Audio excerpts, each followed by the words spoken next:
trying to psyop you. What I'm trying to say is, like, Nah, if this was an educational room, aka a classroom, it would be information exchange, not debates. So what I'm saying but there is, is information exchange. not necessarily. No, I get what he's saying. Not necessarily. Yes, it is. Listen, if we want to be let's try to be charitable. What he's simply saying is, this is like not like an academic room. This is a room where people, debate. Someone spits some ideas. You can learn from someone's information that they provided in a debate. But it's not necessarily the environment where you sit down there and listen and get lectured to learn. Yeah, it's also not a butcher shop. It's also not a garden. But you don't think it's a comedy store? You don't think it's a comedy store? Car manufacturing hub. It's also not a fucking Mars Space Center. Like, why are we stating the obvious? Because it's more of a comedy store. Yeah, I think he stated that to make a bigger point. But brother John, the thing is this: Monday is going to be something, bro. I'm still trying to get all the news on what's going to happen on Monday. Brother John, may I ask you one more thing? This is Brother Loki. What did you ask? All right. We do have philosophical debates and deep, profound debates. And sometimes they take the guise of simplicity, because under simplicity, there's the complexity that most people cannot fathom. And I would just ask you, do you believe fishes could get thirsty? Let me ask you a question. What do you think the following statement means? The more you think, the more you speak, the further from the truth you're going to get. I think that is... Why don't you just answer the question first, bro? Like, come on. That's the mark of a dishonest interlocutor. A dishonest interlocutor? He's asking me if fish get thirsty. Come on. It's a joke. It's called comedy, man. That's a joke. Yes or no question? It's a joke. You want me to dignify his joke with a yes or no? It's a joke. It was a question. It was a question. I'm sure fish get thirsty, yes. There you go. Oh, sure. It's rare. Most people say no, because they feel they cannot possibly get thirsty because they feel they only suffocate. So I think you're very honest for saying that. Thank you. Well, it's logical. The organisms need hydrogen and oxygen. So, I mean, of course, they desire and need water in their system. Why couldn't it be at a constant state of equilibrium such that it never needs anything? Because there's never equilibrium in the ocean. There's all kinds of salt differentials, etc. Why does it have to travel to those areas where there's salt differentials? Let me ask you this: why can't it habitate in a particular area where the salt levels? Okay, let's not go down that route. Let me ask you a question. Answer that question. Why can't a species of fish stay in an area where the salt levels are consistent, such that it's at a state of equilibrium, never becoming thirsty? All right, I will defer to the green bean moderators. I'm not going to continue answering any of these fish water questions. Let me ask you. Let me do a quick diagnostic. Say you're getting a phone call. Let me do a quick diagnostic here. Concrete, answer this question. What is 100 times 1,000? Concrete. What is 100 times 1,000? 10 million. So 100,000 or 100 times 1,000 is 10 million. Okay, the diagnostic has been answered. What do you call 10 million fish? 100 times 1,000. 100,000. Oh, you got me. Anyway, so can you answer my question now? So, since I've answered yours, can you answer mine? He might give you a Bible and a slave. You know how they do. Okay, I want to give a compliment to Loki and Concrete, maybe, but mostly Loki. I answered your question. Okay, go ahead. State your question in one sentence. Why can't it be the case that there's a species of fish that stays in an area where the salt levels are static? Okay, I'll agree with you. Yes, correct, Concrete. All right, would that be the case that a fish does not get thirsty if there's a constant state of equilibrium between the amount necessary and the amount that was on intake? I'm sorry, I'm going to have to stop answering these questions, and I'm going to go back to listening mode. All right, thank you.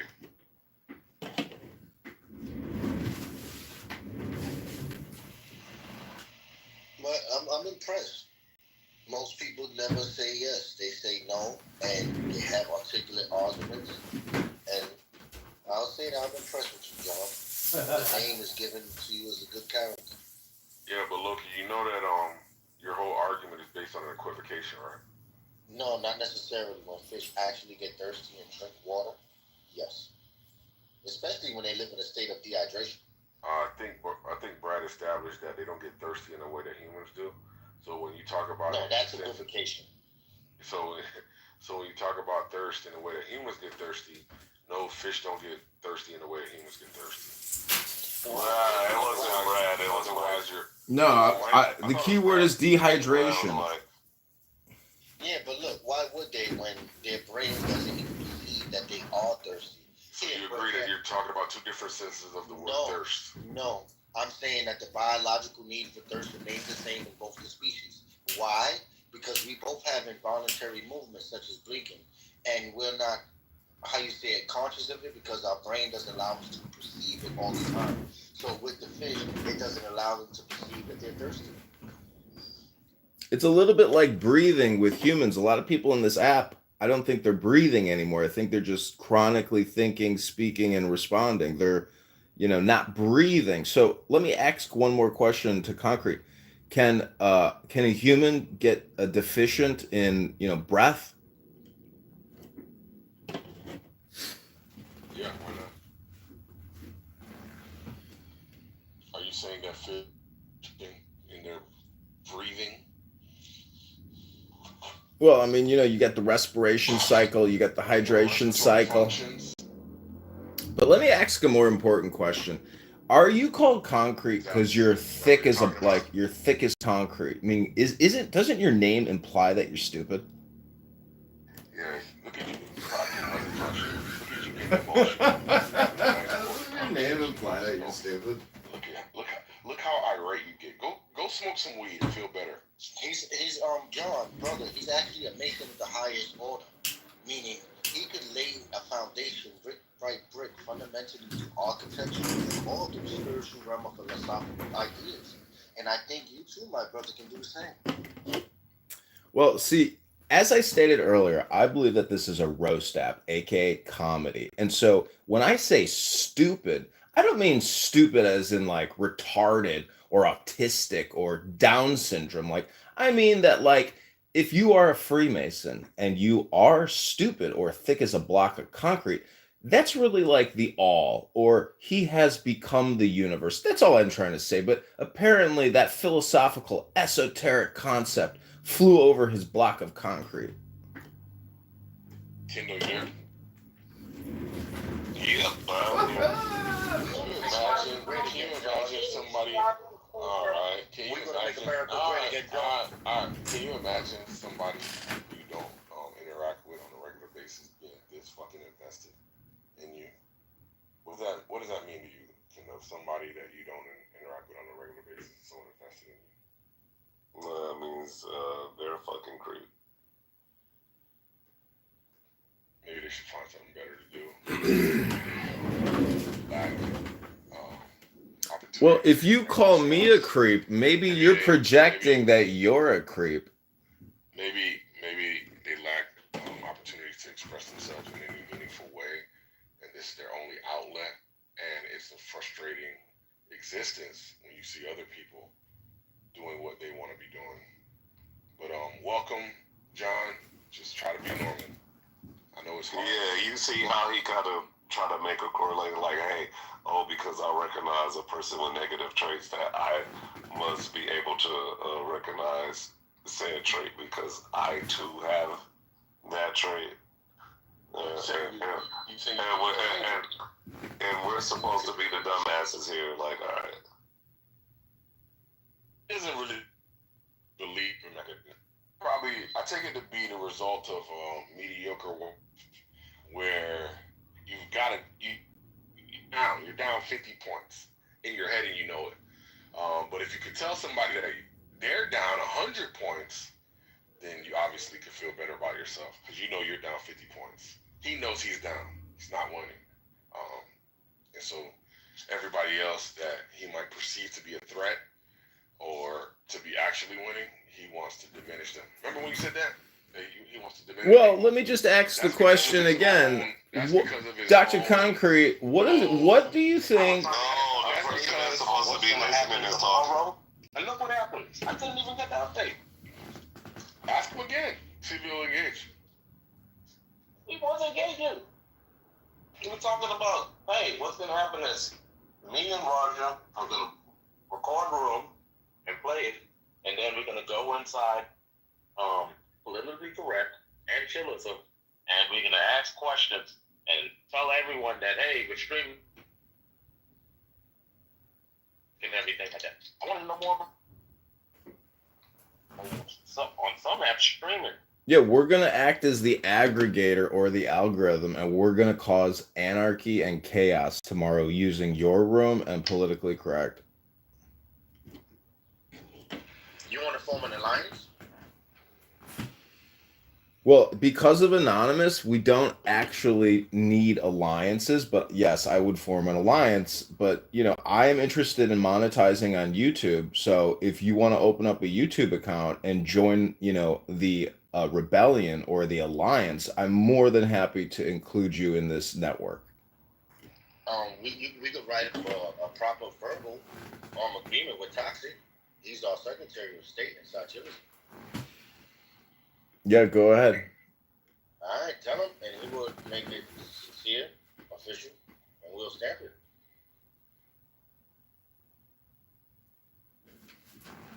Sometimes diplomacy is the best matter in these type of situations, my brothers. If you ever try to monetize off my content, they're coming for you. Well, it's not just me. Look, none of those anons in the audience are me. I'm telling you directly. I don't give a fuck about anything else. Just letting you know. Okay, got it. It's been noted.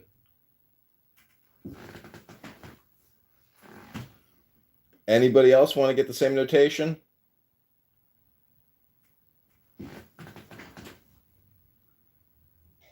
Just please make sure you communicate to your brethren that the question that you don't want to help him actualize his vision? Absolutely not. He has a diabolical nature, and he only means to utilize this in a negative way, which I do not support. So no. Is that true, John? You want to use it? No. See, that's him projecting, and I don't respect that. I don't appreciate that. I'm going off of what you said before. So that was your introduction to why you record. Poll about me, and I count polls about people as harassment. And if I'm going to be harassed, I should have a mod badge while I do it, while I'm being harassed. So either get my name out the polls, or badge me up, bros. Give my love a mod badge. My love. I don't really want a mod badge. I just want to be not in the polls. I have PTSD from my name being in titles, and I really don't feel like being the subject of conversation. Aww. You put my name in the fucking polls. You're popular, Monica. I know. I just can only have so many flowers, B. Mom. My house is filled with them. Well, I mean, if they're begonia. Oh, yes. Hey, Rima, can I ask you a question? Yes, go ahead, Jacob. Earlier, for the past couple of days, I had people stump with a profound question. Here's the second. Can a man or a woman live without regrets? Yeah, I do believe so. So you think people can be perfect? I don't think that living without regrets is perfection. I think it's the acceptance. It's just the ability to accept what is and to make peace with that. So you think somebody could make 100 choices, and out of 100 of them, they can never look back and say, I should have made another? No, I'm saying that. Oh, are you saying like built in, like they no longer have regret? No, I think regret will always be something that is a conscious thing that we like look and reflect on. But I'm saying like it's a conscious choice to whether or not you want to let that hurt your future and your now. You know, the past is gone forever. You're never going to get that back. You're never going to change that. The future isn't here. The only thing that you have is literally like right now. That's it. So what's the point of lamenting on things that you can't change? And I think that there are people that have been able to, I think it's rare, but there are definitely people that have been able to make peace with decisions of regret. Why do you have such a pessimistic view of life? You don't think you could be perfect?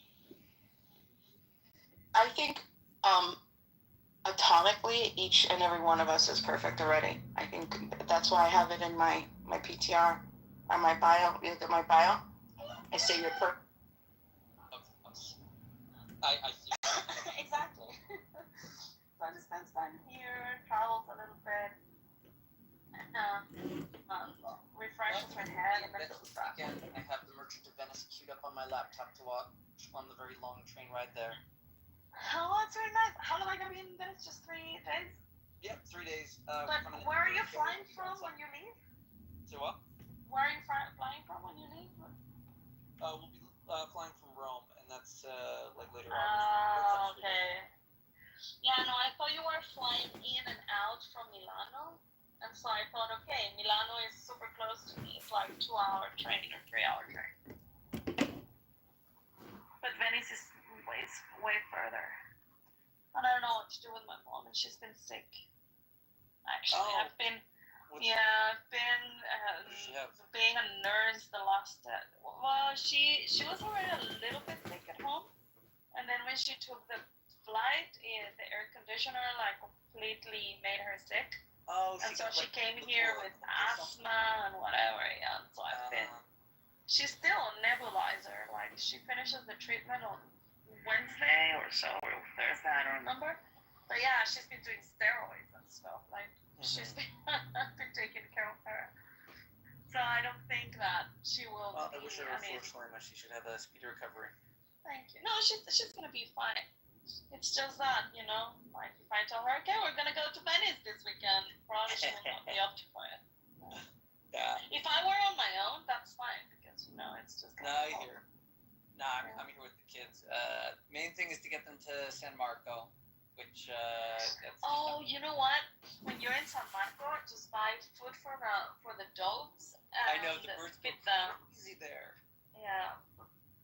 I remember one time that I was there, I bought coconut cookies, and I was just sitting there, you know, like taking in the whole environment. I was just eating my coconut cookies, and all of a sudden I had dogs all over me, on my head, on my arms, everywhere. It was so disgusting, and it was the cookies. Yeah, it's one of the pictures I have from when I went to Italy 10 years ago.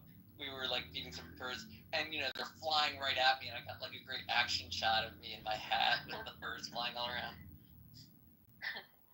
Yeah, they will enjoy that. Oh yeah, the kids are gonna love it. And the ice cream there is amazing as well. Seafood in Venice is very good. Of course, the seafaring people. Well, I mean. But you don't eat seafood, right? Well, we kosher seafood. We'll be eating whatever they're serving at the ghetto. I see. Yeah. Venice is the first ghetto, by the way. Oh, I didn't know this. I heard something say one of the earliest, but I'm pretty sure it's the early one. I think it's the origin of the phrase ghetto, like it was a jetty, which I think is French for a type of a port. So ghetto comes from Italian? I think so. Well, it sounds Italian, right? Ghetto. Yeah, I didn't know. I think it's Italian jetty. That's really interesting. I don't think I realized if I ever went through the Jewish ghetto. You might have. It's like right towards the top. Like as you're walking through the city to get down to San Marco, like from the train station, you walk past it at least. But I'll be there for Shabbos. So I'll be staying there. I'll be like doing. Oh, it's really nice. Yeah. Are you guys enjoying your trip? Are your kids fascinated with everything they're seeing? Yes. The kids are like, you know, stressed out and all over the place, but it's a lot of fun. We had some scares, you know. my wife's bag got snatched at the train station. Oh yeah, you said, but you recorded. I was surprised that you record everything. Yes, we got everything back. I didn't see the criminal. God help him. Yeah, that is actually amazing. Like, I would have never had any expectations of recording any robbed stuff in Italy. Yeah, no, I was freaking out. We were at the train station, but she had to find my iPhone, and we acted quickly. So the cops moved fast. They moved really fast. Like 5 minutes into the conversation, there were 8 cops there, and they were already telling us they recovered the bag and it's on the way back. Wow, that's really cool. That's amazing. Well, and what other scare did you have for the kids? Well, because of the theft, we were late for Shabbos. Like, we had to catch a train that was going into Rome late. It was nerve-wracking for us. And you did Shabbos in Rome? In Rome, yeah. Touched base with the Chabad guy over there. Nice. So you're not going out on Shabbat on Saturdays to walk? No, I walk on Shabbos, but I can't carry. In fact, we did do a fair amount of walking in Rome on Shabbos. We walked to the old shul, right? Because the proper, Rome proper, the old city, not the most livable. It's not where the Chabad guy is. He's across the bridge, across that little island to get to the shul. So the great synagogue with the Doric roof. Did you guys go to Florence? No. We did last time 10 years ago. We went to see David, which was truly impressive. And we walked around Del Domo, which is humongous. Yeah. Also, the what I really like is the Ponte Vecchio, where all the jewelry is. Mm-hmm. All the jewel shops. Yeah. Oh, it's amazing. Yeah, but we're having a lot of fun. The kids are seeing a different way. It's fun. Oh, that's really nice. Well, I'm really glad that you guys are enjoying. Yeah. When are you going back? The 20th, I think, is their flight back. Okay. Well, listen, if you're gonna be this weekend, let me just check with my mom. At least I know you will be in Venice. Yes. This weekend, let me 100%, check. And that's our last hurrah to the north. We'll go to the north for Venice, then we're gonna be back down to Agropoli and hanging out by the beaches south of Amalfi. If you're going to Venice, you can still go through Verona as well and show them the Romeo and Juliet back in hello. I'm not sure if it's not too far away from Venice. It's probably an hour away.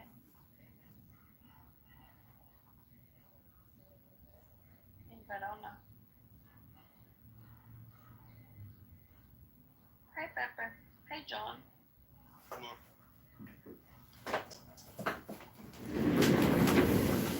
John, why have you been quiet, dude? I'm here. Okay. I'm reading a book. So, Mixed, I wanted to ask you a question. Oh, I wasn't sure it was you, actually. I thought someone impersonating you. I wanted to ask you a question. Do you know that today is a fast day? Really? Fast day? Yes.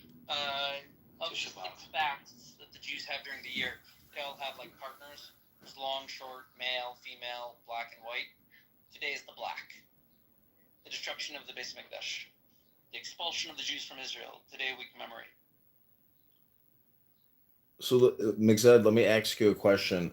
As you travel the streets of Italy, how do you view Judaism in comparison to paganism? Is it, historically, is it cultural? Is it political? And how does it all work together?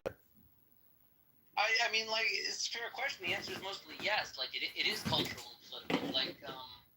For example, I'm at this old castle, which was made by the Anjou and the Aragonese, as part of the conquest of Sicily and the kingdom of Napoli, which had to do with some Muslim invasions and then inviting in different people to protect them. First the Normans, then the Anjou, eventually the Aragonese with the blessing of the Pope. And there's a church here, right? The castle's been redone a few times. And on the church, it's right nearby where we're staying. There are these very big, heavy, like I think made of brass doors that have like statues of Peter and Paul. Right? It has Petrus and Paulus. Yeah, it has listed there. They also have on a different door. It looks like they have depictions of the conquest of Jerusalem. Maybe I'm not sure exactly, but Peter and Paul very clearly they're marked and named. And I also went to Rome and I saw their statue depictions of deities frolicking in the fountains. It was actually really beautiful at I think Piazza Navona. There's like this like god standing up above the water and he's like chilling by a bath, and there's a lion between his legs that's just trying to like lick the water. It's really like beautiful animated kind of shot, and it just strikes me the place of religion. It's a question of what you're using religion for. Is it a symbol? Is it a rallying cry to unite people, to express the things they already feel? Like, I wish I could be so dominant over a pool that a lion was licking up the water between my legs? Or is it supposed to be, like, insightful and meaningful? And, like, you see how Italy has gone through different modes of both agreeing with and arguing with both sides of that question. Right? Because Michelangelo and all of those guys that were trying to revive the statues, that was much later. And you got the Pantheon there also. Italy is an excellent case study in the Jewish thoughts on idolatry and paganism, and the non-Jewish reckoning with it upon discovery of Jewish teachings. And like, they still want the statues, right? I see it mostly the way that the Christians relate to Judaism, as they found another paganistic source. This is just a different source of stories, and we can paganize the whole thing. But I think also that the Jewish message is a bit persuasive and transformative. And I think that their thoughts evolve and change as they study the story, agree with it, fight it, come back to it. I think it's all here. That's really interesting. And are your kids taking in all of this? Like, what are the ages again? You were like 7, 8, right?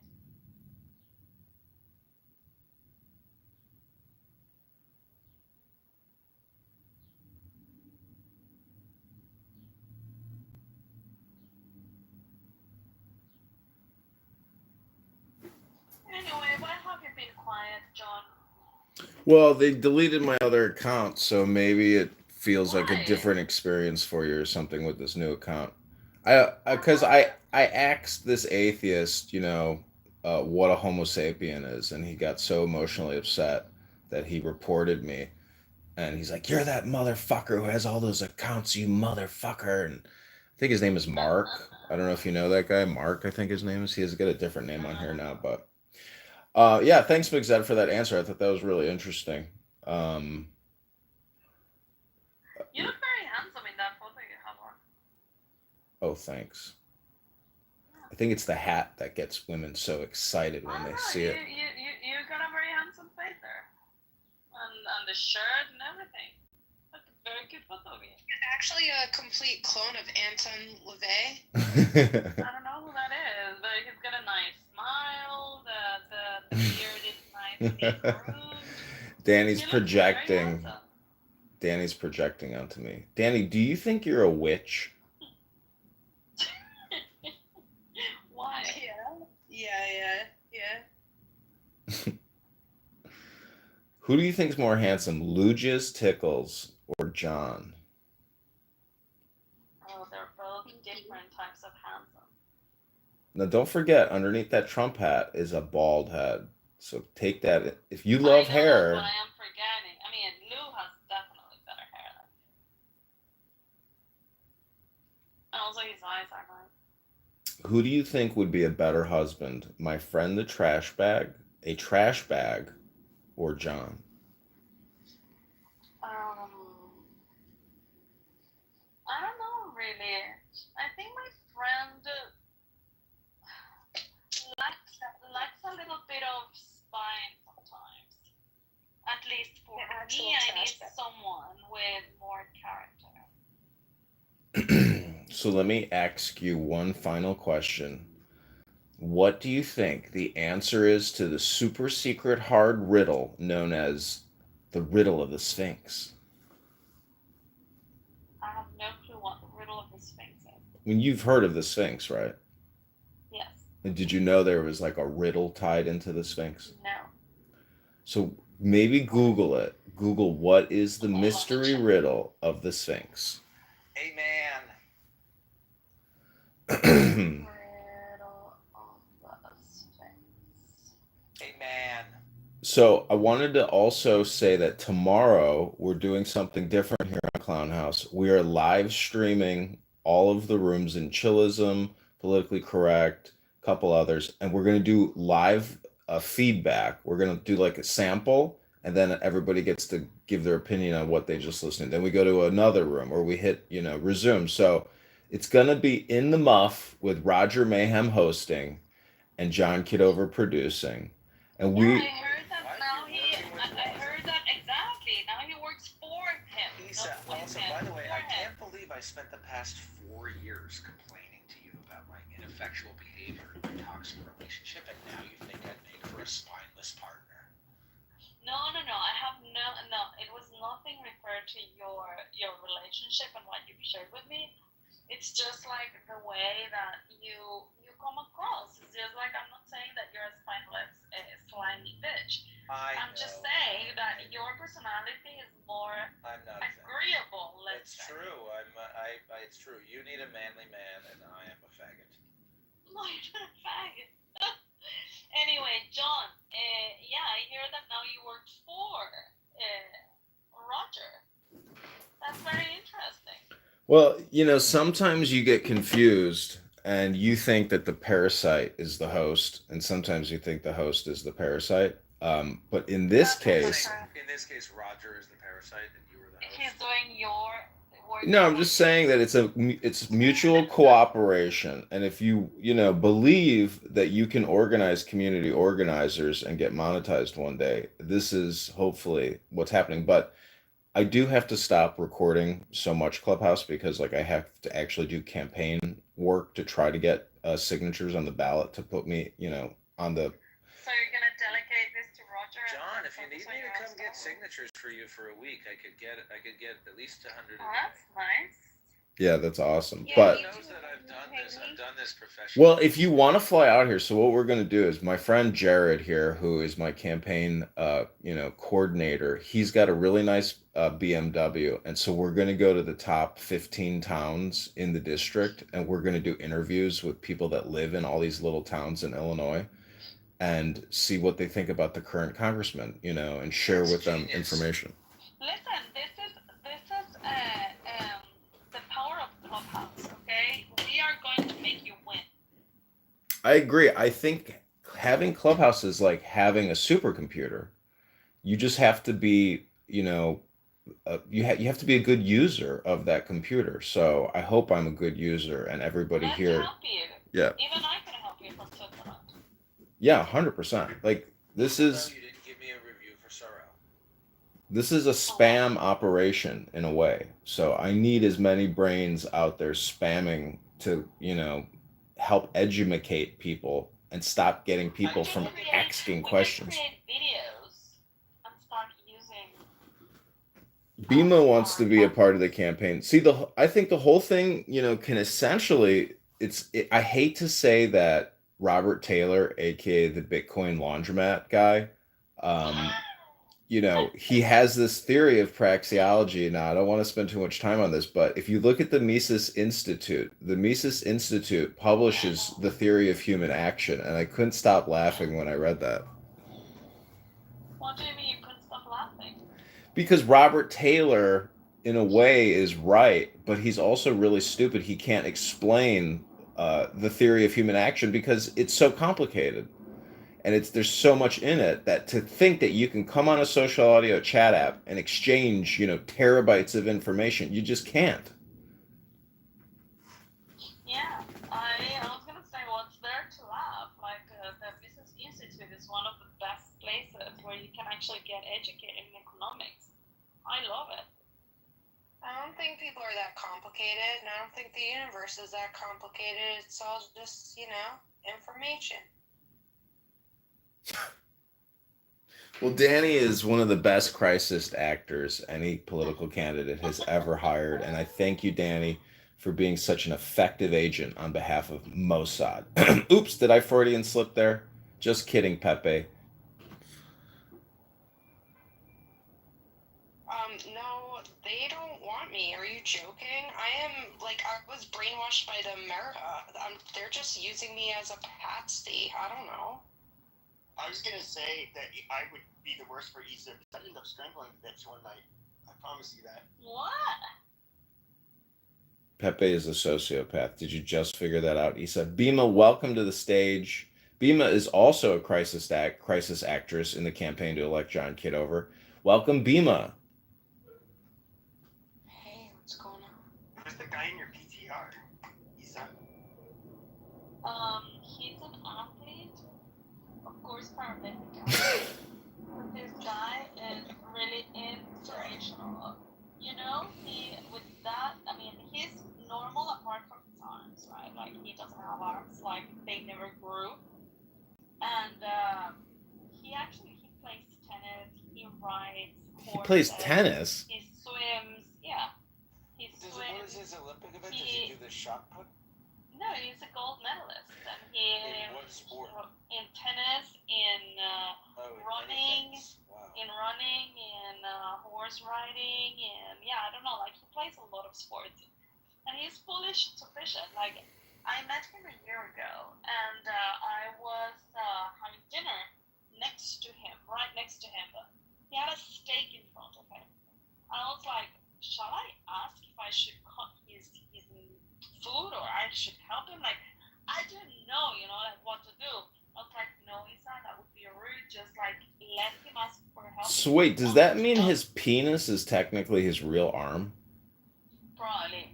But the thing is that he ate exactly as any other person. Of course, he had to lean in a little bit more, on the plate. But he ate with a fork and a knife, and he cut his steak. He did everything neatly. The only thing he asked me to do is to please put his glass of wine a little bit closer, of course, because of course he was not gonna be able to reach it. But that's it. Everything else, like, he put on his, well, he doesn't use a jacket, right, because of the sleeves, but he uses a vest. He put on his vest. He took off his vest, like, put it in the chair. He's fully independent and self. If you were to see him in, like, a water tank swimming, do you think it would look weird? Like, he definitely would look weird. I mean, his legs are normal. Everything is normal. He's married. He's got 4 children. Oh my gosh. He's super smart. He's amazing. He's like 175, which is like what, 5'11". What's that syndrome called? Is it called pterodactylism or something? That would fucking suck. Like, how he would be able to jerk off, dude? That fucking sucks. Well, listen, he can clean his ass when he goes to the toilet. So what makes you think that he cannot jerk off? Yeah. Pepe, he has 4 children. Okay, how is this guy with no arms more successful, than losers on a social audio chit chat app who talk about FBI crime statistics all day long? That's what I was telling the Bitcoin guys, that meeting this guy and spending time with him and actually learning about his life made me feel disabled.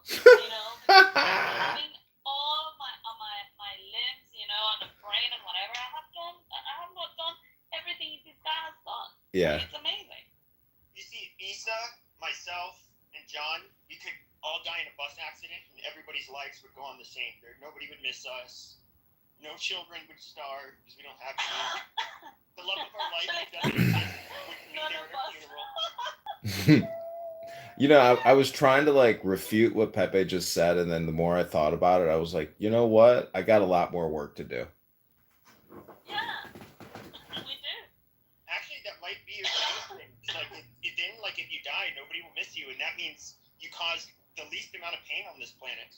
Amazing. But see, that's why you're stupid, Pepe, and you don't read books. Like, I mean, I was reading Tanya yesterday, and, it talks about selflessness and kindness and mercy and being charitable. Like, there's a lot of good things in life that you can do. I mean, you have a very sociopathic and homicidal ideation type of, personality. I mean, you talk about murdering hitchhikers and dissolving their bodies in acid baths. Like, why do you come on here and say, so much negativity? Well, I don't, maybe that this one time you bought somebody who was hungry a meal and made their day, and you did some nice things for them, but then, you end up dying, and that person feels sad for many more days, and that makes it it has more of a negative impact than you had a positive impact on his life. So maybe I actually my outlook on life is the best. I don't know. But I was just realizing that the title of the room, and then we can go back to the conversation. The title of the room is a very good slogan, John. John for all and all for Kitover. One for all and all for Kitover. Come on over for Kitover. Yeah, I mean, like, you're gonna work for all, and all are gonna vote for you. Well, what do you think the saying "the now is all important" means?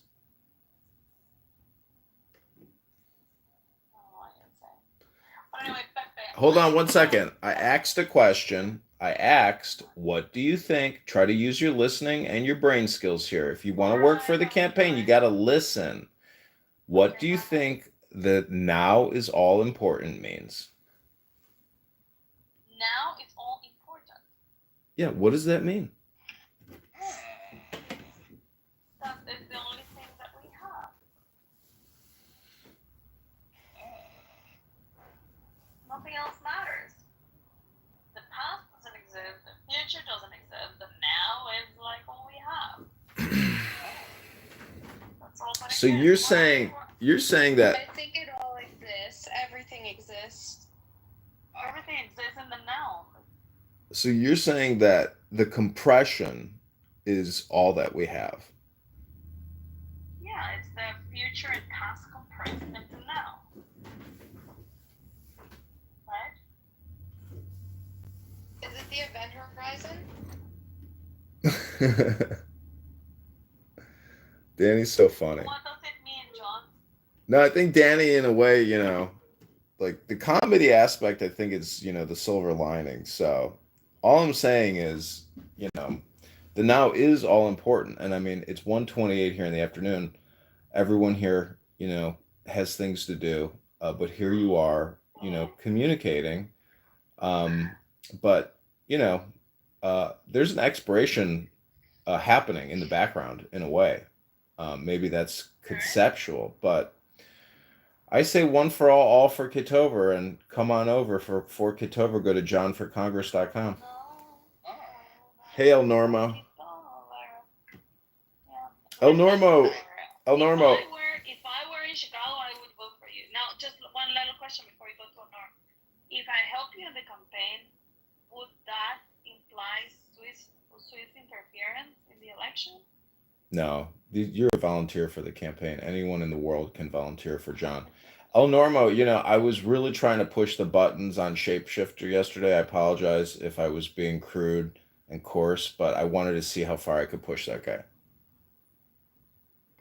I understand. I just think that your more recent persona is more erudite and reasonable, and I want to encourage you to stay in the reasonable zone. And when you say we, you mean you and your other personalities, like Sybil? I have always loved John. I learned to love him. I learned to love him in the first 3 months. 90-day love affair? Yeah, no, I mean, like, at the beginning, well, he used to have this photo of, like, a woman with, like, how do you say, a wig, and she had, like, something in her face. I think it was, like, a purple dress. I don't know if you remember, John. And he used to come to our rooms with some, and just, like, start yelling and whatever, and we hated him. But then when I realized, like, he used to yell Rabinum Shalinum, but he doesn't do that anymore. So I don't know if that's what he yelled back in the day. But then when I figured he was just a troll, but then some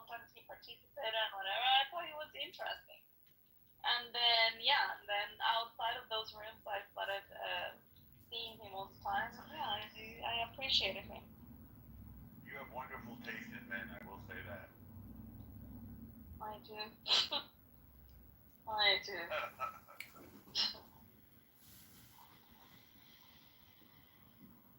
Anyway. I don't know. I gotta say, like, I went out last night and there's so many beautiful college girls in town. And, at 42, having like tasted and witnessed just about everything under the sun, to me, the two most beautiful things in life are women and wisdom. And you got to seek them both out. And to me, they're the best things in reality. You have to really like it because like, you end up throwing her down the mine shaft. You 15 miles down the road. Pepe, I'm sure that sounded better in your head than it sounded in the room. Yeah. No, this is you weren't here when what Edmund had to say to me earlier.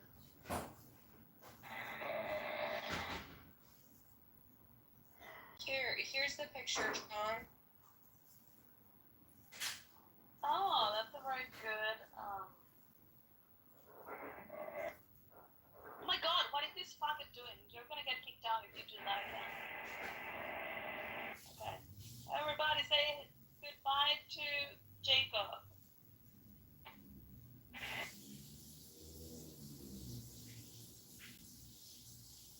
Yeah, I missed that, Ethan. Everybody say goodbye to Norm. That.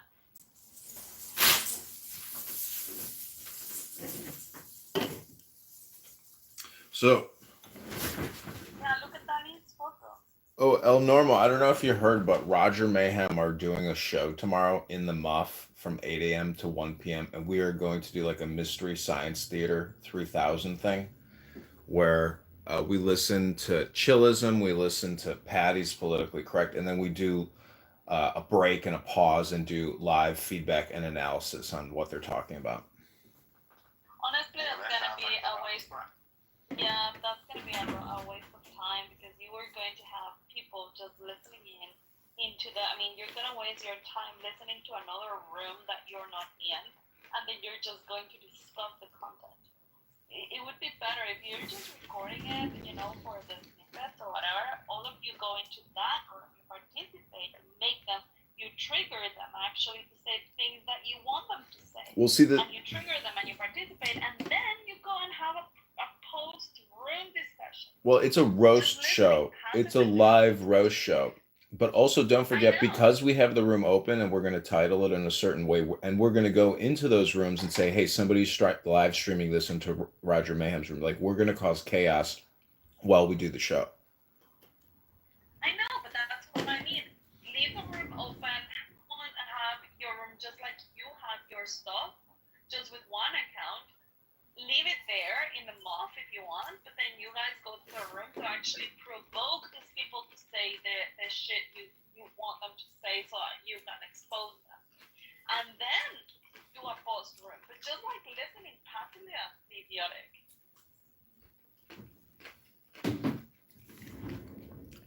See, that's the point. It's not going to be idiotic, and it's not passive.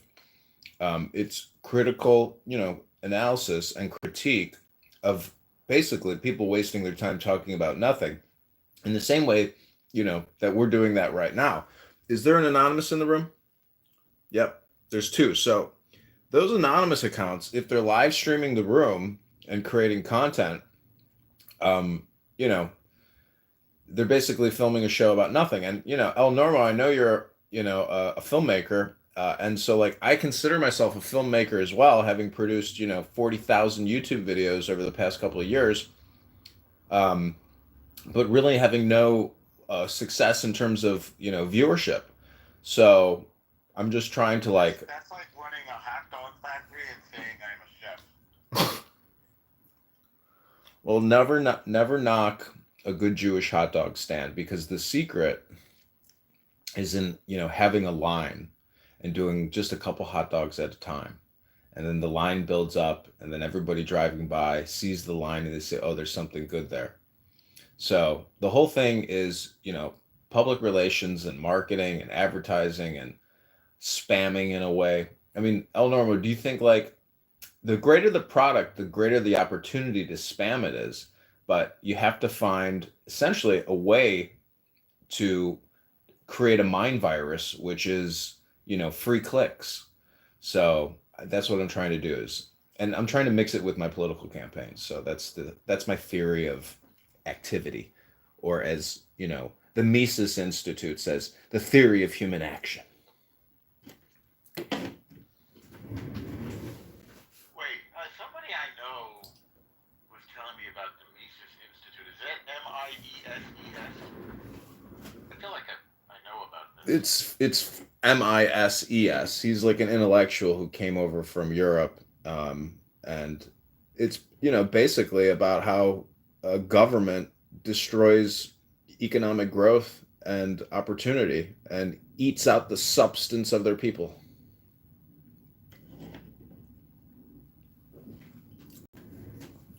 I had a friend who was a New Yorker writer named Stanley Mises. I wonder if there's a link there.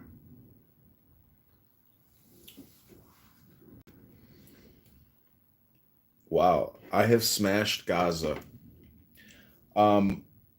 People, it is. How do you view this news cycle with regards to the war? I mean, I heard somebody say you can't just go save the hostages because they'll kill them, in the attempt.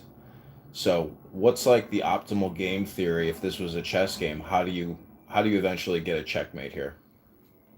You know, there's a great Nobel Prize winning game theorist. Unfortunately, I don't remember his name, but somebody on the back knew his name right away. You can find the YouTube. He's old now. Number one, if you offer them more than one, criminal prisoner that you have in your jail, if you offer more than one for a hostage, you're an idiot. You're a fool, according to game theory. So you don't trade 1,000 for one. That's number one. Also, I don't think the negotiation does anything except encourage them to do this again, unfortunately. So, I think the only option is to smash the hell out of them. That's all I can think. And just make it so that they understand that anybody who does something like this will never again be able to allow themselves to be seen on top of on the surface of the earth. And by the way, Qatar should be pressuring those Hamas weirdos in Doha as well. Because everybody wants this thing over. And Qatar should say, okay, if you don't make a deal right now, we're going to stop your room service, which, by the way, they did something like this. They took away their personal weapons to try to pressure. So first we're going to stop your room service, and then we're going to kick you out of these 5-star hotels, and we're going to let the Mossad do whatever they want to you. You know what that's going to be. And I think that would end this. It's time already, What do you think? Yeah, isn't it ridiculous that the war could come to an end because people get kicked out of their, luxury suites in Doha? 5-star hotel. Isn't that absurd? I mean, I saw that the daughter of Yasser Arafat is worth like $5 billion. Suha Arafat. How many did you say? 5 billion, I think I read. 4 billion, 3 billion. I think it's $1.5 billion. But $1 billion here, $1 billion there.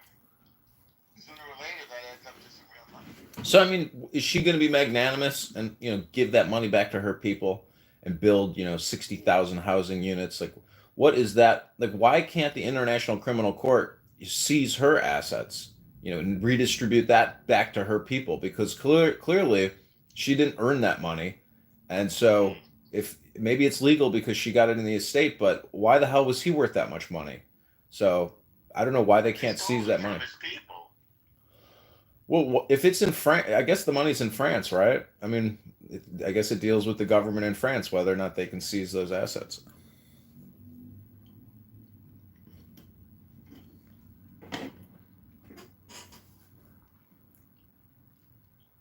France is a cool place, and I just think that they're being blown by their immigrants. The winds of immigration are affecting their decisions. decisions. I don't take this seriously. If you look at the headlines from 40 years ago, they're almost identical. You know, the world says to stop arms trade with Israel, and I don't know what else. Israel should get out of Gaza. It was literally the same thing. Israel should, you know, honor the 1960s. It's almost ludicrous nonsense, but it reflects the fact that the world just wants this to go away. It's upsetting to have to look. You know, people don't want to open their morning newspaper or their, you know, even digitally on their iPad and see pictures of kids hurting. Nobody wants that. I understand that.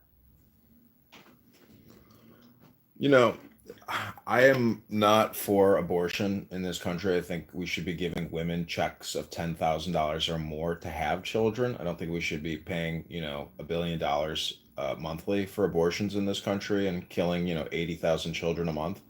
So when I see, you know, dead babies or malnutrition people dying, I know that that's nature itself.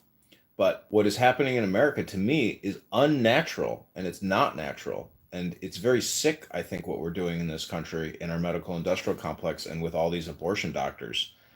And so, you know, to me, justice for October 7th and, you know, attacking the Supernova Festival and taking all these hostages is, you know, an opposite and equal response. You attack the Supernova Festival, you cause a supernova in your city, and there goes your you know, your civilization over there and that beautiful piece of real estate. So I think everything can be rationalized, you know, and America is a perfect example of a place where you can rationalize anything. What do you think? I'm saying that America has absolutely no moral ground to stand on whatsoever with regards to just about anything, because we are the purveyor of the world's largest military industrial complex. At $1 trillion a year, we fund our war machine.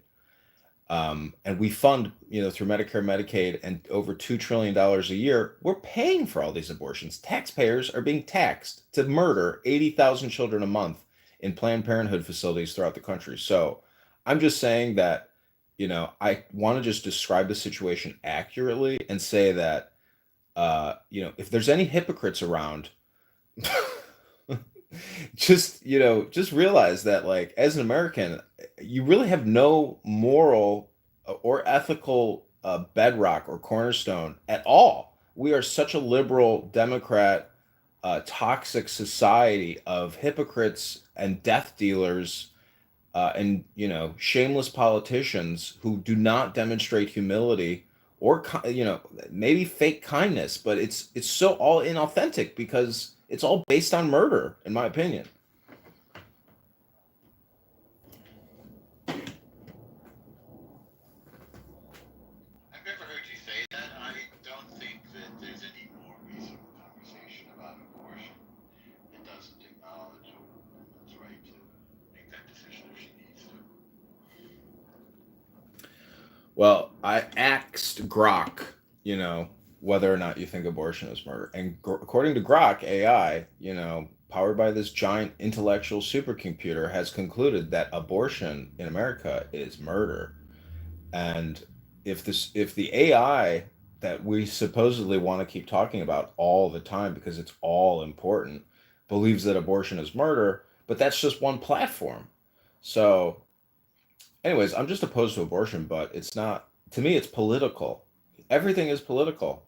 The debt is political, abortion is political, vaccines are political, LGBTQ is political, BLM is political, this app is political, your Instagram is political in a way. I mean, everything, not yours per se, but I'm just saying that, like, all communication is political, it's spam, it's projection, um, or it's, you know, propaganda. I mean, I'm just saying people are now in a communication place in 2025 where they've never been before. And it's so polarizing and addicting, or stupid.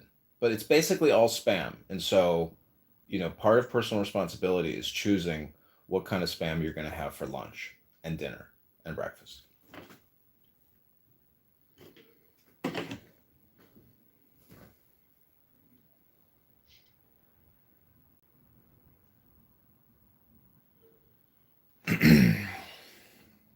Also, I guess with regards to the abortion thing, there's nothing new under the sun. Mankind has been doing infanticide since the very beginning, So there's just nothing new under the sun. And I'm only really talking about it because I'm trying to be political.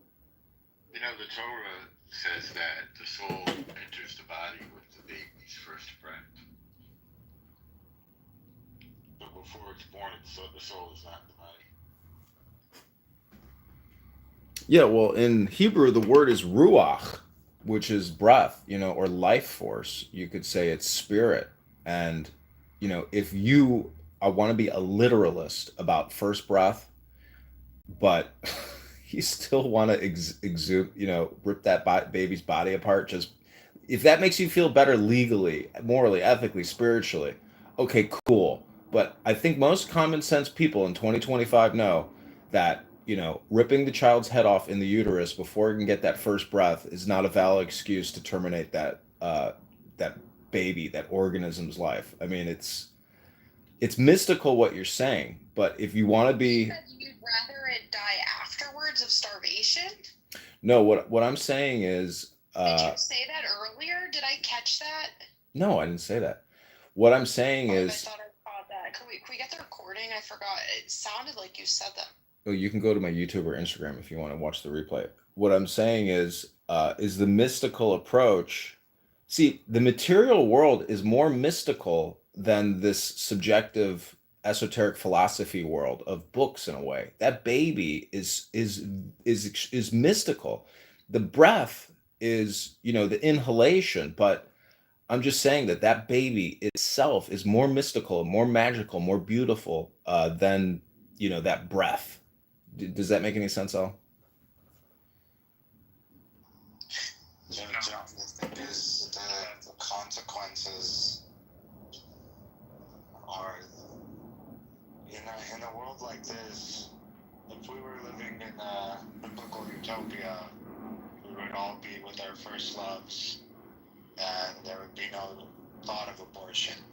But in a world like this, what do you do then? You have thousands, tens of hundreds of thousands of children being born into unprepared lives in capitalist 21st century digital economy, It's like it's a kind of, it would have effects. It's like people don't get pregnant to have abortions, It's like, oh my God, this happened. Now, I'm not in biblical utopia. I'm in Cincinnati,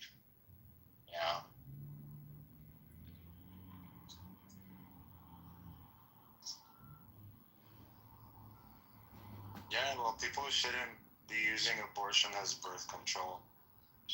That's for sure. People should be, in loving relationships with. They shouldn't be having sex with people who they're not planning on having children with. But there are,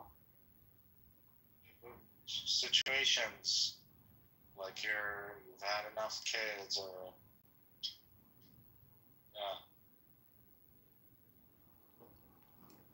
or it's too early. Well, I'm just saying that society today is so obsessed with the subject or the subjective as opposed to the object or the objective, meaning that the material world has become profane to all these liberal Democrats. The material world is the true, real spiritual world. It's the real.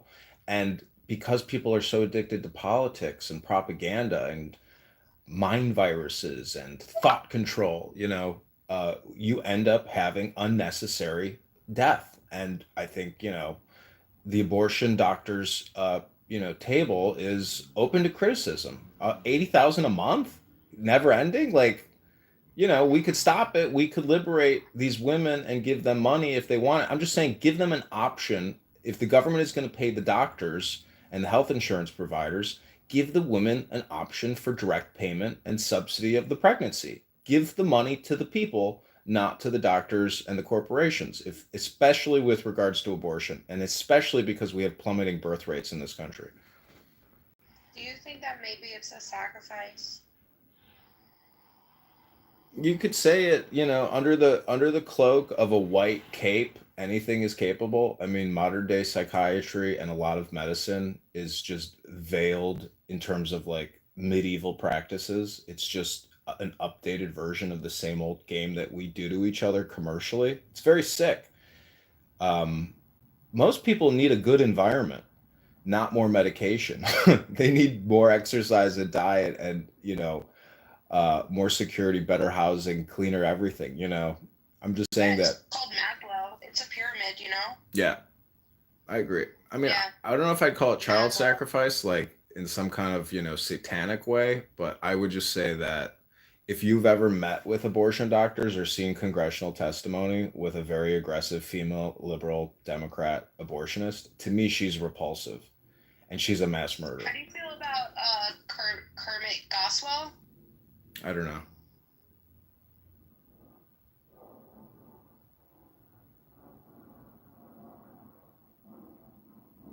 But, people get exhausted talking about abortion, so we don't have to talk about it anymore. But, if Hamas understood philosophy and they were able to secure a deal and take a knee, they should do it because that act of humility is what saves their people. I just hope there's like enough intelligence in their network or some magnanimous leader who can convince their people to disarm and have a new future and have it guaranteed in writing and publicized prior to the actual, so everybody knows they're not getting cheated. Because there are going to be a lot of complainers on this app who are saying, oh no, they never should have done this. They just destroyed their chance of having a homeland, of having their own country. Everybody is such a pessimist on this app. All they do is come on here and just say the nastiest, snarkiest, most gaslighting. Everybody's making an attempt to gaslight as much as possible all the time on this app. It's very sick and obnoxious and disgusting. I'm not. Not you. I'm saying like even people like Pepe. To me, Pepe is like a repulsive person. The thing. His brand. It's like professional wrestling. He's playing a character. That might not make it better, by the way. He just, He's shining a light to the hypocrisy of a lot of things, and yeah, he's in character. Everybody's in character, I guess, but I'm just saying if you want the world to be a better place, start with yourself. That's the whole point. Yeah, that's great, but Pepe's dissecting, social things, so, right, It's not about, start with yourself. He started with himself, and I'm sure he's still on himself. And this is him being on himself, he's learning. He's very educated. And he's pretty just, just because he blows off steam. I think that's part of the game of Clubhouse. But he does have a lot of white hate.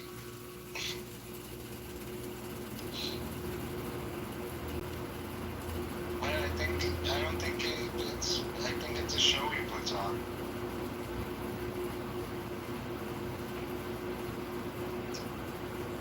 He's a frustrated member of civilization.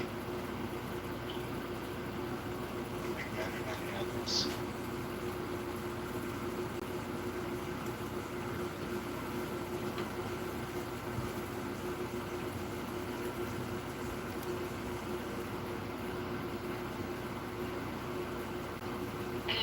Good evening.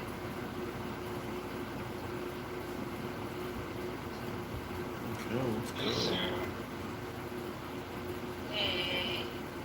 How much should surrender? Yes, they should. Yeah, it's about time. It was about time before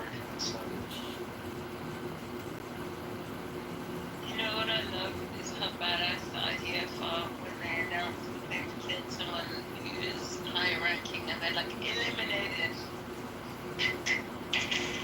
Eliminated. Wait, what? What are you referring to? So when they showcase who they killed and they ride across it, they announce it and they announce it as somebody was eliminated. Yeah. It's great. You know, those who are kind to evil are evil to kind. The kindness is stopping evil. If evil doesn't want to stop their dialogue, what can you do? Yep. Sacrifice yourself, and then the evil cries to the women of the West. This is a strategy of sacrificing themselves and crying to the ignorance of the rest of the world. We just need, just a few pieces of information to understand.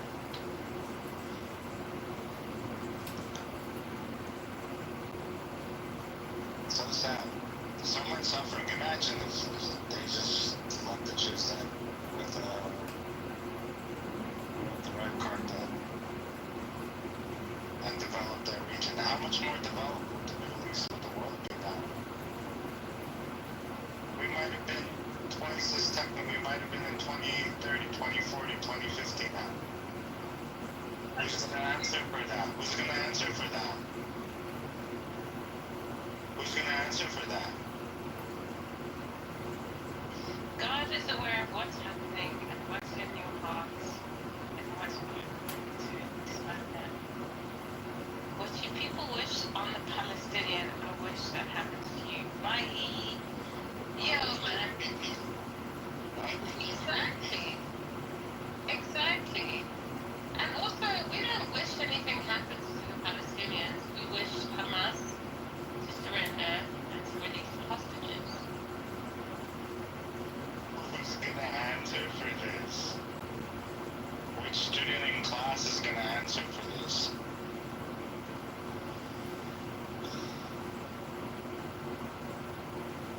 Incorrigible, unforgivable.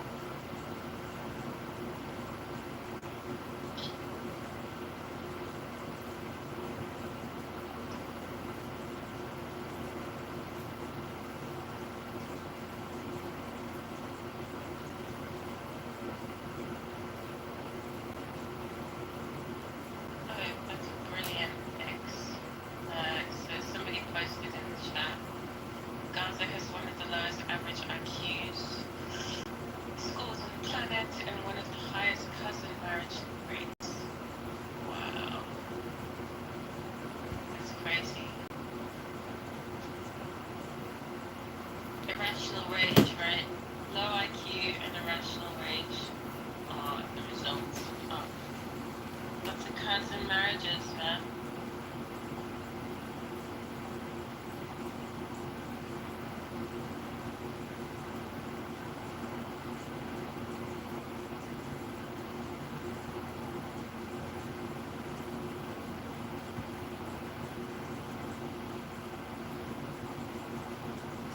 While I'm on that stage, excuse the rant, but you know these lefty Westerners, their whole moral framework and structure, everything that they hold dear about how they think about justice is actually rooted in Judaism, but they're arguing for a very barbaric kind of stone age caveman way of life. It's really odd that they're using the moral standards that the religion of Judaism brought to the world and created modern, respectful civilization, especially after the Roman Empire adopted Christianity, which is a spin-off of Judaism.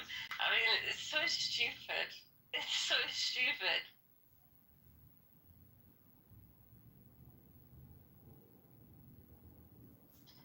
It's insane.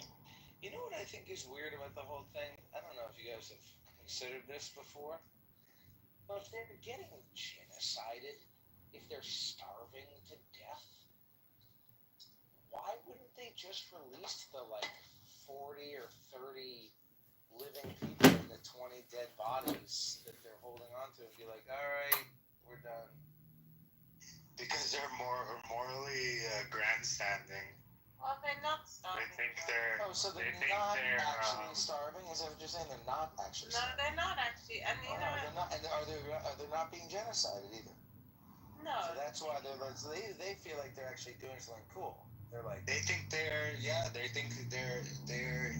the good guys. That's insane, bro. They must all be looking left and right, thinking, "Holy shit, where am I? What can I do? Nothing." Yeah, but we asked resistance to pull up a video or any evidence. Because they can't say anything. They can't say anything. No, it took 20 minutes to find a woman being pushed, a man or a woman being pushed in a wheelchair, but everybody that was pushing them and surrounding them, they were fat. I saw a new video today of a fat man complaining from some too far away and he had oh my god. He's a big fatty. I can put it in the chat. I'll put the link in the chat. And this is history. This is the identities. The first person to tell me that the Arabs have done nothing in history was an Arab himself from Syria, college. He said everything was Persians. Persians did everything in that time of history. Arabs, Turks didn't do so much, did they? But there's greatness and genius and, beauty and everything and everybody. And they'll should seek to... I put the link in the chat of the fat guy complaining about having to walk a far distance.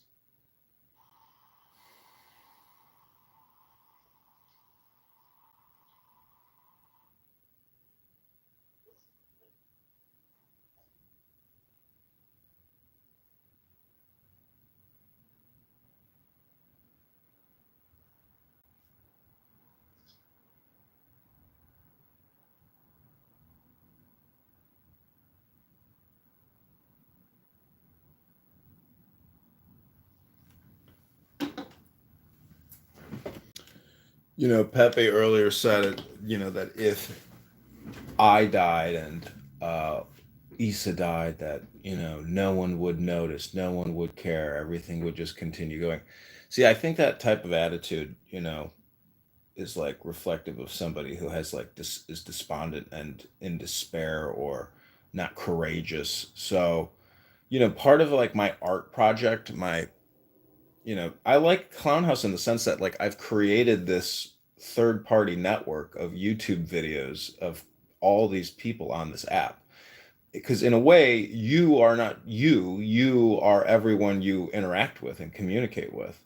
So to me, I've mirrored all my activity on this app, so I'm not me. I am you in a way. All communication is projection. So if somebody says you're going to die alone, that means they're afraid that they're going to die alone. If somebody says you're a piece of shit, that means that they're afraid that they're a piece of shit.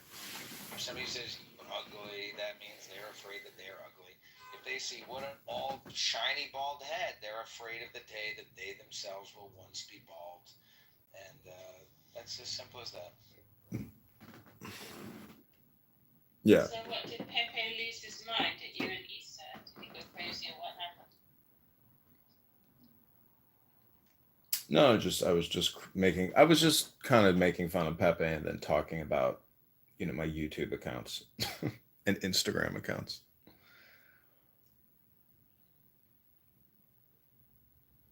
But yeah, I'm I'm getting very close, I think, to ending my recording project on this app. How long have you been doing it? Since 2020, so 5 years. Wow. I'm a little paranoid that I might be caught out on that because obviously I live in the UK and we have no free speech. But whatever. No. Somebody would have to go digging. No one's going to dig through 60,000 videos. Is it 60,000?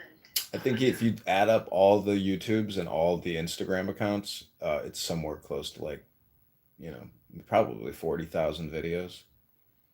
Yeah, I just used AI to sort through them and get all the incriminating stuff on the people I don't like on this app. AI is pretty amazing. I've been asking Grok to do a comparative analysis on voting record and Open Secrets lobbying records, and it's amazing. But it can like cross compare, whatever is in Google and do comparative analysis and do matching. So it's like really a huge. And what's amazing about X is because you can integrate it into your profile, it's like immediate deployment of content and propaganda or counter argument information. So it's amazing how by having it in the platform and how you can tag people, like X is really a different type of platform compared to Facebook or Instagram. It's like it's more it's faster and more easily accessible as opposed to other platforms. X is very dynamic now. I mean, it's I think valued at 150 million. Do you make it talk to you in Ebonics? No, I don't do that. I can come to Clown House to listen to Ebonics. That's a possibility. I can come to Clown House and listen to Ebonics any day of the week, any hour of the week. This is a Ebonic colonic. This app is an Ebonic colonic. But what I'd like to do is get back to reading books, because if I just read the Tanya for a couple minutes, I realize how much time I'm wasting here and listening to all these conversations. So I really do want to like stop the recordings and get back to like recording books so I can, thrive and prosper and survive, because just listening to people have random conversations, it's not programmatic, it's not intelligent, and I think it creates brain rot. So I would, as a warning, I would encourage everyone here to spend like maybe 10 minutes reading a book on this app, as opposed to spending countless hours having random, meaningless, and when I say meaningless, I mean that like the conversations are one word at a time. It's not like sitting in a classroom and getting a lecture and a direct transmission of information. You are not doing information like downloading. You're like nothing is happening here. I mean, and I think that's why, to me, it makes interesting content to film, but nonetheless, I know that it's not a good usage of my time. That's all I'm saying. Or I've maxed out the recordings. The one thing that I have gotten better at not getting triggered when people say stupid shit. The other day, I was with somebody, I won't elaborate, it was somebody who I don't know very well. They said something incredibly stupid, I won't elaborate, it doesn't really matter. But they said something that was very stupid, and in the past I would have definitely wanted to tell them that was the dumbest shit I've ever heard, and here's why you're a fucking moron. And I didn't say anything. I just said, oh, interesting. Uh-huh. And that was it. And I was actually proud of myself, because walking away from that interaction, I thought, yeah, I didn't need to respond to that. That was stupid. If I had responded, I would have taken the bait, and then I would have been the stupid one. I would have become a self-roaster. And so I just kind of said, oh, that's interesting. And I don't think that I would have had that muscle. I didn't have the emotional capacity to do that. 5 or 10 years ago, I definitely didn't. I wasn't strong enough to do that.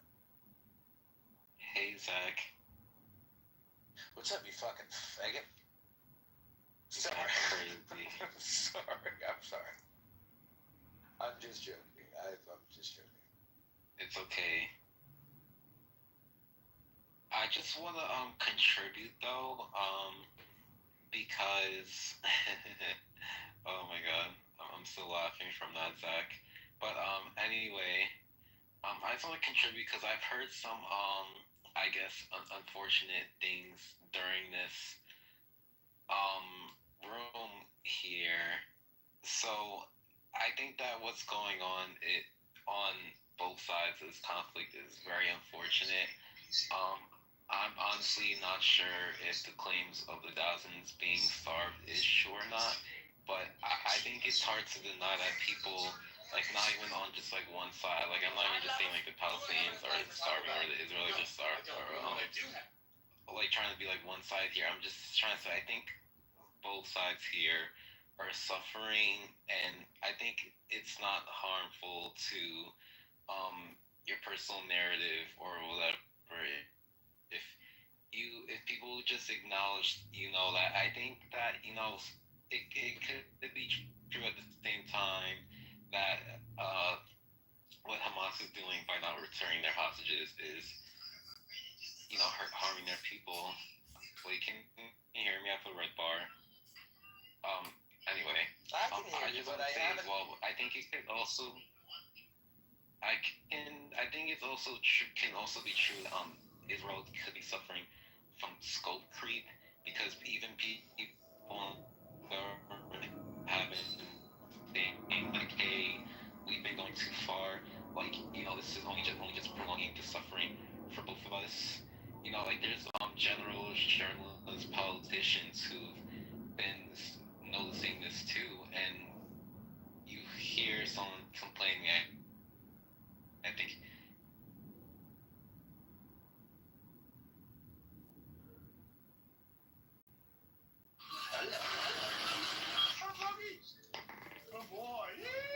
I can't hear him. So the people of Gaza, if they are starving, it's because Hamas steals the aid in warehouses or puts it directly in tunnels, which Palestinians in Gaza have been saying on camera that the aid is disappearing underground. So there's more than enough food in Gaza. It's just not being brought to the people because Hamas wants the entire world to blame Israel for starvation when they're actually doing themselves. This is Islam. Islam wants to take as many people down with them when they do suicide. When they kill themselves, they want to take as many people as possible with them. If it's possible to blame the West, blame Christians, blame the Jews, they will go for it. Because Muslims say themselves, their biggest weapon is, unlike Christians and Jews, because we prioritize life, Muslims say that they prioritize paradise, that this life is not worth living for, and that they will be rewarded in the afterlife if they die a martyr for Allah. So I'm not falling for that. I know a lot of Catholics fall for that, but I'm not falling for that. And I notice this trend with a lot of Christians as well, following for the propaganda of Hamas, and that's very concerning. Because Hamas I'm not falling for any Hamas propaganda. No, not you personally, but collectively. Okay. The Catholic Church has been not supporting the Jewish people as much as they should. Like back in the day, Catholics used to fight crusades against Islam. Now they are enabling it.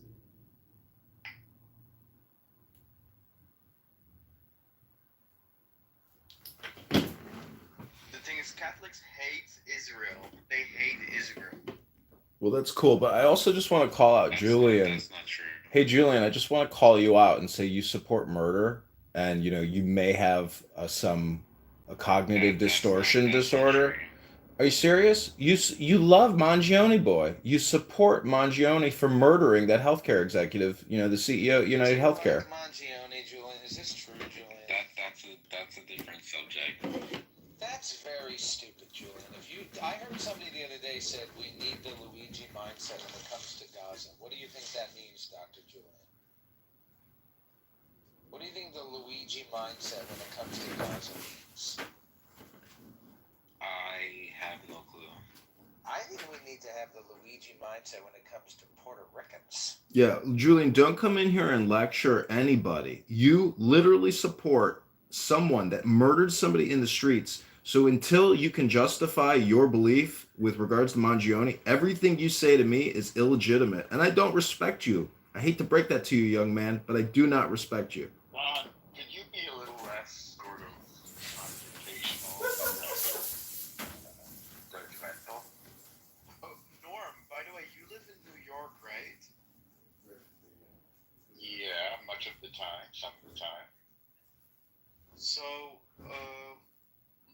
aren't you very concerned with that Mohammed Mondani person? Yeah. Because to me it looks like he will turn New York the way that Pakistani Sadiq Khan turned London into a caliphate. And this Mamdani person, he's a Shia, 12 Imamer. They believe he's not Shia. Islamist. He is Shia. He is Shia. He's Shiite. It's like just the same. Oh my god. You're saying he's not a Shiite? Shiite is that what you're saying? Julian? Adjective. Well, I heard multiple things around him. I heard he's like Sufi or like Shiite or whatever. But yeah. So Julian, just to clarify, you understand that Shia and Shiite are this thing? A Shiite is a follower of Shia Islam. The two types are not Shia and Shiite. The two types are Shia and Sunniite. I don't know if they use that term, Sunniite. Sunni and Shia. And Norm, of course, you know the difference between the Sunni and the Shia. Yes. The Sunni have a very Sunni disposition, while the Shia are totally full of Shia. And the Shia as well, Sunnis also waiting for them, but it's more of a Shia belief system. They're waiting for this guy called Imam al-Mahdi, which they believe is this Islamic end-time savior. And these Muslims believe in order to bring the Mahdi, they need to spread global chaos. Because when there's global chaos, they believe that the Mahdi will emerge and bring and establish world peace by enforcing Sharia law. Like, this is the Iranian regime that is exporting global chaos because they believe that will usher in the end times.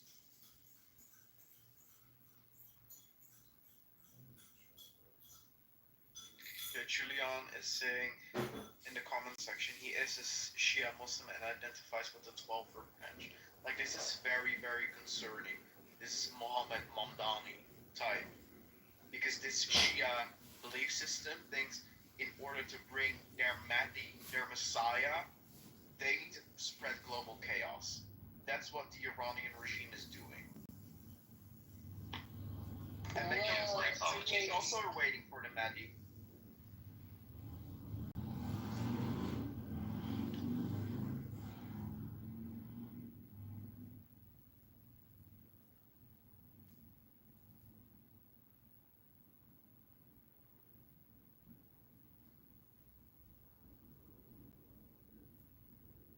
Julian, do you support Mohammed Zohran Mamdani as New York mayor? Well, I'm actually in New York City, and I didn't vote for him, though. Like, would you say if he becomes mayor, that would be an improvement, or do you think New York will become the London, like Muslim mayor London type of city? Well, I don't support his policies generally. I do think he has some unfortunate policies regarding transportation, housing, and the grocery stores, and I just generally don't support leftists like him because after seeing the destructive policies of Mayor Bloomberg, I support more people like I guess Eric Adams, but I do think that he has some good ideas such as public child care, for example, and cracking down on corporate. When is that a mayor's job? Isn't that a municipality, county, having to vote for that?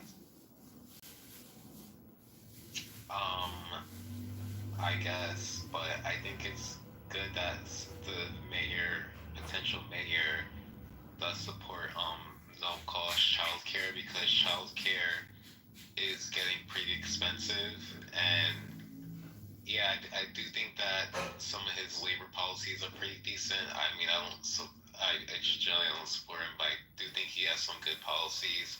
So I don't think it may. And he was marching for the trans people during the LGBT parade, so I don't think he's gonna turn it. That was full on Takia. He is spreading in the New York City mosque, spreading the Muslim interest. He's not going into the mosques and preaching things about Islam or that the Muslim community needs to be accepting of vulnerable communities. He's going into mosque preaching the Muslim interest. That's being two-faced, having a double agenda. Because at one point in the mosque, he's making very sure that he will make Muslims the face of City Hall and make Muslims the face of New York City, basically prioritizing them. Like, that is, like, incompatible with LGBT rights. Like, look at, like, wasn't there this full Muslim city council somewhere in Detroit or Michigan or Minneapolis, and then that Democratic, so a liberal or moderate, whatever, city council full of Muslims, when they took power, they targeted the LGBT community. They banned LGBT people. That was Sharia law. No, and even like I know a lot of LGBT people support him, which I don't understand, because there's other options in that mayoral election too. But like some of these queers for Palestine, maybe they need to wake up by learning the hard way, learning the hard lesson, like the people in London did. The people in London only start to open their eyes once a Pakistani radical Muslim became mayor. Not sure if you know the situation in London with that Muslim mayor. Julian, what is your take on this? Is it a conspiracy theory? Is it racist? Do you think it's not going to be that bad? Do you think he's full of shit, or what is your response? I mean, I don't think it's racist. I think it's, well, since what we're seeing in London, I think it's fair to have reservations about a mayor giving priority to his people of his religion. So I don't think it's racist at all. I just wonder if Mamdani is a guy like that. Like I said, I don't support Mamdani's policies. I think they're generally kind of dumb. But I don't think Mamdani is heavily Muslim. So I just hope, I guess, that he isn't, like, I forgot the London, whatever his name is. Sadiq Khan. I just hope that, Sadiq Khan's administration in London. Yeah, what Sadiq Khan did to London is, as a mayor, he did everything, preventing everything from the police force doing their job and making sure the streets are safe. Especially because London is a very dangerous city. A lot of stabbing and a lot of sexual violence against women, LGBT, and Jews. And I think when Mohammed Mamdani becomes mayor, that will be the reality in New York City too. Because he will be pumping all the hotels full with Muslim migrants. Mamdani. He has no interest in putting the interests of New Yorkers first. He made that sure when he spoke in mosques.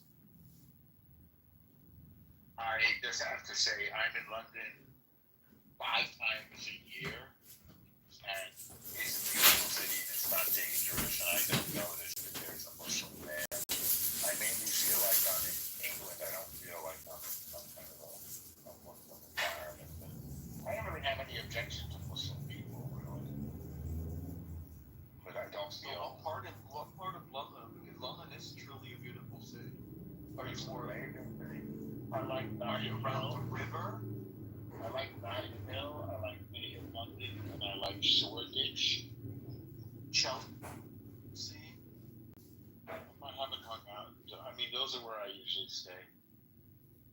stay in the Cotswolds.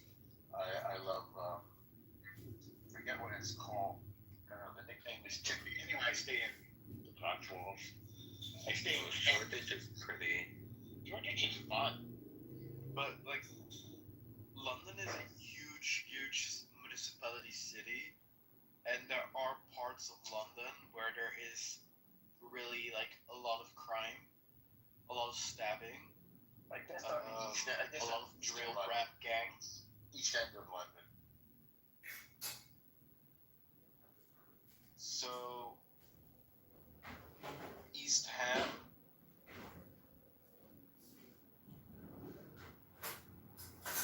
To be honest, I don't really what's in the four neighborhoods, the majority is kind of a mixed neighborhood. Yeah, because the south of London, that's not a nice place. Right. But it's a good city. And the Muslim mayor in London, he blocked as a mayor an investigation into the Pakistan hooligans. Because he is of Pakistani origin, and he feels like the investigation on his community is racially motivated. And that exact kind of attitude is why Pakistani hooligan could go unnoticed and continue in other cities where there are Muslim mayors as well, because London is not the only Muslim mayor place.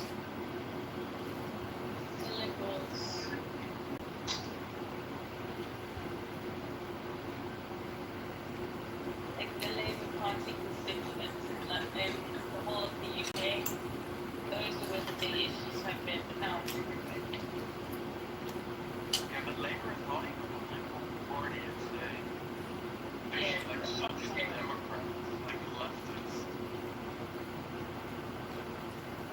It's like liberal in Europe usually means market liberty, individual liberty. It's more centrist. And the UK has a liberal party. I was speaking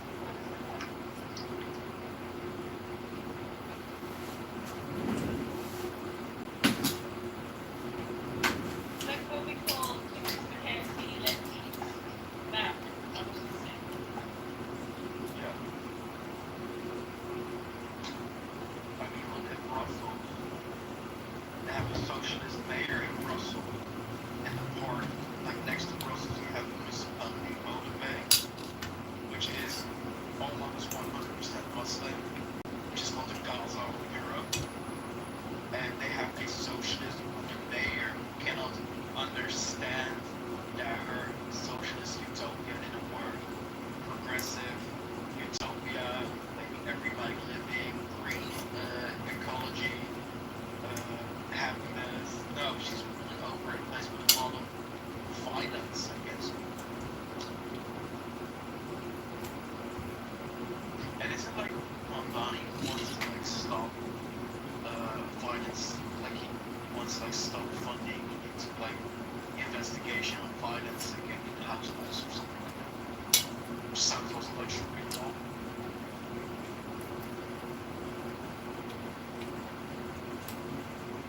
Is that true? He wants to stop investigating domestic violence. Yeah, I read something like that about domestic violence at home. That he doesn't want to like. He's like, we're focusing too much on that. Yes, we need to. Let people do what they want to do. During the BLM riots in the aftermath, he said that police and, like, I guess other law enforcement shouldn't be the one to respond to, like, domestic violence calls, and that police tend to escalate those situations. So, like, I guess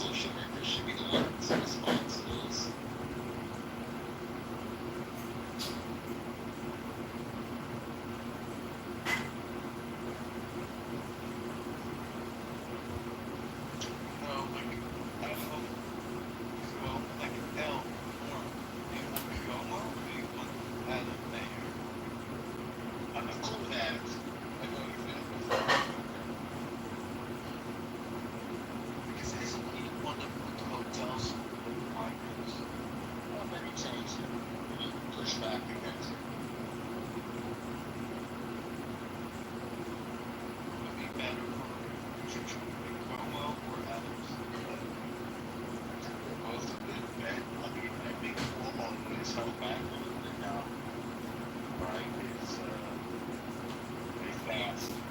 Taco Light lost the primary. Might be able to strategies outlets for that. Also, have to applaud a city like Kitover that has mayoral elections. Because here in my country, we don't elect our mayor, same in the UK, they don't elect their mayor. They just get appointed, put in place. That's why the UK is on that court, because they're put in that position. By who? And in my country, we don't have mayor elections. People elect appointed. Clearly, in my country, when a politician wins in parliament, they are guaranteed to have a position as a mayor somewhere in the country. Then who appointed him? I think the king. I'm not sure what country is this. I live in the Netherlands. But we don't like, even if you have city council elections, everybody votes, like, for example, Rotterdam had a Muslim mayor. He was actually liked very much because he spoke out against Muslim extremism. He was like first generation Moroccan and first generation Muslim migrants in the Netherlands. They came to work, and then the second generation and then the third generation felt like they were not part of the country, and then they had this nostalgia about Muslim countries, and then they started to radicalize, and he spoke sort of out against Muslim radicalization. And he ruled as a mayor for like 2 terms, full terms, while the majority of the people in his city voted for the local right-wing party.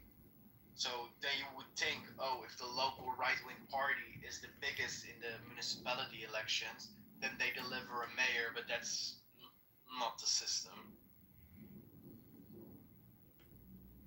Soul food at least eats greens, okay? This is from every bite being wrapped in a tortilla. I love tortillas, but you can't be wrapping all your food in it. Respectfully, Miss. Wait. Hold on. Respectfully, Miss Shirley, soon to be Mayhem. I listen. I feel very strongly at Soul Food is a movie that actually embodied a certain type of culture. I'm not specifically speaking to the actual food. Does that make sense? Yes, Adam, but we served soul food on, just so you know, soul food was served at the table I was raised on, and my family wasn't overweight. Mine too, and my family was definitely not overweight. It's one of those things, moderation. Have you ever heard of the turkey trot?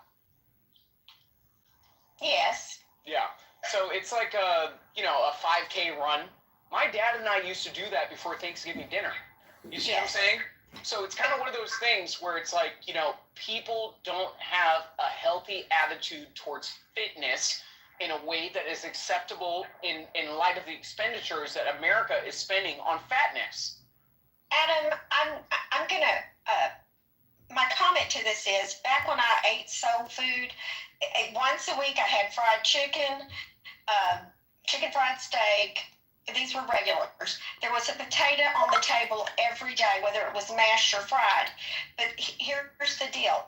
Now, people are eating food with preservatives, and I solely and absolutely believe that the chemicals, the natural flavors, they're not telling you what they are, that is behind most obesity in this country. And it used to, when I was in high school, there were 2 girls in the school that were overweight, and they were eating Doritos, and the rest of us were eating that soul food, but we were not eating preservatives. I'm convinced that that's a major part. It's not just soul food. Yeah, so I'm refusing to believe that, and this is what I'm saying. Shirley, it's kind of one of those things where people have access to the same inventory and the same food source. And these same people, based on different activities, are not necessarily burdened in the same way of having effective overweight. Like I'm sorry. Like I'm sorry. Like it's one of those things. Like I grew up in a house where like my sister's overweight, like very much so overweight. We grew up eating the same damn food. Well, to your point, I could eat. I was at the table and I didn't eat the biscuits, and my brothers ate the biscuits. Okay, I got you. Hey, for the record, Shirley, I would eat your biscuit. Oh, honey. That's why you're one of my favorites, because you talk sassy to me. Just saying. It's kind of fun when you're like the grandmother and somebody treats you like you might be attractive. I mic up on that.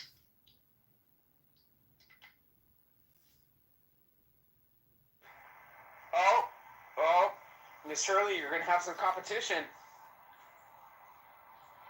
Monica just entered the room.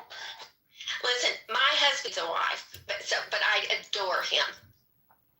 Yeah, well, welcome to the room, Monica. The most attractive, the most intelligent, the kindest, the classiest woman on all of Clubhouse. Welcome to the room, Monica. Hey, I have a quick question because I remember me and Adams did a similar room like this a couple months ago. So apparently, I guess that room's known for its degeneracy, right? So I'm trying to understand with that room, especially with what went down last night. I guess I don't know if there was other things that went on, but where do cats get off in thinking that it's okay that it's okay for an individual or multiple individuals to threaten sexual violence towards another person's family member? And then at the same time, that same individual threatens to do bodily harm with them. And then that person that retaliates that way is somehow, right, the bad guy. I'm trying to understand where in what world is that fucking acceptable? But that shit goes on. Can you give us a more specific example? So basically, what I'm saying is that last night there's this cat in there, and there's multiple cats that do this shit. So I go up in there and just have conversations, or at least try to. So when I was up in there was a guy named Jacobus, and this same individual said he was going to come on my mother or something like that, or do some, basically threaten sexual assault. And I said, listen, if you pull something like that, you're going to get your head blown off, right?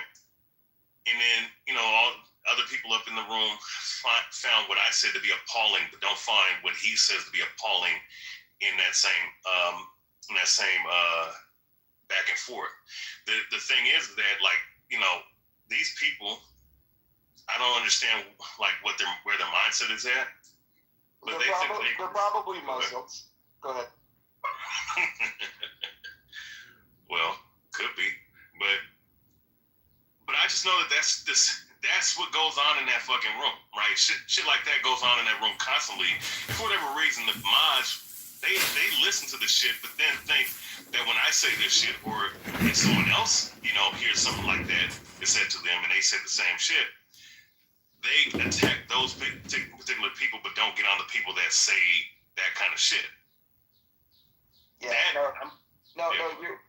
This happens more than this. There's a guy by the name of Tiger who threatened to rape Kelly, and then when we would bring him to the stage, he would double down and acknowledge that yes, he said that, and that he still feels that way. So there's definitely a desire amongst some of these people. They're very rapey. The question is why do the mods condone rape?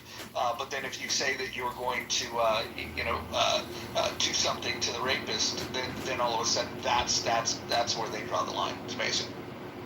Yeah, no, and it's funny because I saw this room title because I was already thinking about doing a room like that to ask, why does chillism condone sexually degenerate behavior like that? And I'm not even talking about being a homosexual or anything like that, but just that kind of behavior, and of course, amongst other things that you guys are speaking on in this room, Like that room is just, I don't know, man. It's like it's a lot of weird shit, and I don't understand with Nathan, like how he doesn't understand how detrimental that can be to him and to people up in that room.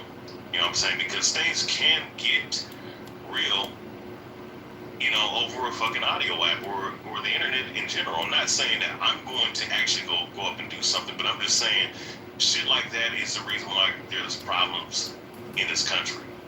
Because of stupid shit like that. Yeah, well, stuff can transfer from the app, off the app, and the people that are creating an environment for that, I think that they want that. I think that might even be their goal.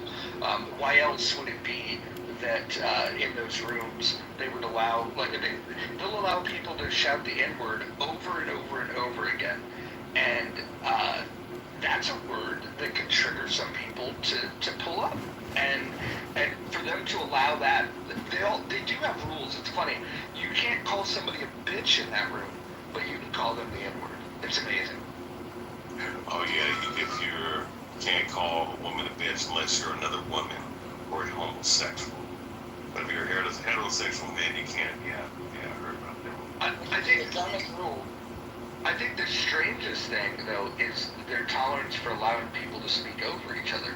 I mean, you can't even have a conversation, and then for somebody like John here that streams this stuff to a much larger audience on a much bigger app, it becomes a wall of sound. Nobody can hear the conversation, and so I think a moderator should have a duty to make sure that people talking over each other is minimized. Yeah. Oh, I mean, definitely. I mean, that is definitely something that, you know, like when you're having a constructive conversation, people are speaking over each other, definitely, you know. And my thing is, if that happens, and, you know, if that's an issue, then that's one thing, you know. I mean, if you have those kind of issues, those things can be ironed out, but, you know, just, I mean, the high levels of degeneracy, like, on that level, you know, I don't know. I mean, I think that some of these people up in that room are kind of mentally ill, you know what I'm saying? Because ultimately it just, you know, like you don't, like, I mean, my thing is, you want to have a one-on-one with that individual, that's one thing, but if you sit up here and try to threaten pretty much sexual assault on somebody, family member, like that's crossing the fucking line that you're not supposed to cross, man. But I guess, I mean, it is what it is. I mean, it's the audio app, you know, but I don't know. I just find that to be ironic. And I find it ironic that this room is made because I guess there's some other shit going on in that room that other people are starting to observe. So, yeah, sad to say that. Yeah. Well, let's talk to Monica. Well, what do you got to say, Queen? I think that the house rules of Clubhouse White Belt Chillism are unique. There's very few houses that I know of have at least a few rules that mean mostly consistent across whoever mods those spaces too. And the joke about men not being allowed to call women bitches unless they're homosexuals, it's because men default to the word bitch for women so often that it's like a cognitive dissonance IQ test to see what other names they can call women aside from bitch. And then they get gooed for 5 minutes or 10 minutes, and then they get brought back up. So Monica, let me ask you this. Why do they allow people to call people the N-word or the K-word? Right, it's decent. Well, the theory is it's a mostly free-ish speech space, and Nathan and Knowledge allow it. And then so then you get to choose, right? Can you tolerate naughty words being spoken, or you can't? And if you can't, you can leave quietly. I actually think there are worse things than calling women bitches and cunts. I think threatening to dox people on the app, that's a shitty thing to do. I think threats of violence that I hear very often from the man who's allowed in Chillism and White Belts, who has a lot to criticize about White Belts and Chillism just now, that's a lot. But, you know, to each his own. Yeah. Well, what about the lack of moderation when you have the stupidest people on the app that go into a 45-minute debate about Hegel, for example, and neither of them have even read Hegel. Like guys like Concrete and Ike that don't read source material hold a debate. Basically, they're speaking like 10-year-old kids, and the moderators just sit back and allow this sound wall to take place with no moderation whatsoever. And then when somebody with an ounce of common sense gets on the stage to expose that neither of them, and they both admitted this, by the way, that neither of them have ever read Hegel. Yet they decided to have a 45-minute debate. Why would anybody want to moderate something like that and allow people that have never read the source material to just go off for 45 minutes? Why would that happen? Because they have the power to do so. It's white belts and chillism. Just like you have the power to mod this room as you wish, you're the king of your castle in the muff, and Well, you're the queen, respectfully. Not really, but we did have a conversation about. Okay, so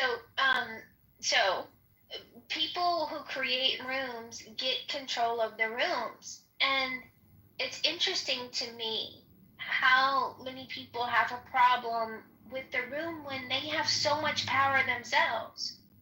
They can object to the room. They can throw a temper tantrum in the chat, and you know as well as I do, they've got some chat warriors in here or thumb and finger fussing all over your rooms, and then they can leave quietly. I don't think, based on all the A rooms I've ever been in, that chillism white belts is the most egregious when it comes to the crap that gets thrown on on Clubhouse. It's an audio app. People have been very cruel on this audio app.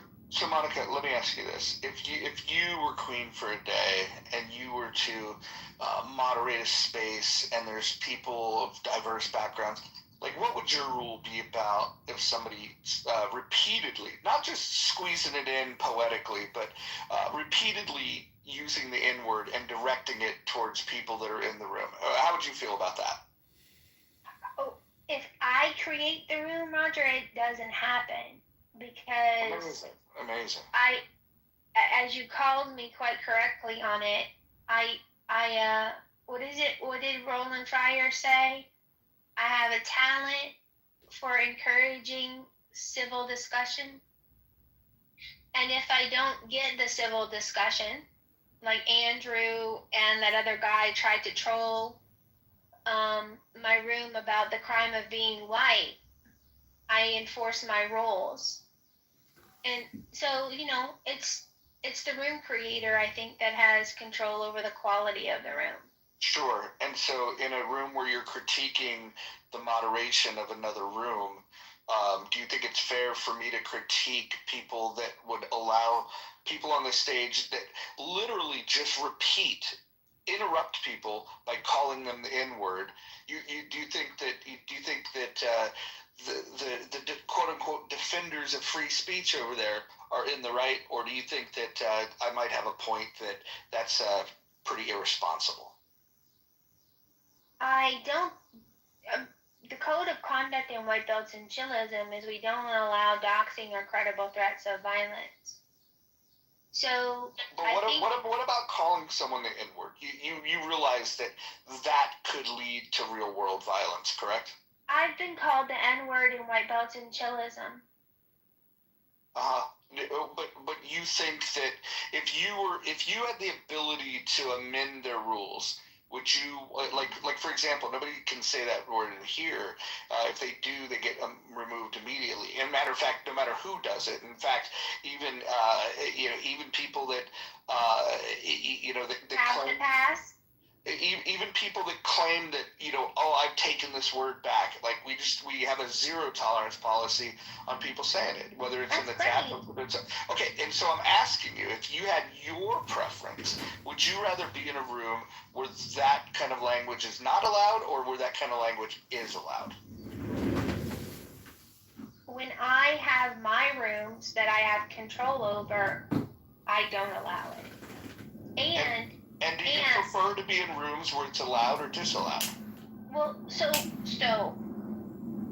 you remember Lenny Bruce? Didn't we have this discussion before with about Lenny Bruce? I like Lenny Bruce, and I like the fact. You know where I'm going with that. I like the fact that you can push the envelopes of free speech. I think I do it as much as anybody on this app. I think that's fair. That being said, even me, who believes I'm not a free speech absolutist, because I do believe that there's slander and defamation and things that can take place. There's also a concept of fighting words.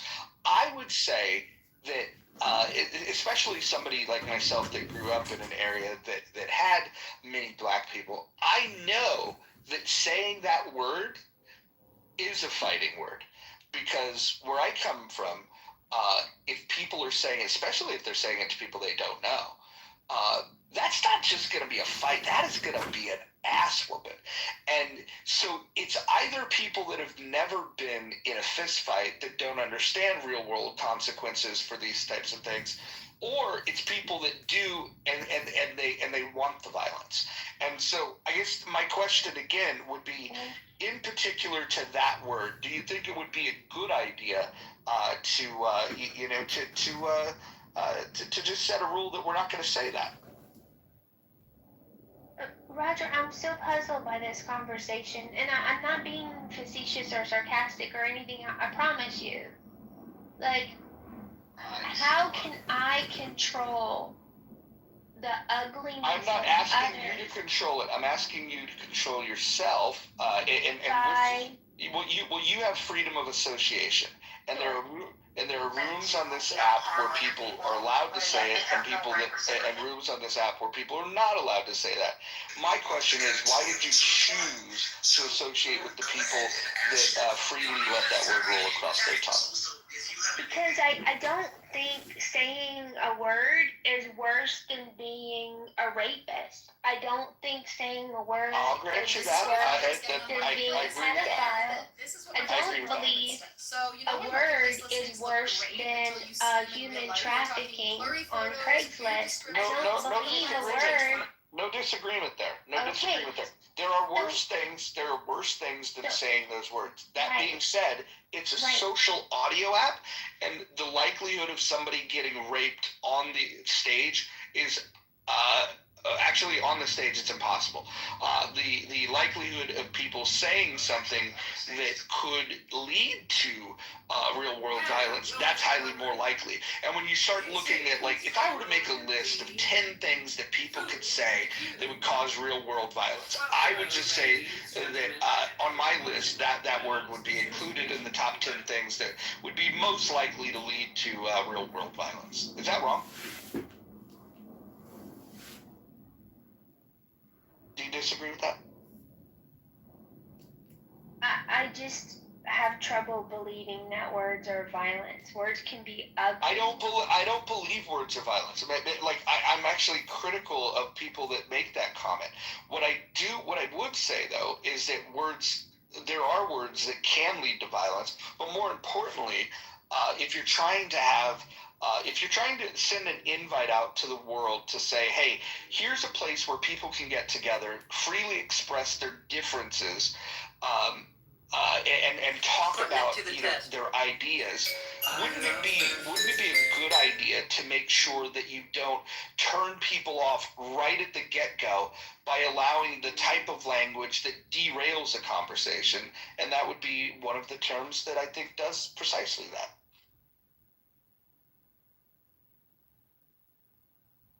Which is why you're clever enough not to have it allowed in your rooms. Good talk. Amazing. Okay. All right, Monica. Well, thanks for disappointing you. Well, I know. Well, listen. As JD would say, you're standing on your square. So there's that. Yeah, I'm disappointed that you did that too. All right, have a great room. Wait, Monica, let me ask you a question. I mean, Roger's asking you some pretty simple questions that could just be answered with a simple yes or no. Like, okay, never mind.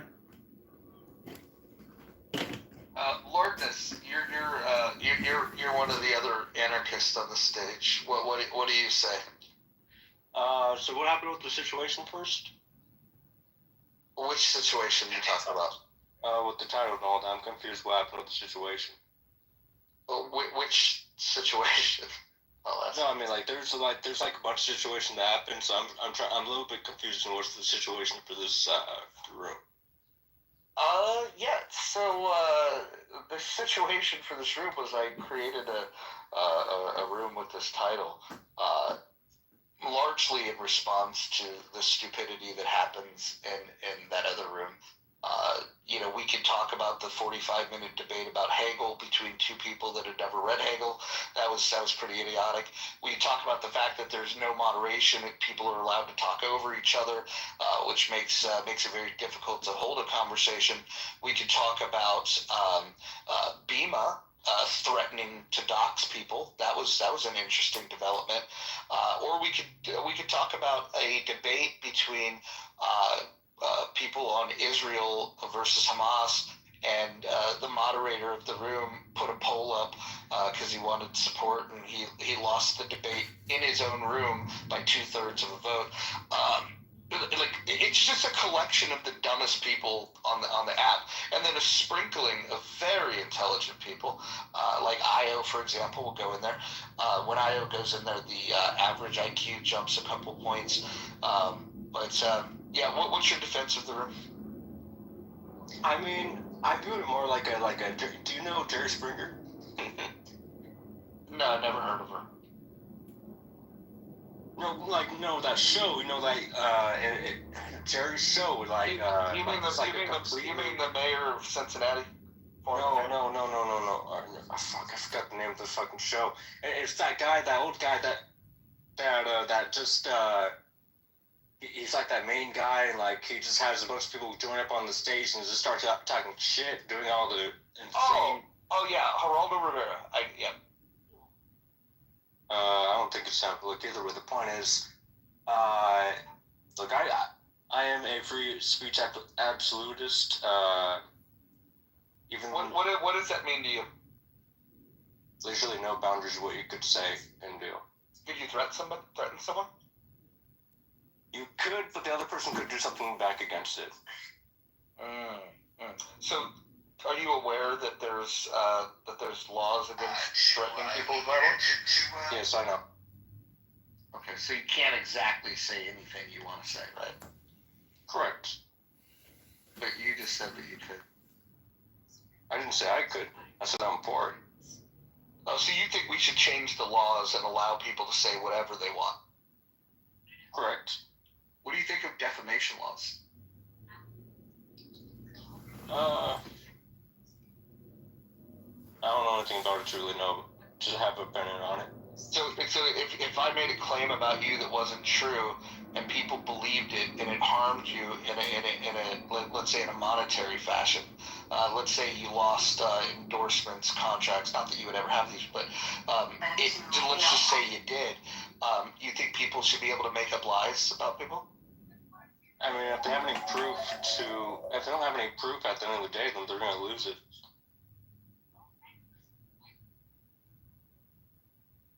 Can we go back? Can we go back to this talk show host? Tell me more about him. I mean, it's like an old show. I don't know. It's just like a really old show that this guy invites a bunch of random people. It's like Eric Andre mixed with this other guy. It's a very chaotic show. And it was called? Let me look at it again. This is amazing. Jerry Springer? Yeah. Wasn't he the mayor of Cincinnati? I don't know. I don't know who he is exactly or anything like that. All I know is this is a very chaotic, insane show. Lord Nas, I don't know if you're aware of this, but he's Mojo knows who Jerry Springer is, dude. Can you not pick up on that? I mean, you're expecting me to believe Mojo if I don't know him, so... Lord Nas, let me ask you this. Do you spend much time in chillism? Here and there. I'm usually just listening in. Would you call yourself a regular there? Not on the stage. What do you prefer, Chillism or this Jerry Springer fellow?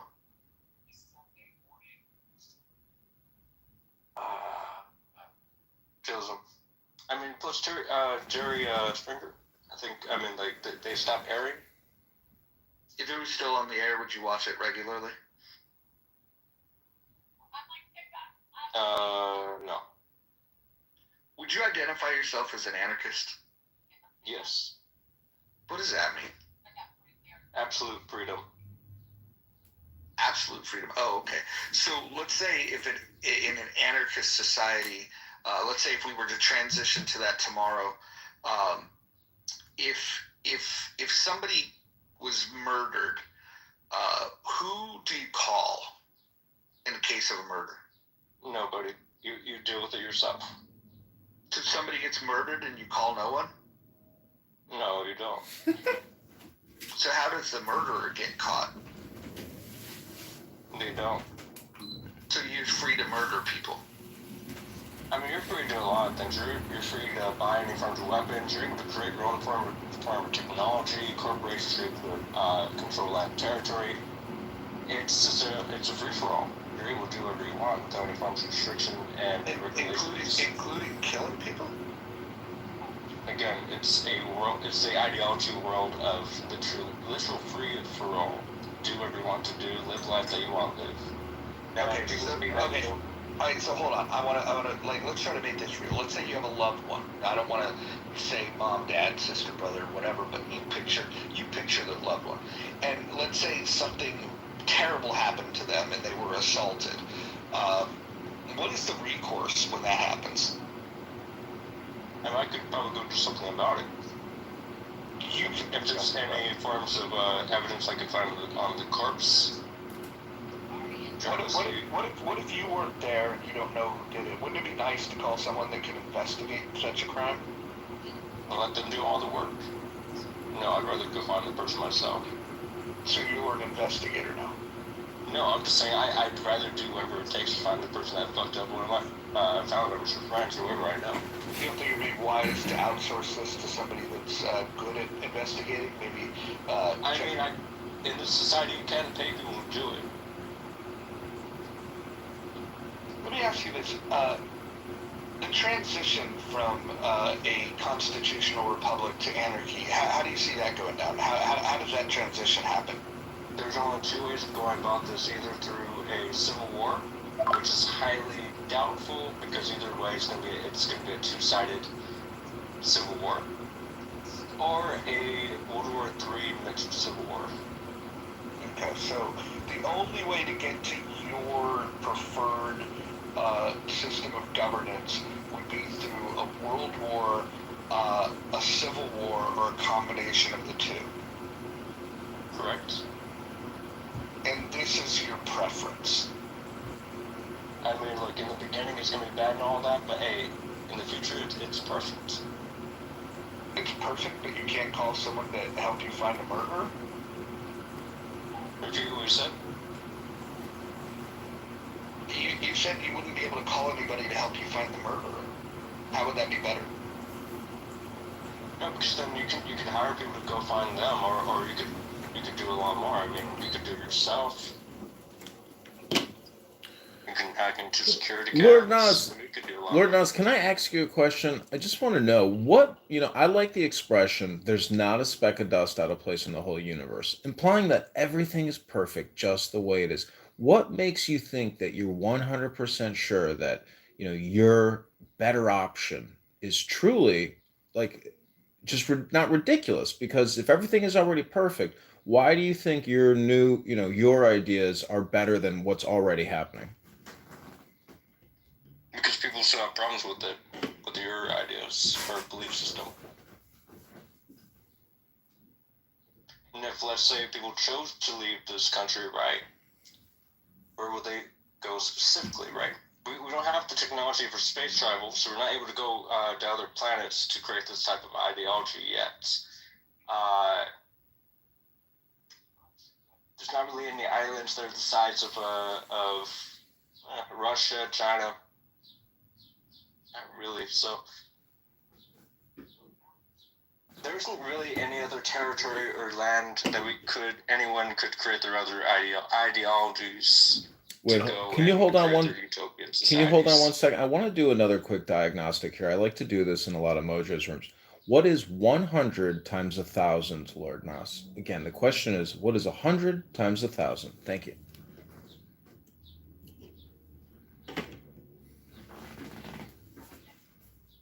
If you need to take time to go get a calculator, that's fair.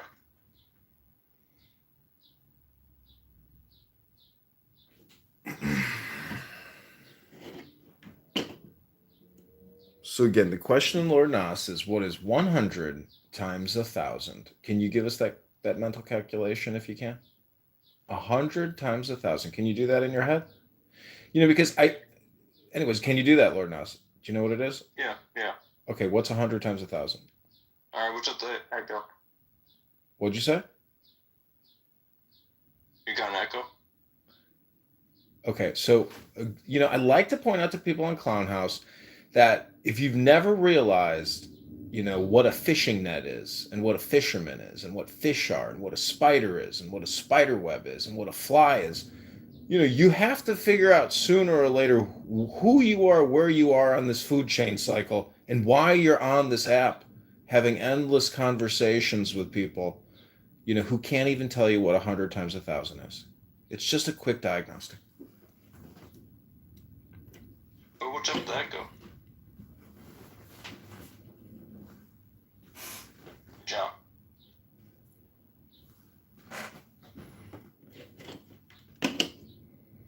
Are you echoing over there? I'm sorry, I'm not echoing over here. No, I'm just confused. What's up with the echo? Sound like two phones. Lordness, have you seen the movie The Purge? Yeah. So what do you think of that movie? I mean, it's one of my favorites. I do enjoy the franchise, but it is a little frightening. So what if our government decided to sanction something similar, where there's a period of, once a year, all criminal activity, including murder, robbery, etc., kidnapping and rape, were legal? I mean, that's your ideal future, or would you be down It's with not that? going to be like that. I mean, in the beginning, the very, very beginning, it's going to be like that. But over time, people are not going to be killing each other nonstop every fucking day or second and all that. Now, you're going to have disputes. You're going to have problems on land or territory. Different ideologies having conflicts amongst other ideologies. Obviously, that's going to happen. But in the very beginning of this ideology, yes, this is going to be like the Purge. But over time, it's not going to be like that. Well, why are you so convinced that the murder? I mean, this is a nation of wildlings, right? Why are you convinced? Why do you think that over time the murders would fall?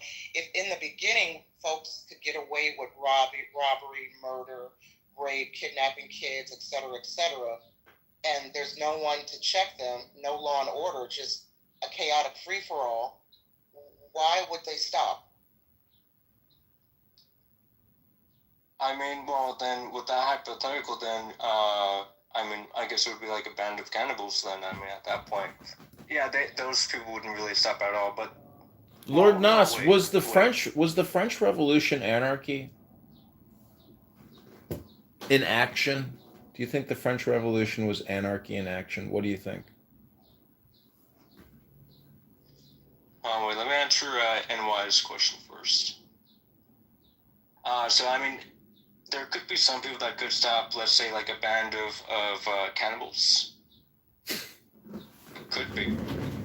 Either if they really want to do something about it, or they're paid to do it. I don't know if you saw the series The Purge, but there's the Purge bus, the blue bus. There's a church a couple blocks away from me. They have about a dozen blue buses.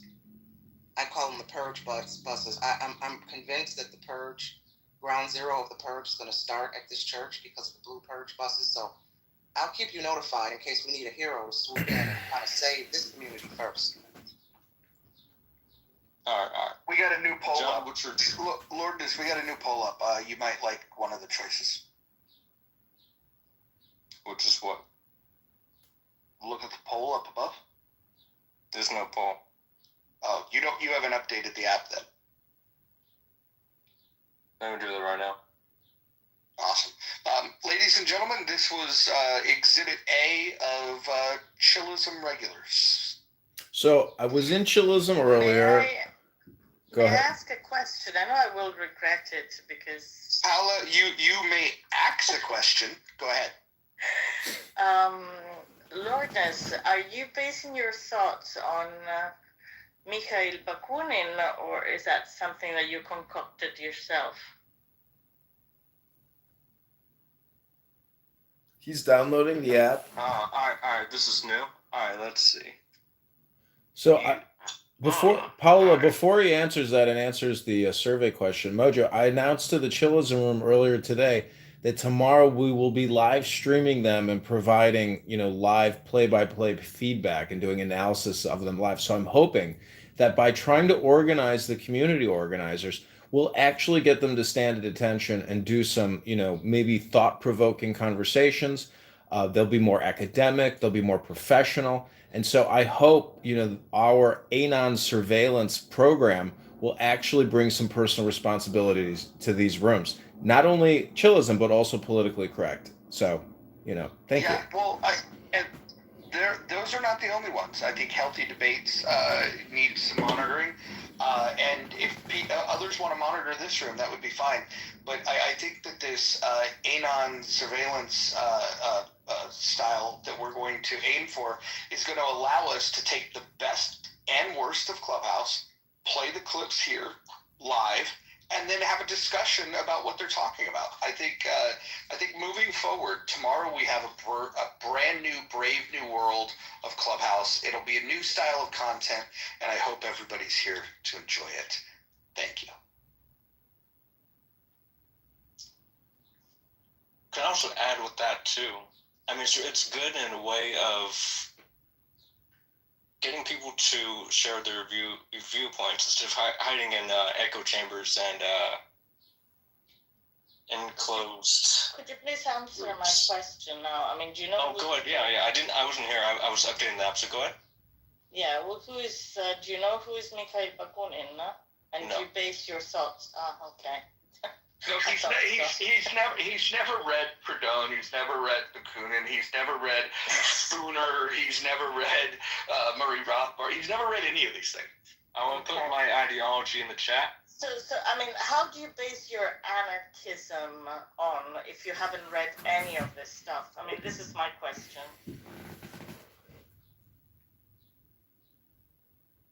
All right, so I asked ChatGPT what would be a specific ideology name for all of the things I've listed in a list of what I look for in a specific ideology. Mm-hmm. And it came with the name that I already put in the chat. What you're saying is absolutely nothing. I mean, it's not the theory that Bakunin proposed for anarchy, which was basically written at the same time as Marx and Engels when they wrote to the Capital and the Manifesto.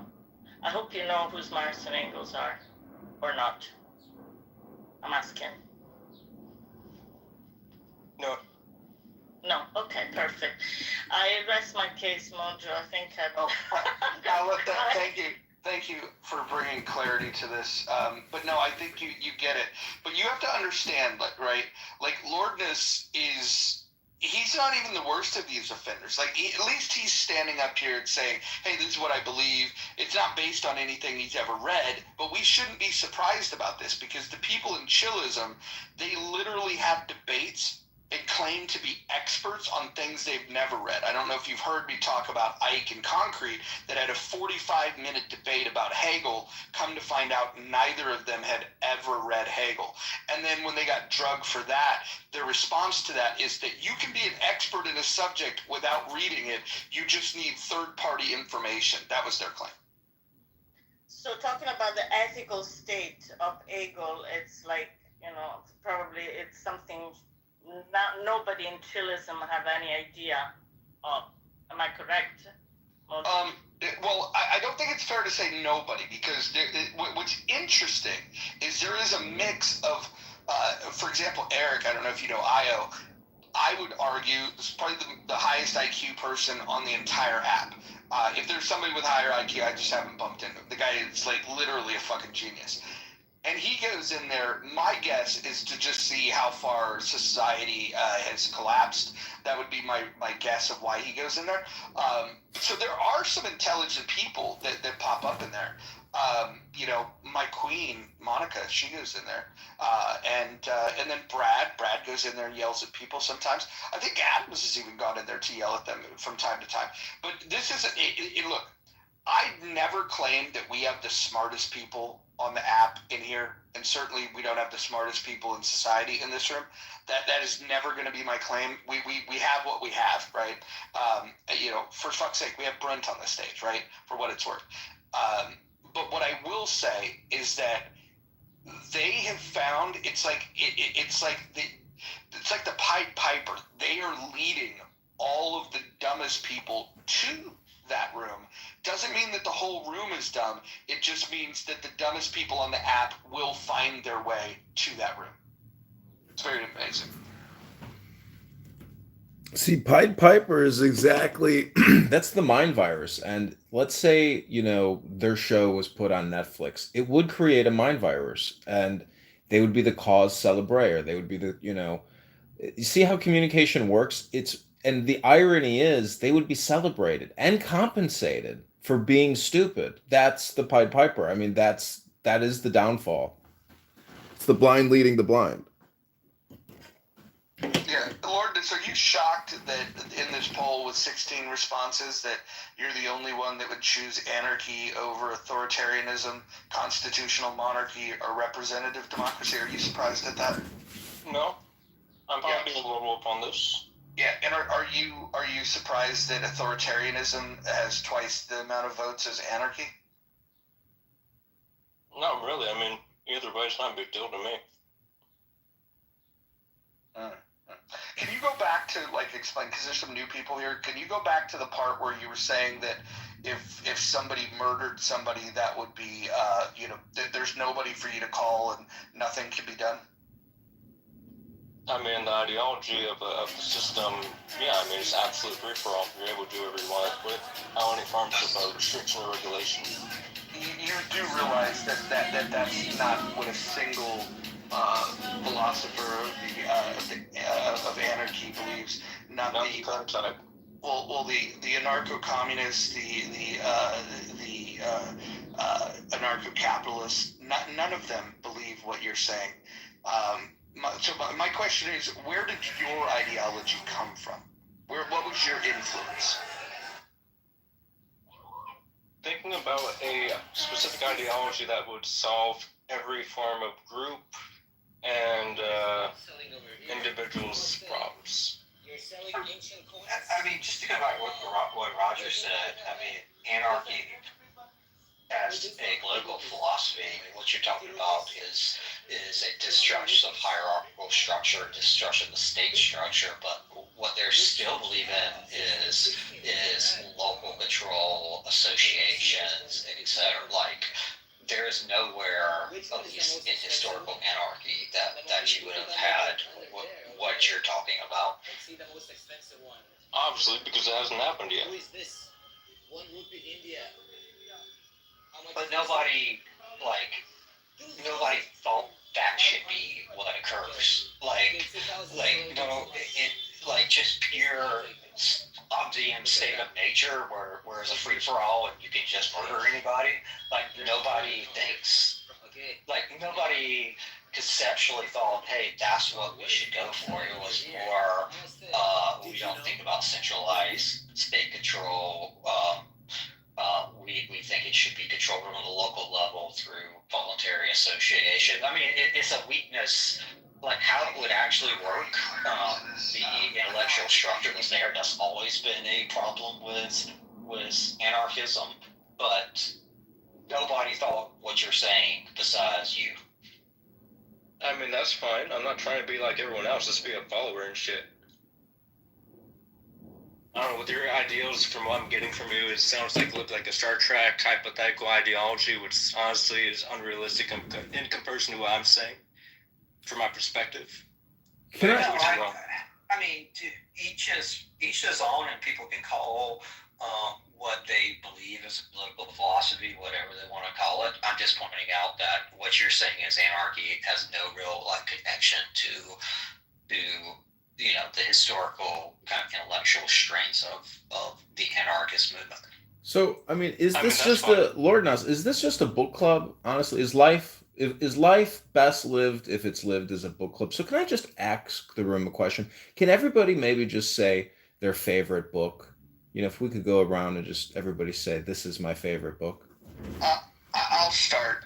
My favorite book, it's a simple one. It's called The Four Agreements. It's a good book. It's a short read. And I think if people read it and tried their best to live by it, the world would be a better place. Next. I'll go next. My favorite book is The Biggest Secret by David Icke.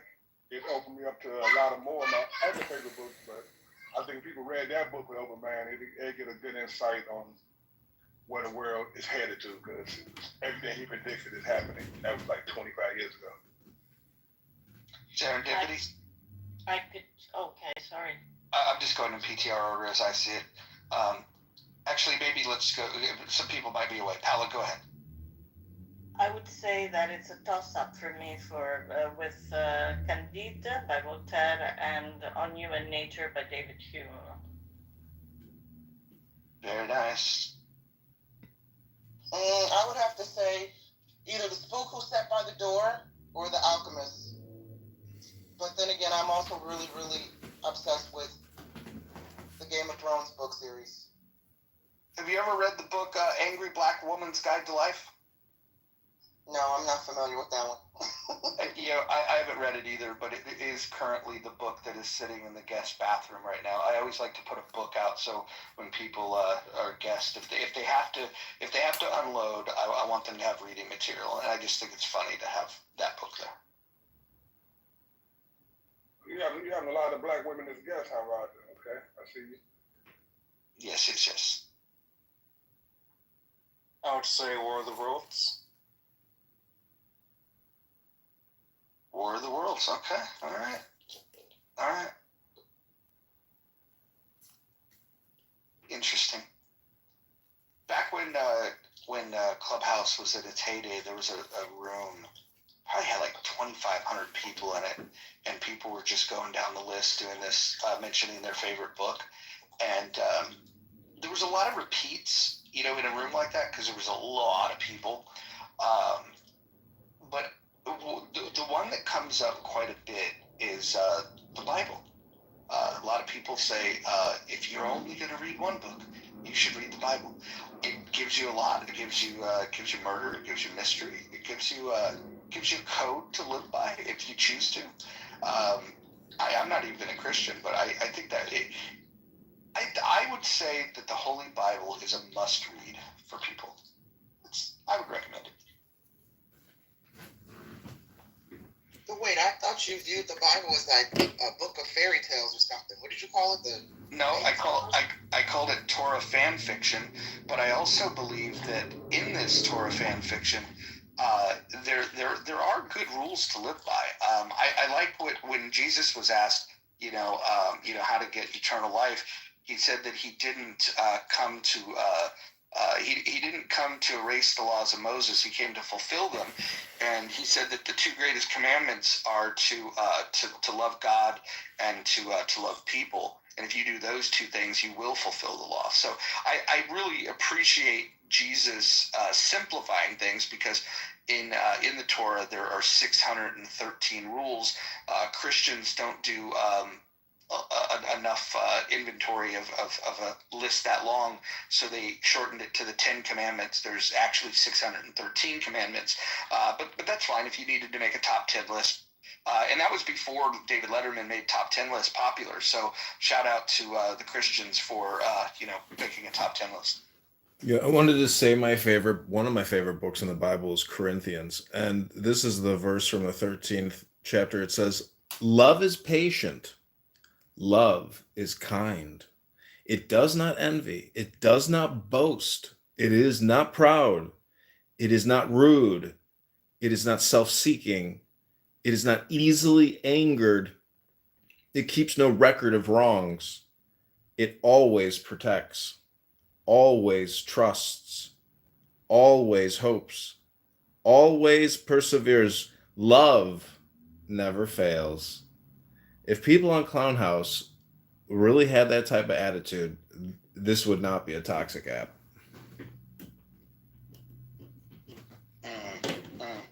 I think an important one to read for Clubhouse, though, to just be prepared, would be 2 Kings chapter 2, where it talks about when you mock the prophet Elisha and he prays for help from God, 2 bears appear from the forest and they maul 47 children. I think that's probably more of an appropriate scripture for Clubhouse.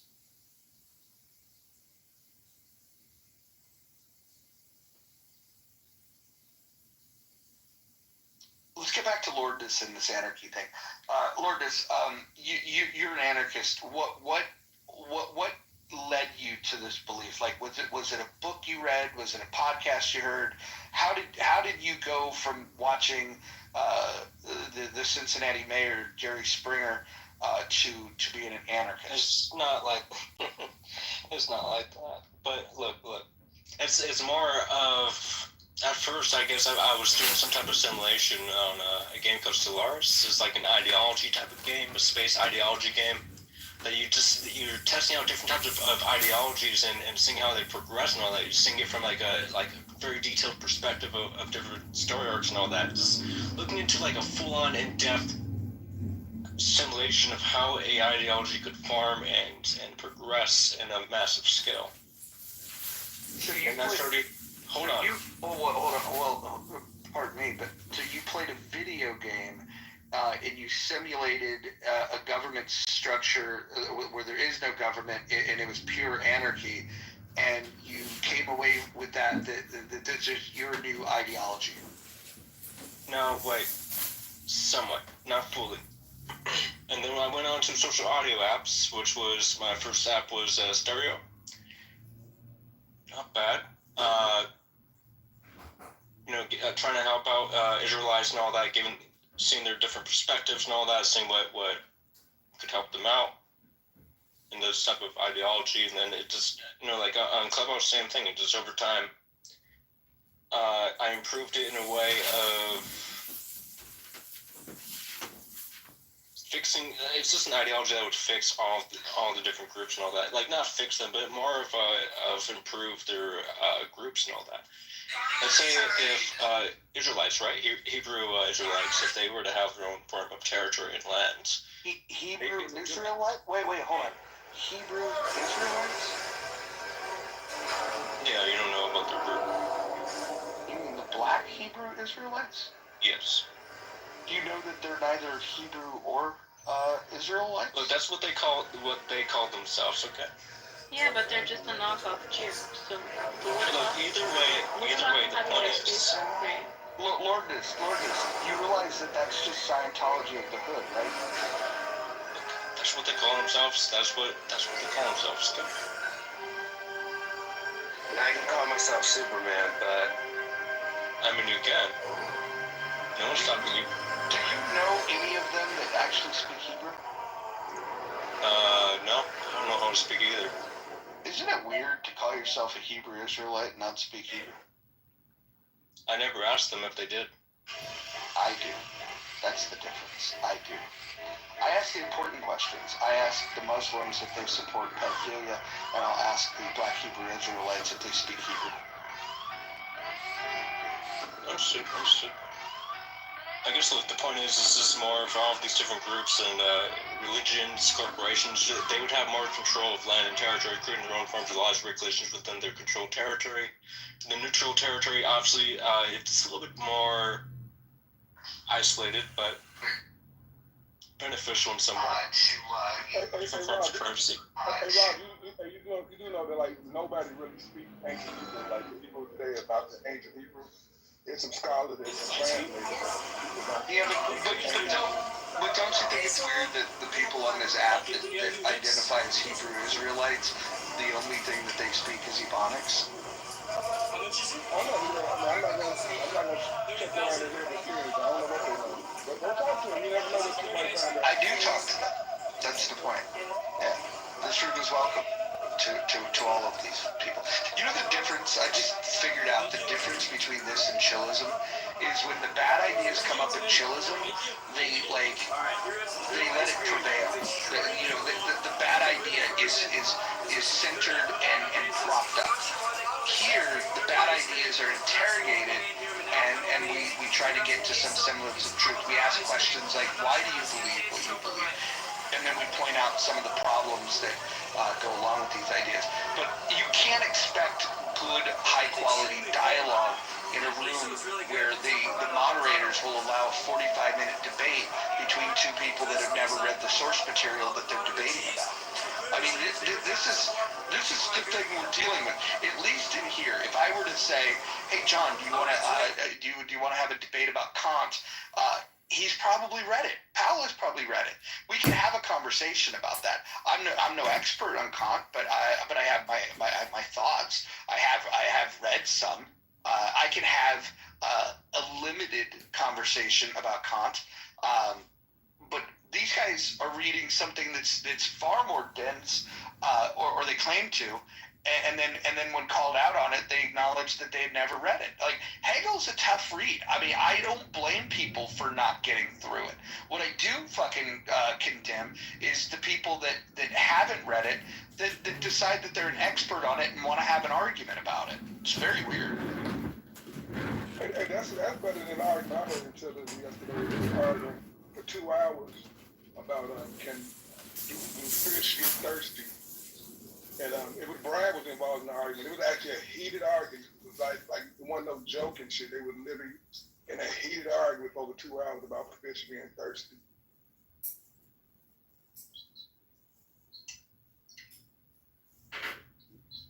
Okay, so moving forward, we won't have to open rooms talking about what we heard in chillism. We'll actually allow you to listen. Why you do that? Give me it. You okay, Hakima? Hakima, you alright? My fault. I ain't know about my son. No, it's okay. My son threw water all over the floor. Oh, you're talking to a human? I thought you were talking to a dog like that. That's why I talk to Bubba sometimes. You're all good. We didn't mean to pry into your personal life. So, in the future, thanks to our friend, future Congressman John Kitover, we are going to stream rooms such as chillism or politically correct and other rooms, healthy debates, for example.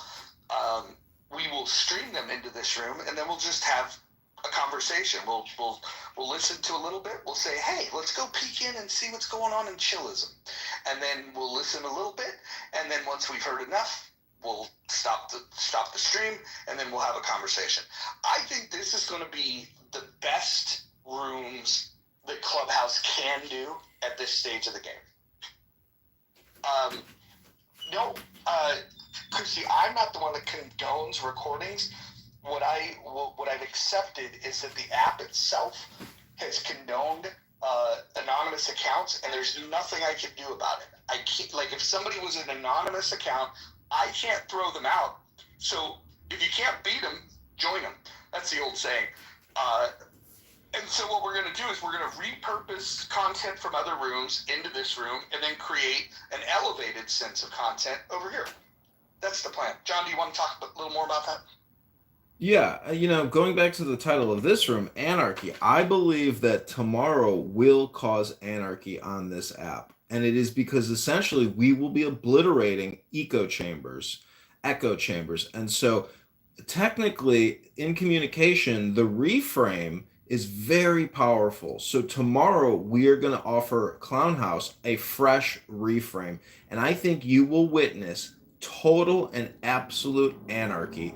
And again, I am running for Congress, so I do believe this will be beneficial in drawing attention to my campaign, particularly with regards to communication strategy and the lack of education, or really just how degraded and how much brain rot has truly set in amongst our fellow Americans. Amazing. I'm excited about this. I hope you guys are excited. Because here's the other thing. You can come to this room and not have to worry about missing out on what might be going on in another room. Because we're going to bring you the best and the worst of what Clubhouse has to offer. and then we will offer our analysis and our critique. Some of us might say, hey, they made a really good point. That's probably unlikely to happen when we stream chillism in here, but I think it's going to give us a great opportunity to expand. I like the idea of sometimes maybe we'll just tap into hear what the Persians are saying. We won't understand a lick of what they're saying, but it might be just fun and refreshing to just hear the different speech patterns and the cadence in which people speak. There's endless possibilities of this, and so I'm putting all of Clubhouse. This is a warning to you. We are going to be listening, and we are going to be streaming, and we are going to be talking about what you're talking about. Hey, you got to change the name of the house or do it in another house, like somebody critiquing Clubhouse or something. No, because people prefer to be in the muff, and if they don't like being in the muff, they probably don't belong here. Okay, I can't talk against being in the muff. Yeah, I'm with you. Even Brent likes being in the muff. Again, you have to realize all communication. I'm certainly in it more than you are. Maybe so. You're married, and if your wife puts out on a daily basis, you're getting more than I am. I will freely admit, because I'm very selective, I am not having sex every day like some of you whores. Same reason since I haven't joined Mojo. That, and as you observed the other day, I just like to hold on to pink there. It's okay. Moose, I know why you held the pink ticket, and I'm going to hit the nail on the head here. You can deny if you'd like, but you have some friends that are of a far lefty variety, and if they were to come and peek in this room and see you on as a member of the House, you could at least have some dignity by saying, I'm not a member, I was just there refuting some of their bad ideas. I think that's why you do it. I was here as the left ambassador, a mole. But if you actually change the room, you had other rooms. Yeah, I mean, other houses where I was a full-on member, so I'm not sure that's entirely true. So is it just the title of the room you don't like? The house? 100%. Yeah. Okay. All right. Well, maybe we'll have a poll someday and we'll change the name of the house. I'm very partial to this, so I'm going to be voting for it. But I mean, maybe hovering over the muff, circumventing the muff. I don't know, something a little more scientific. You know what Hey Moose, how are you in the muff but don't want to join in the muff? Like that's hypocritical. Stuff in real life. Listen.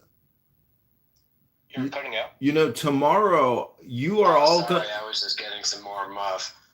You are all going to witness tomorrow squealing, screaming, anger, absolute chaos, anarchy, and insanity. And, you know, I have some experience with this on this app. I mean, I have been recording these rooms for quite a while. And when they know that I'm live streaming them, they have emotional meltdowns.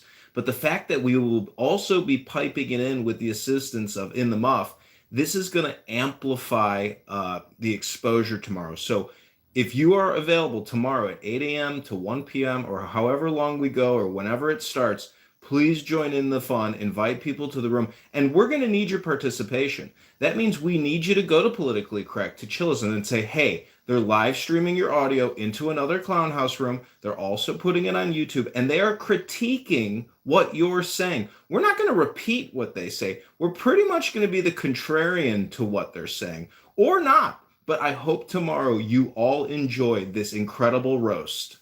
Again, this is going to be a roast. Well, I also would like to say that it gives an opportunity for the smart people with the good ideas to have their message amplified. Maybe, just maybe, this could be the instrument that causes people to have better conversations.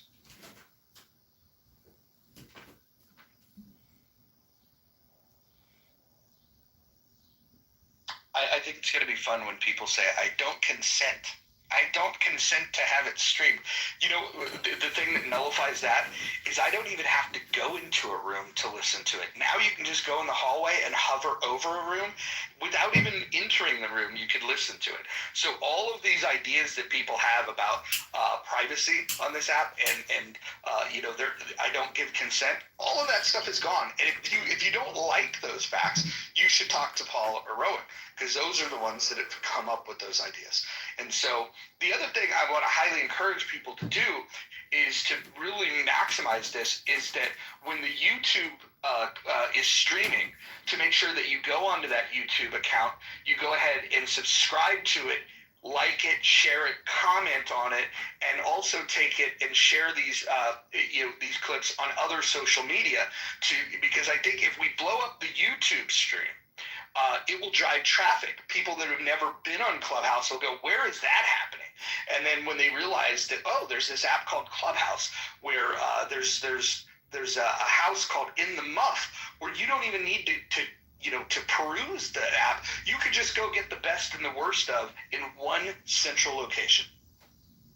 Yeah, I hate that new feature. I haven't experienced it yet where you can hover over the houses and listen to what's being said for so many minutes.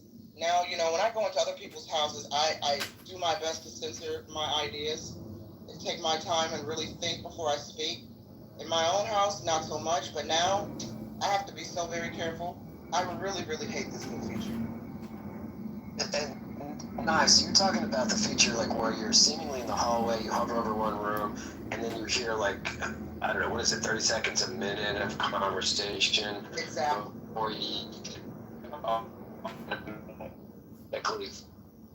forces you to join the room. That's my lord, my kingdom for a goddamn. Okay, am I coming through better here? Yeah. Go. Well, I was just gonna say what was deceiving about that, as per the huge with Clubhouse. It says so you're hovering, thinking you're eavesdropping, or like, hey, I'm gonna listen for a little minute, or anything interesting, maybe I'll join. And it actually has the big blue button that says join room. I found out inadvertently, they're like, I don't know what room it was, but like, Moose, why do you keep going in and out of our room? I'm like, what are you talking about? And then I realized even without hitting join the room, they see you in the room. Like, what? I mean, really, are these 14-year-olds that are coding this? It's absolutely wild. It's counterintuitive to a positive user experience. You know, yeah. Let's talk about the coding for a second in how it pertains to new features. They have this polling feature that's up above that hopefully you guys have all responded to by this point. If you do the math, it adds up to 102%. This is a quick fix. I could even fix it, and I'm not particularly good at programming. The other thing that's interesting is that it shows who voted for what. I think anonymous voting would be better. And then the final critique is that if I were to go and change the poll, it will kick me out of the room. I should be able to change the poll, in the poll, do those types of things without being thrown from the room. There's a lot of work that they have. Hopefully you guys can get that kind of feedback to the founders, though. Can I just say tomorrow I will be doing the heavy lifting and live streaming the room. So if everyone wants to share my video, but I would encourage you all to get a second cell phone and literally live stream or record what people are saying on this app. Don't be a victim of, the spam on this app. Reverse the flow. Hopefully we can organize and monetize, but I think that if we are going to change America, this is actually could be a great butterfly effect platform to do that with. And if the founders of this app shut down what we're doing, well, it doesn't matter to me because apparently you could just keep creating accounts. So even they are exhausted, I think, with all of the gossip and all of the reporting. And, Anonymous was a response to essentially take the responsibility off of them from people making recordings of what people like to complain about that are unrecorded rooms. So again, they deferred that liability and took that responsibility off of their plate. And it's creators who are creative that will generate social change for positive change. I mean, this is how we maybe evolutionize our consciousness on technology platforms like this. You know, it's the people. The platform is like doesn't even exist. It's agnostic. We're just people talking to each other on a fucking conference call. That's it. But how we structure it, what we say, what information is being exchanged is what matters. The platform is basically insignificant. It's almost like it doesn't exist. We're just brains talking to brains on a fucking conference call.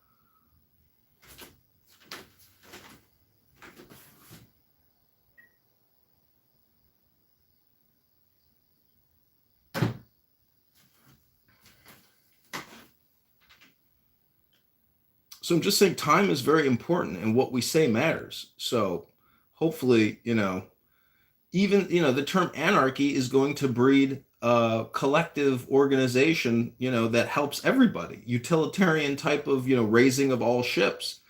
But I think tomorrow is going to be fun. I mean, this is basically the pre-party show. Well, make sure you tap into that room full of rats led by WAC 100. That should be an interesting, chaotic conversation.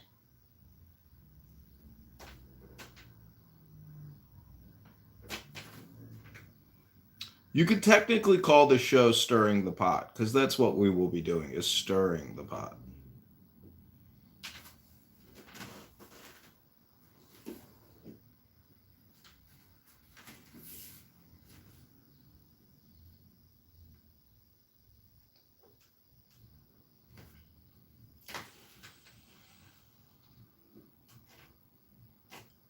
Well, it definitely sounds like it's going to be fun.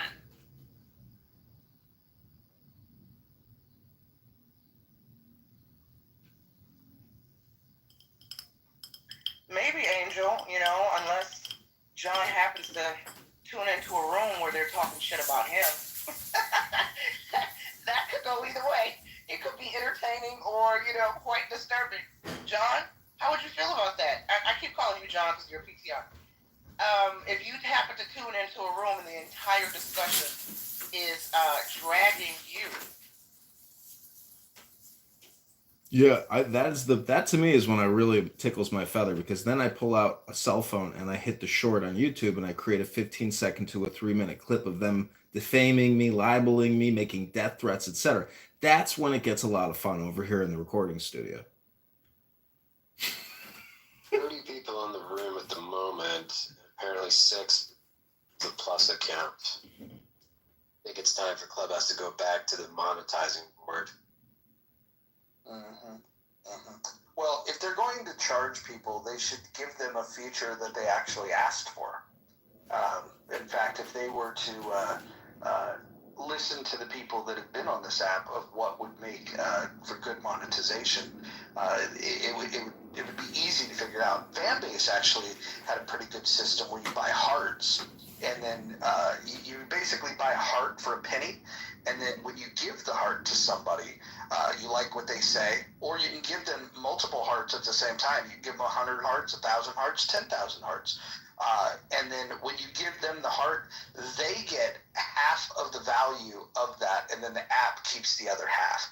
And so every heart cost a penny, and if you get a heart, you get a half a penny. So you have to get 2 hearts to make a penny. By the way, when Kelly and I did our rooms on Fanbase, I made more money in that first room on Fanbase than I ever made here on Clubhouse. So that's something that does work. $12. No, I made on the first room I made over $60, and on the second room I made like $30-something. So combined, I've been on that app 3 times, and I made like just a hair over $100. I don't know if anybody knows, and who Kim Cutts is. Adams might know Kim Cutts. Oh yeah. Yeah, I joined Fanbase. I don't really go over there, but if she opens a room, I'll go listen to Kim Cutts. When I first joined Fanbase, I think I had about 1,000 hearts, and I'm down to maybe 600. I give all my hearts to Kim Cutts. What did you say, Adam?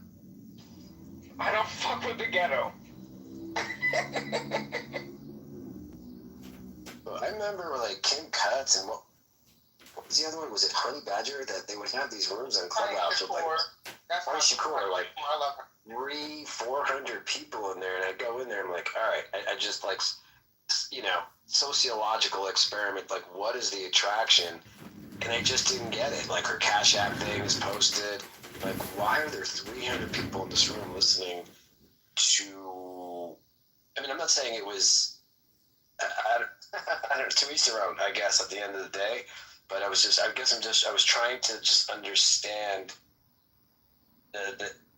what some influencers do to attract the folks that listen to them. Like, it's bizarre. Hey, John, are you set up where we could test out this streaming feature now? Or do you need till tomorrow? No, I have other accounts, but I won't jump into a room under anonymous. I'll just, if you want to hear a room to test the audio quality, we can do that. Yeah, I want to see if we can test. Let's go peek in at the 13 people that are in Chillism. That would be fun. Wow, 13. They're actually over double digits? Yes. See, the great thing about this is I'm not the only one who has to be the person who can participate. If anybody here has another device and you got good audio quality, feel free to speak up. This is a collective effort. Yeah, absolutely. In fact, if somebody wants to like peruse the app and go, holy shit, you won't believe what they're talking about, boom, there's the content. Let's go ahead and tap in. We could crowdsource this bitch to make sure that anything that is good or anything that is comically bad, we can go ahead and bring it into this room, and then we get to talk about it. This is what the people want to listen to. They want to make sure they're not missing. That FOMO thing is real. The fear of missing out. You can't be here and there, but starting tomorrow, you will be able to be everywhere on this app, everywhere, all at once.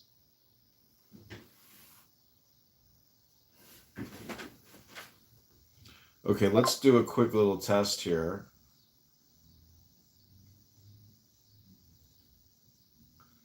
So we are going to play. I don't consent to being recorded. Okay, this is Joker's Lounge. Songs to my Habibti. This is Anna's in this room. Do we have an alliance or not? There's no alliance. This is free for all. If anyone skips me one more time, you two better skip me one more time. I swear to God, I'm gonna punch you in Look your how many throat. cards I have, Bells.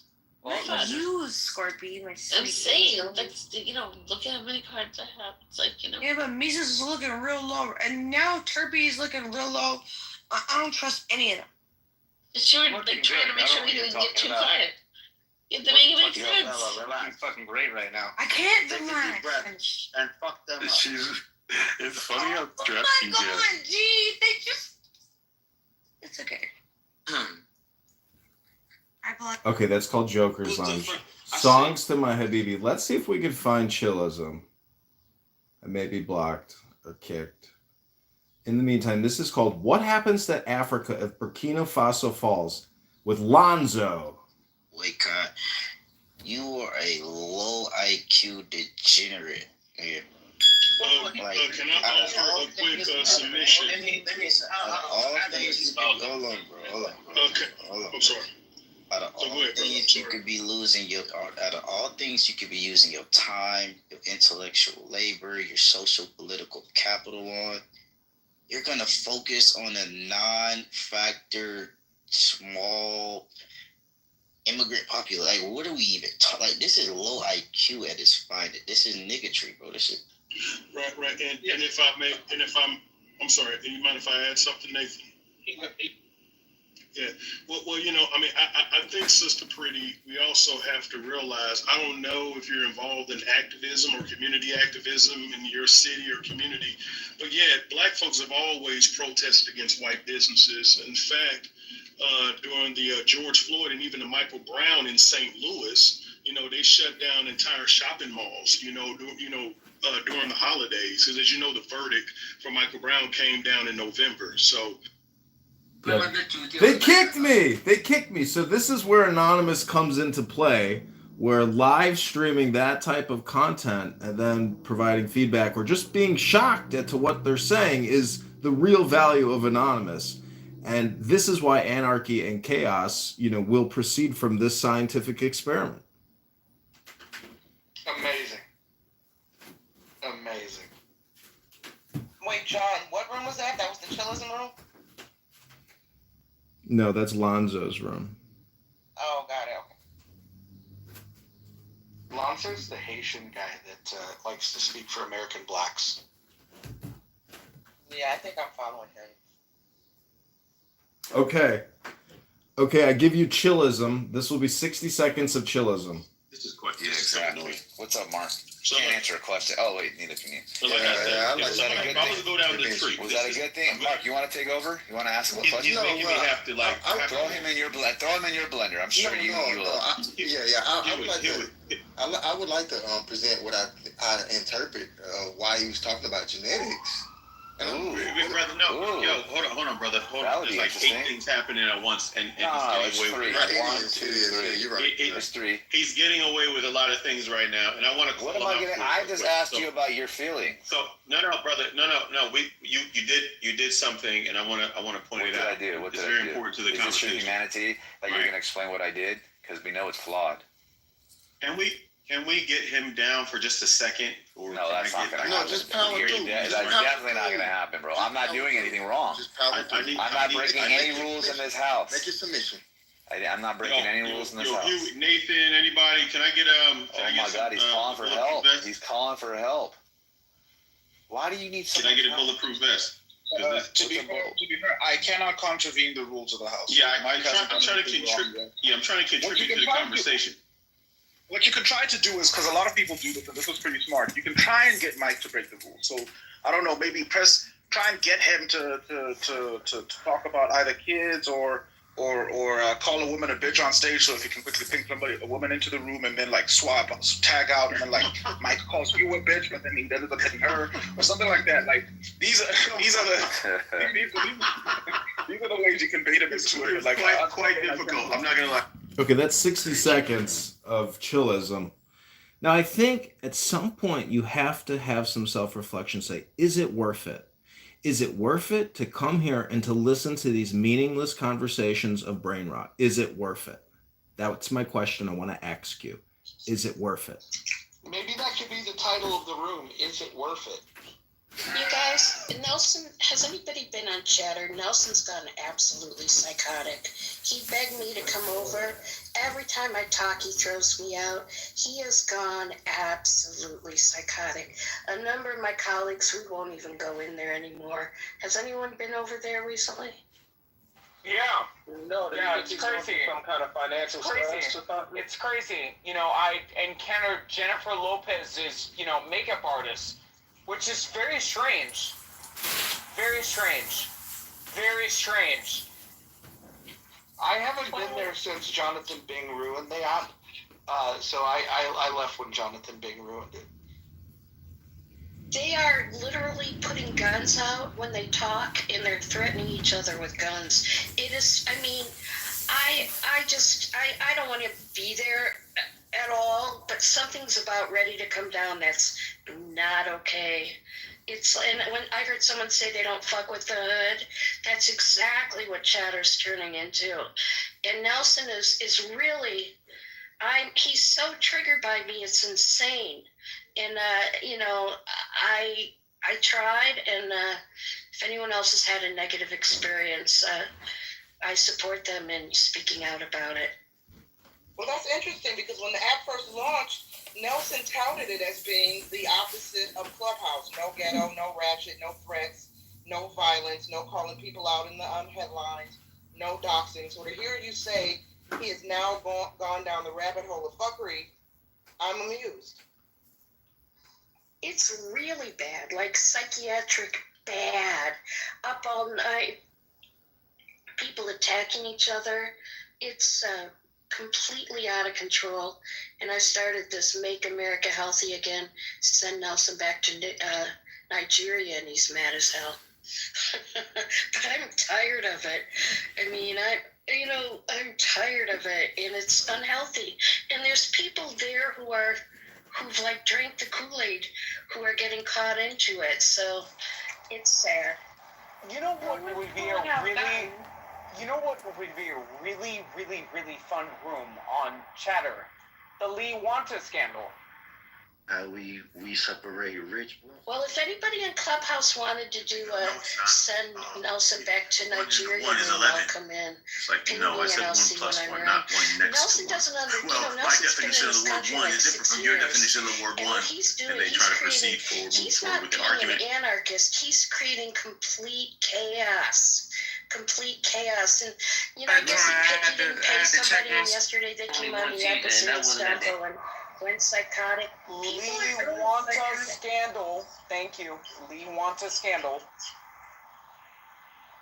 Ask him about that.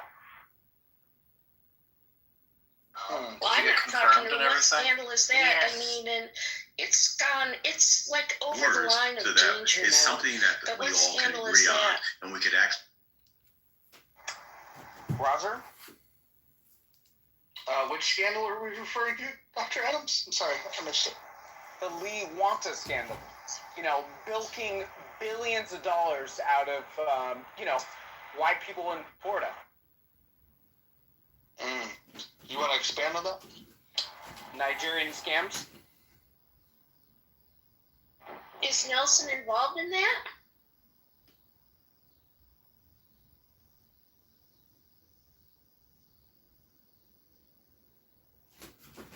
What kind of scam is that? Is that celebrity scam?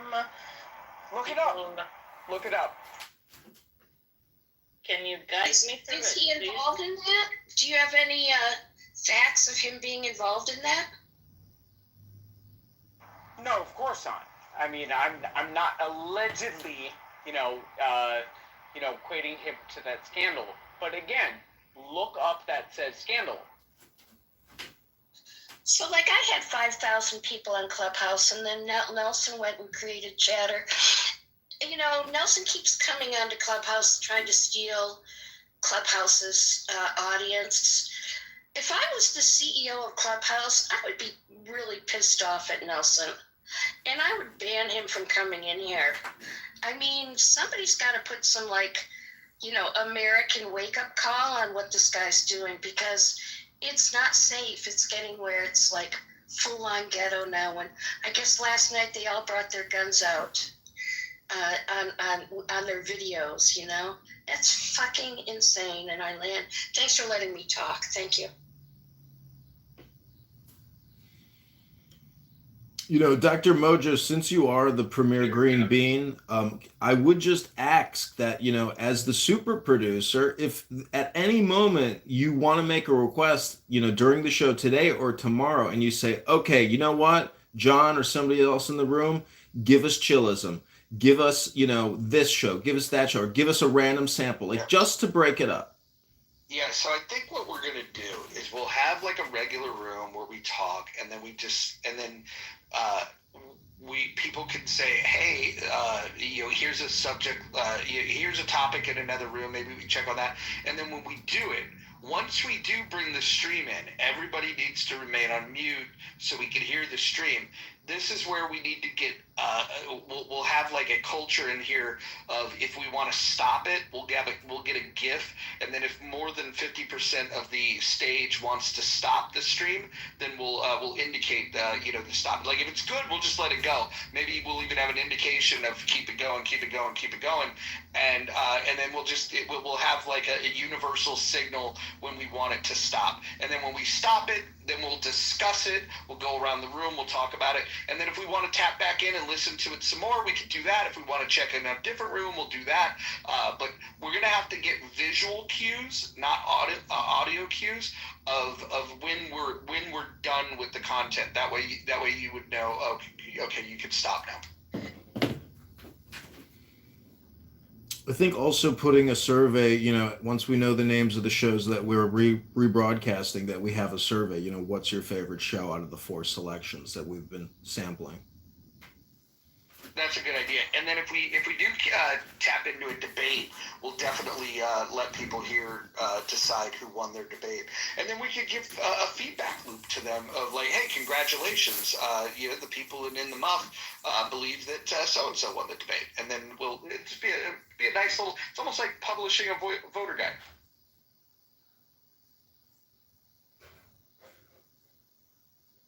Adams, go ahead.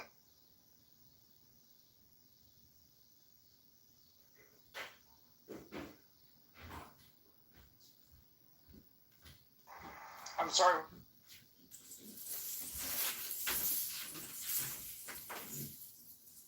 Also, don't forget tomorrow, if you are in the muff with us and you are part of this live rebroadcast experience, we may call you out and need your help to go into these rooms and alert them that they're being rebroadcast in this room. Your active participation is desperately needed. Without your help, you won't maximize the experience and have as much fun as you can, and this room won't be as popular and as big as it will be. So please, your participation will be required and needed.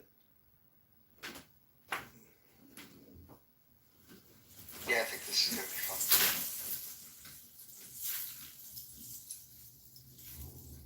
I think we'll also have to have some firm rules, like, for this room. Typical stuff that we already agreed to, like no doxing and no threats and that sort of thing. So when we're critiquing people, I think we should, I almost feel like we should play the critique straight. Like, the comedy is going to be what we stream, and then we can be the straight men and women, and we could critique it in an honest way, and then we can go back to the comedy that they provide to us. I don't think we need to add humor, a layer of humor over top of this, because the humor will be provided for us.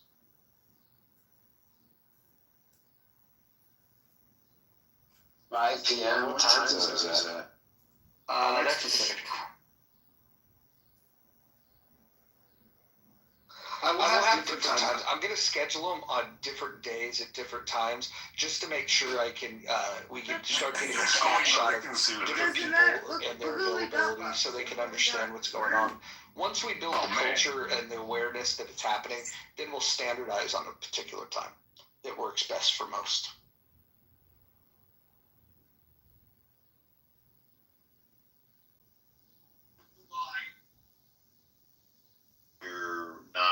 You're non-black, correct? No, she's not. I have a feeling we're going to find new favorite rooms. That's what I believe is going to happen. We're going to tap into a room, and it's going to be like, holy shit, where has this room been all our life? I think that's what's going to happen here. We're going to be scouring the app. I don't think that all signs should be in public, because we need everybody's help to do this. If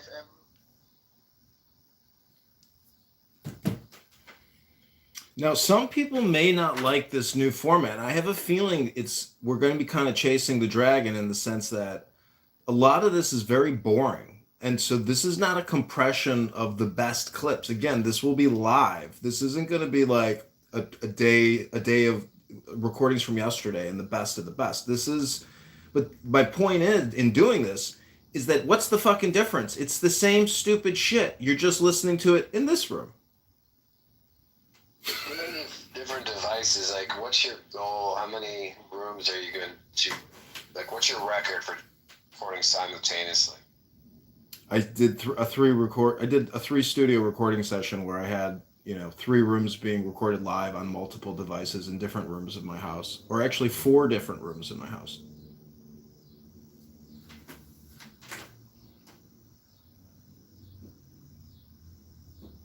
I think the White America rooms might provide some interesting content for us.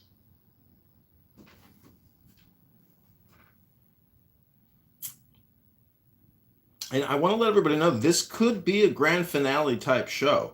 Like tomorrow, I will dedicate the morning to doing this, but this is basically the summary of my research project. This is like my thesis statement being submitted for my PhD. So this is the end of it. Like tomorrow will be a blowout, and I very much doubt we will do the same show. Maybe we'll do it this whole week. I don't know how hard it's going to draw me in, but This is what I've been doing for many years now. We're only doing what we've always been doing. But, pull that curtain away and we're going to find out, who the Wizard of Oz is. Lordness, what do you, I'm going to get back to the anarchy thing. What do you think would be different in terms of the crime rate? Do you think the crime rate with no police force, do you think it would go up or go down? I mean, who would actually record it? No, let's just say there was an independent third party that, that did a survey. How about this, Mojo? All right, how about this? Let's say in a corporation, communist ideology, specific territory within this ideology, right? It would vary, but I don't think the crime rate would be high in those territories, but in the neutral zone, it would vary. I mean, it would be difficult to try to record all of the deaths in the neutral zone, especially if nobody's going to really clean up the place. But I think it might be lower in a specific territory. Who do you think would fare better, lefties, righties, or centrists? Centrists. Well, how would they fare better? Is the question no law and order at all, or just local police, or no FBI, or what? All law enforcement gone? So, all right, so from what I'm talking about with my ideology, belief system, or ideology, corporations, religion, cults, ideologies, all of them, they're all able to control land and territory.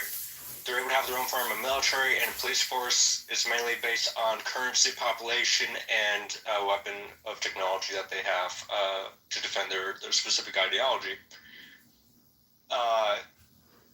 Neutral zones, obviously, it's like a Wild West in some way. Just people just mind their own business. You realize that in the Wild West they had sheriffs, right? Oh, yeah. But I'm not saying like that. I'm just saying it as a hypothetical. Right, but you referenced the Wild West, and I'm just suggesting that if you take like Tombstone, Arizona, the shootout at the OK Corral, all of that started with the sheriffs taking the guns from certain people. So law enforcement had some pretty strict rules back then. So why would you compare anarchy to the Wild West? I'm talking about the neutral zones in a way of, I mean, there's no way you can really force someone to give them your guns unless, I don't know, you had like a implanted a nuke within you or something. Then it's like, well, if you kill me, it doesn't matter who's going to come out of this or not. But well, that brings up another question that we've asked Bima, and I'd love to get your answer on this. Over 5,000, probably closer to 6,000 nuclear warheads. In your world, who would possess those? Everyone. Well, not everyone could have one because there's 350 million people in this country, and there's only let's call it 5,500 warheads. So not everybody gets one. So what's the more accurate answer? Who actually gets these? Again, it's a free-for-all. So I mean, all right. First off, I guess if let's say we were going to go through a thorough hypothetical. In the beginning, people are going to be buying them. Some people are going to be selling them. But who has them to sell them? Because like right now, they're like military. Oh, so the military will either keep them or sell them. Correct. And you think that's a good development? Yes. Corporations could also purchase the warheads too. So you're pro-nuclear proliferation? Yeah. Look, the type of ideology I'm speaking of, if you view it like Warhammer 40K mixed with Terminator, times 100. Anybody have any other questions for Lordness? Do you guys think that this sounds like an attractive place to live, where the military sells nuclear weapons to whoever they want? Sorry, just a question. Would Iran as well be one of the countries that can have nuclear weapons? Wait, Iran? Yes, Iran. I mean, look, my ideology isn't for the world, it's only for the U.S. But what if one of these military guys that's if they do, what if he wanted to sell it to somebody in Iran? Would that be okay? look, it's their choice. If they do, they do. But I highly doubt they're really going to succeed in any way with one warhead when this ideology has a very massive competition of war and technological growth to the point that they are capable of destroying the planet if they are losing their territory. Well, again, you never cease to amaze me with your bad ideas. Anthony, just to catch you up on what's going on here, Lordness, who's an anarchist, he was asked the question, who would get the nuclear weapons if we had complete anarchy, and he said that the military would have them, and it would be their choice to keep them or sell them. And he indicated that it would be their choice if they wanted to sell these weapons to a nation state like Iran. I mean, nuclear weapons is a pussy. Sorry, Anthony, go ahead, man. Nah, Moose, it's all good. This idea that the military, what I look at, I look at self-interest, and it would not be in the military's self-interest to do anything like that, bro. It makes fundamentally no sense whatsoever. So I have to vehemently disagree with your assessment. So you think that the military is its own, in this hypothetical then, all right, wait. How would the military actually progress in this ideology? I would go from one share of Wild Wild West to nuclear weapons. They're also going to go against corporations that could probably make worse things. In society breakdown, the military, they have guns, butter, training. They're going to be the ruling class like they are in a lot of countries when there's a military coup. If we have anarchy, they and their loved ones will be well taken care of. If they can't produce it, they'll take it. It's just that simple. Them selling nuclear weapons makes no sense whatsoever. I wonder what Brent has to say about this. Brent, Lordness says that in his desired state of affairs, the government would not exist and anarchy would prevail. And when he was asked about nuclear weapons, he said that the military would just keep them and they would be free to sell them if they'd like. So if you were a submarine captain and you had a submarine and the nukes that are on board, you could keep them or you could sell them. What do you think of Lordness' idea about this?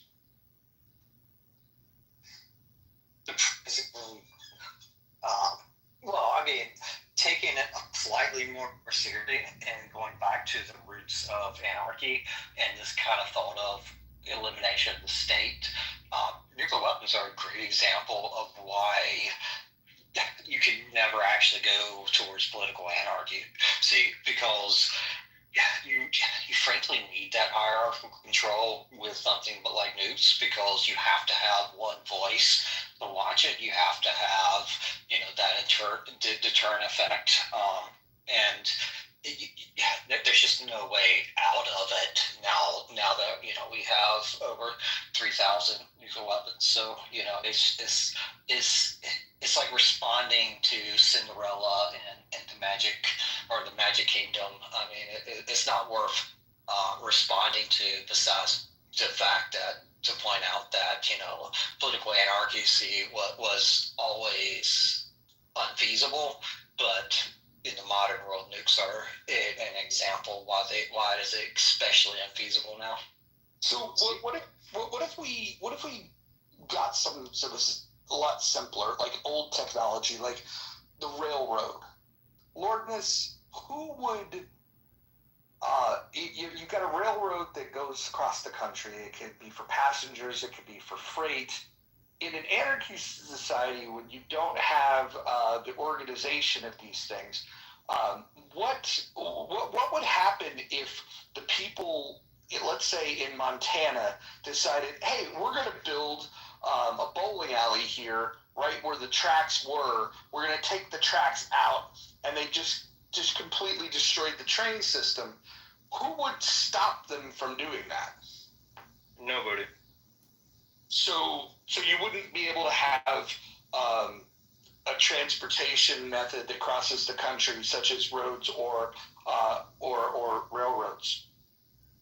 I mean, there's other methods besides trains. If, let's say, we go down this route. I mean, look at my PTR. Back to that, the military selling the nukes and all that. Would they really be capable of fighting something like this in the PTR? An army of these, probably made from mad scientists creating all of these different experiments and weapons and all that within a matter of days, because there's no regulation to stop them from creating it.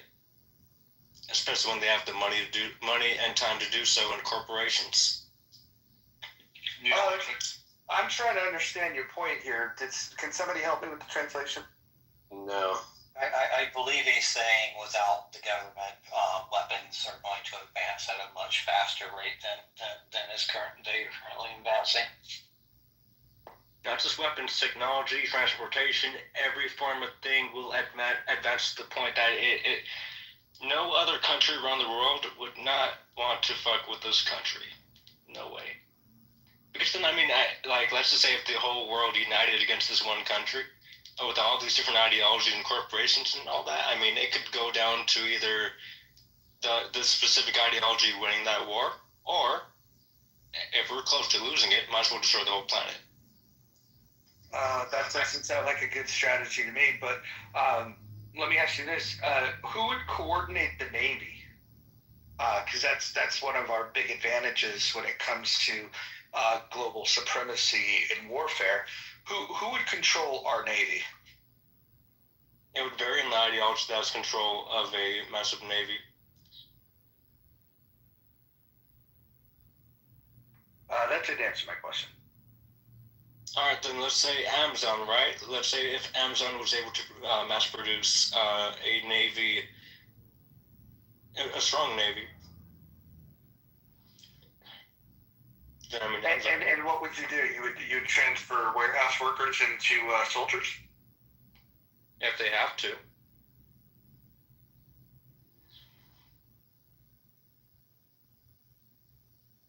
Ladies and gentlemen, this is Lordness from Chillism. Well, I wasn't originally there. I used to listen to your rooms a long time ago, I think a year ago. Did you have these ideas back then? Yeah. Got it. So, do you think that chillism is a cult? Somewhat. I know a lot of cults. They're not 50-50, but not fully.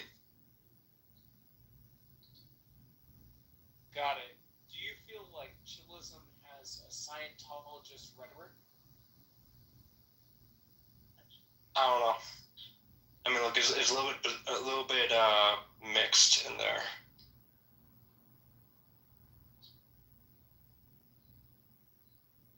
Got it. So you don't see like an undertone of Scientology? Not that I know of, or I can comprehend.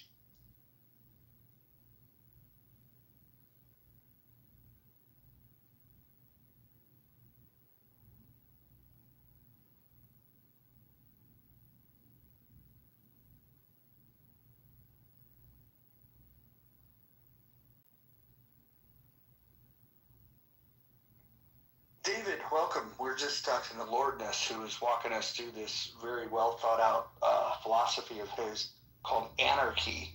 And he was explaining to us who would possess the nukes, how life would just go on if there was no railway or interstate roads, how we would protect against foreign invasions if we have no coordinated Navy.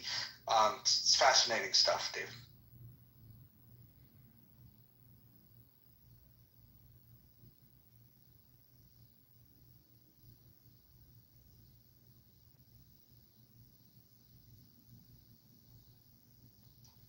John, who do you think is a better presenter of ideas, Bima or Lordness? when it comes to anarchy.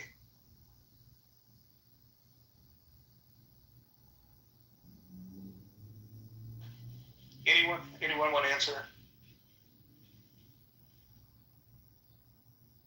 Okay, the whole room's gone silent. Perfect. Amazing. I've only been to Chillism today. I haven't been there before. But I'm extremely fascinated by this character Lordness, because I mean, are you actually trolling? Tell me the truth. Oh no, I'm not. I mean, I'm writing a story on this novel too, or on this ideology too. So I mean, either way. Are you completely mad? I mean, you can say whatever you want and make as much claims as you want, but it's just my belief system. Okay. After all, I do believe in the multiverse. Oh, right, okay. And, yeah, okay. I mean, I don't need to ask anything else. Thank you. Okay, Lordness, you have me on multiverse now. My interest is peaked. And I was in the store, I couldn't answer Mojo's question.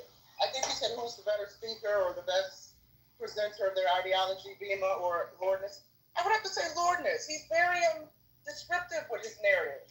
It's well thought out. As fantastical and insane as it is, I have to give him credit for the creativity he's put into this chaotic, deathly world that he wants to live in, where there are no laws, no rules, rape, murder, the children aren't safe, the women aren't safe. So, and then you added the multiverse as icing on the cake. So I guess you would win in the battle between your narrative and Bima's narrative. I think that's a good point, because Bima typically just says, I support ideas where you cannot initiate force or coercion onto another person or people. And then when you ask her for specifics, she has nothing. So at least Lordness engages with us and tells us what he thinks that this might look like. I mean, I'm just giving you guys the little things that you guys are asking questions about. I'm not giving the full-on, in-depth detail of it.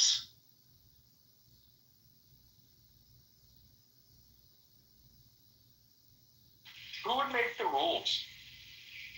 Now, alright, this is the little bit of a weird iffy part.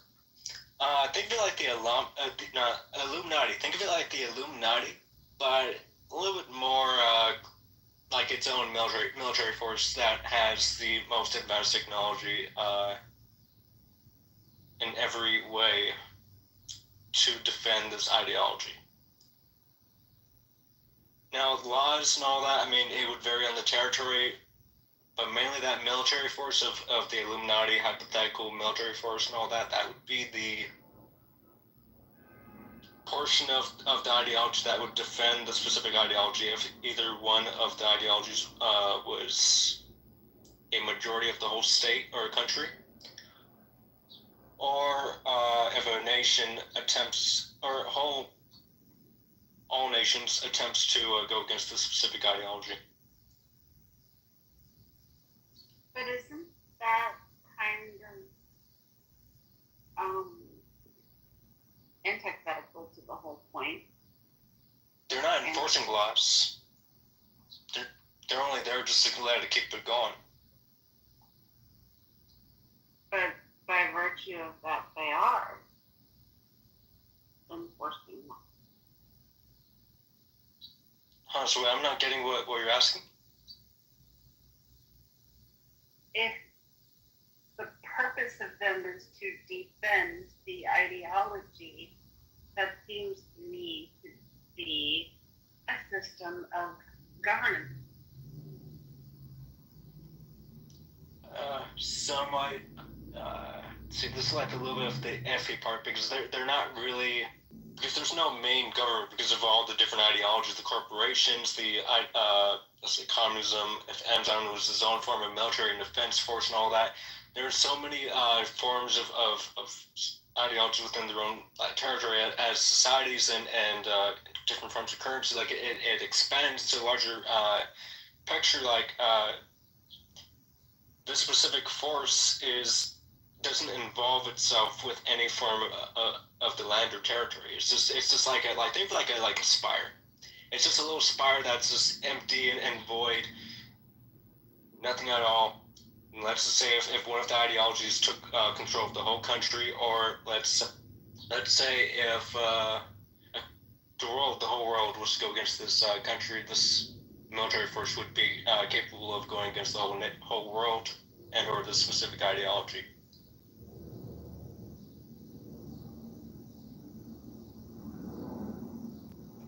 How does this military fund itself?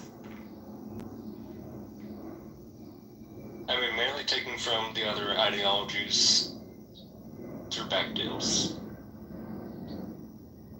Ideologies have bank accounts? Yes, I mean, different forms of currency.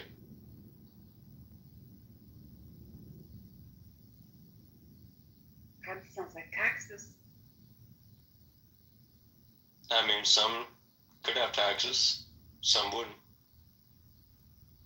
Who would have the authority to collect taxes? So if, let's say, the corporation had taxes, obviously they would have their own form of police force and military to collect the taxes. Or an AI system that automatically collects the taxes within the territory. So, in our current state, we have a constitution, and we have a legal basis to say that we're going to collect these taxes. What would be the basis that gives this company the authority? And what if a competing company comes along and says, "No, give the taxes to us. We're better"? What's to stop that? I mean, they'd have the right to do that. Yeah, I mean... So would you have to pay taxes to every corporation? Not everyone. No, not everyone. I mean, because they all vary. I mean, wherever you choose to live, it's good. I mean, you don't have to, but they might kick you out or force you to do work.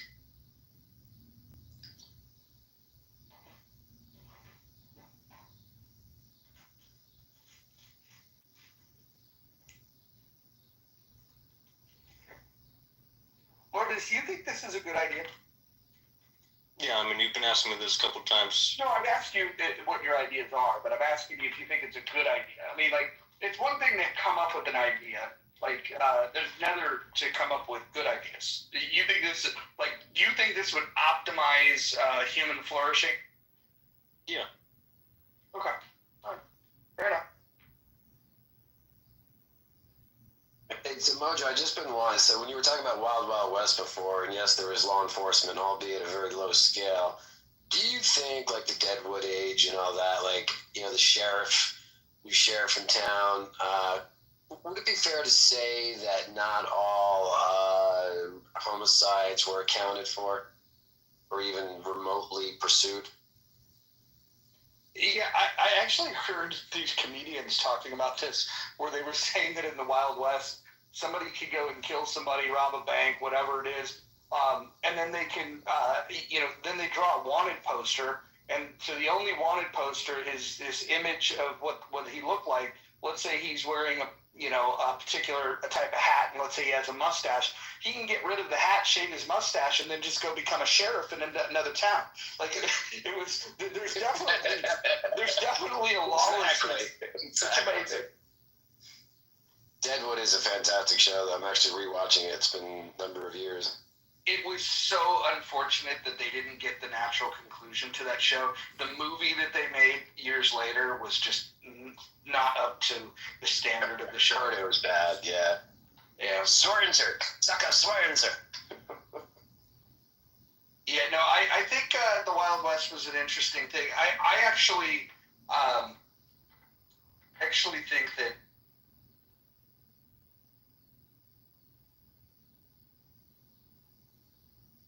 Kima, why do you gotta kick Mojo out like that? That's rude. I wasn't even a mod until he left. His battery died or something.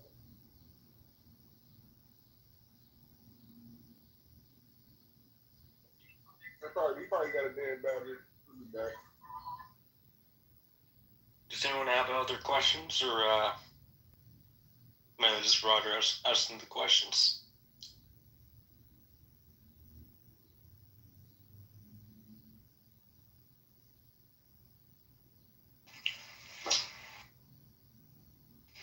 Well, my thing is, sir, I'm not entirely. Oh, hold on.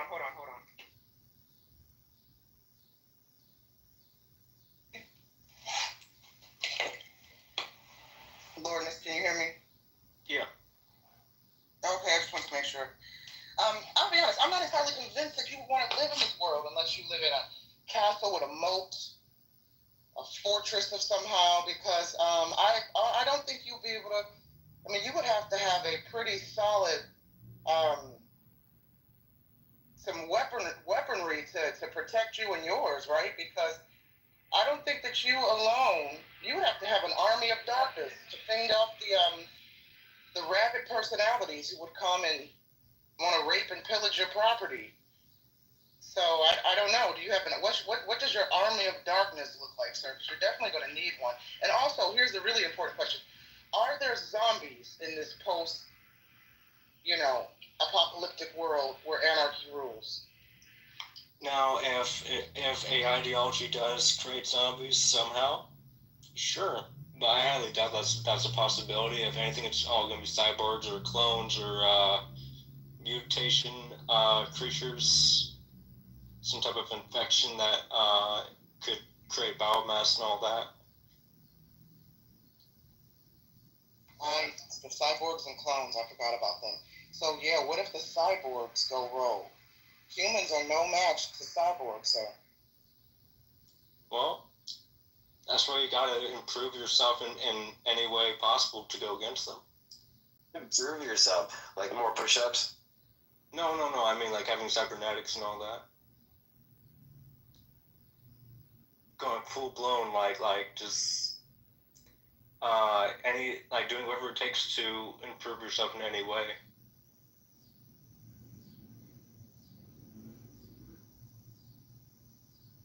Hey, in a world without police, I don't think it'll be as violent as people think it is. I think the police actually perpetrate violence because people think they know they can do certain shit and they protect it to a certain extent. So like in a world without police, it'll be more respect than people think. You think police are worse than armies of darkness? Oh my! Look. I mean, with Kima, I agree with you. Yeah, I mean, like it's in the beginning, it's gonna be like the Purge. It's in any form of ideology change, it's gonna be chaotic. Probably not as chaotic as the ideology I'm for, but over time, it'll be more. Oh, sorry, though. Go ahead. Over time, it will just calm down, and then it's just just I'm minding my own business. You fuck with me, we're gonna see how that goes. I agree. I think Akima's honest. I think the shock value will, of course, it's not going to be overnight. People, of course, will take advantage of whatever for a while, but then a lot of criminals actually literally live on the thrill of cortisol and adrenaline, of being smarter than outsmarting the police and all that. I think it'll go back to truly it takes a village, not just to raise a baby, but to look after your neighbor. I mean, at the end, when the Italians and Jews came over to New York, fun fact, the Jews and Irish started their organized syndicates in New York before the Italians. And the Italians like, all right, you don't want us, we'll create our own neighborhood. And of course, Hollywood took it from there. But they literally did. They looked over neighborhoods, albeit for a nominal fee to keep your store safe from getting burglarized. But I think, and really at the end of the day, wherever one lives, like, see something, say something. Like, how often do you feel that if you're walking down the street, you see somebody in trouble, someone will, a bystander will try to intervene on some level? Folks don't like to intervene today. A lot of people like to mind their own business when they see people are in distress or being harmed. It takes a real true hero to want to help, someone vulnerable, and we seemingly are a growing population of weaklings, beta male mentality, folks who just want to mind their own business, look the other way. They don't want to get involved because they think if they get involved, they're putting themselves in harm's way. So I don't know. In Lord and this unless they want to film it, no, they'll film it before they get involved. You read my mind, David. Exactly. That's it. That's their way of getting involved. But the thing is that you don't have to be the hero. You don't have to jump in and physically put yourself in danger, make yourself vulnerable. There's actually courses. It's like nonviolent bystander, interference or something. Where literally, on the average, if you're across the street and you just start yelling like, "Hey, what the hell are you doing over there?" 9 out of 10 times, the attacker will run off like a scared rabbit. You don't have to run over there to be the hero and beat somebody up. In fact, the only time I've ever been jumped in my life, late at night, walking the streets, coming out of a bar, these guys jumped me. They didn't want my money because they threw a bottle at me. They were just coming out of some strip club, and I was like, "What the fuck?" And one of them, they jumps out of the car, runs over to me, and I'm like, whoa, dude, like, I'm not looking for... Before he got the sentence out, he knocks me to the ground, and some random dude happened to be across the street. He's like, "Hey, you okay over there? What the hell's going on?" And sure enough, the rat ran away. Well, but I think in Lord Ness's world, if you say, "Hey, what are you doing over there?" you might get popped in the damn head, right? So I don't know. I'm not sold yet. I don't want to live in this world that Lord Ness is painting, because I just think, criminals know that there are now, in real life, criminals know that there are real life consequences to their criminality. If there's no judges, jury, and executioners, I think folks will run rabid. There would be death and destruction for years to come. I disagree with this theory that there would only be violence initially and that it would quell off somehow. I don't know. The modern day human is insanity. We want to be that violent. We're so far removed from spirituality, God, emotions, right? And if there's no one there to check us, then we will fully maximize this free will, this so-called free will that we have, and unleash, our nefarious ideas and ideologies onto the next human. So I don't know, Lordness. Hey, now, the reason why, what I think, like I said, there's no one to check you. Like it will be at that point. Like people will check each other. But right now, a criminal will have an advantage. One, he's not afraid to go to jail, and you know that your retaliation is not. You're not going to retaliate, especially not to the degree that you're going to go harm one of his loved ones. But in that reality, people know that if I do something to you, you're not just going. There's no jail. The retaliation, you won't come after me, my family. So like it's gonna be more of a reality. There's not gonna be protection from the police for the criminals have the advantage. Everyone's gonna have the same attitude.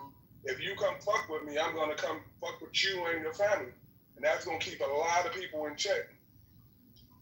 Well, I also think we would have to, in that case, we would have to have like these communities or compounds of people who want to maintain civility, right? I think in the world that Lordness is painting, humans, your average human would be very scared because they don't know the motive of those they encounter out in the street. You don't know if the person you encounter will kill you, pray for you, pray with you, join you in the rebellion, steal your shit, right? Or if they are checkable. So I think in this world that Lordness is painting, you would have to, I always like to say your vibe attracts your tribe. If you are the type of person that needs law and order and you want to live a very peaceful, soft kind of life, free from murder, robbery, chaos, etc., you would have to find like-minded people and build communities with them, a gated community, a fortress around this community so that the weirdos and the killers don't penetrate, right? Because I don't think that this will be a harmonious society that you guys seem to think it will be. Have we not seen? Have we not watched science fiction films Has the Walking Dead not taught us anything about what it would be like in a world full of where there's no law, there's no governance? Maybe I've just watched too many sci-fi films and zombie films and post-apocalyptic films and anarchy films and The Purge, et cetera, et cetera. It sounds like an utter nightmare, this world that Lorden has crafted in his mind. Hakima, you would want to live in such a society? I mean, we live in one right now where a certain group of people can do what they want to do to other people. I'm not talking about racially. I'm talking about as far as the government. They can do whatever they want to do right now. There is anarchy right now that we're not. Plato had some interesting thoughts on this, on essentially every man does what's right. But even when we like to show like Walking Dead, most people was trying to do the right thing. Most people was creating community. You had a few bad apples, but they run into every now and then. But most people was trying to. Everybody was not just savages. Before serendipity goes, I was going to say, fun fact. Sounds like you're a Walking Dead fan.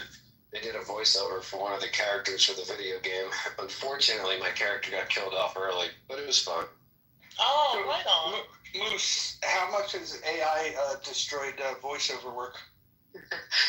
Not as much as you think, Mojo. Not as much as you think. I know that was actually one of the, as Nye knows pretty well, like the huge actors writer strike. Was that last year? I think it was 2 years ago. God, was that 2 years? Good Lord. Big part of the writing part was, and actually actors too, like having their images like an avatar, replicated by AI. But the bigger threat was not eliminating AI for writers, but limiting the use of AI in TV and movie writing. But let's keep it real. Some of the shows that are out there, you're like, AI might be better. Maybe it was last year, Moose, the strike. I really don't remember now. So, Moose, it would be a hilarious development. So this app, they partner with somebody to basically, they can take your voice and license it however they wish. Wouldn't it be crazy if something went super, just exploded, maybe like a Pixar film where they took voices from Clubhouse? What if your voice became the star of a major hit without your consent? A major hit like John streaming multiple channel? Like, I don't equate major hit with Clubhouse, but do you mean like? I mean that Paul is partnered with an AI company to give them the voices. Paul can, with this company, they can license our voices to do anything. They can repurpose it in any way they wish. It's part of the terms of service. I don't think I see enough on here to even get noticed from Paul or those guys. This is why they wanted the voice chat stuff, the voicemails, so they could isolate and make sure they had a fingerprint so they could know exactly whose voice was whose.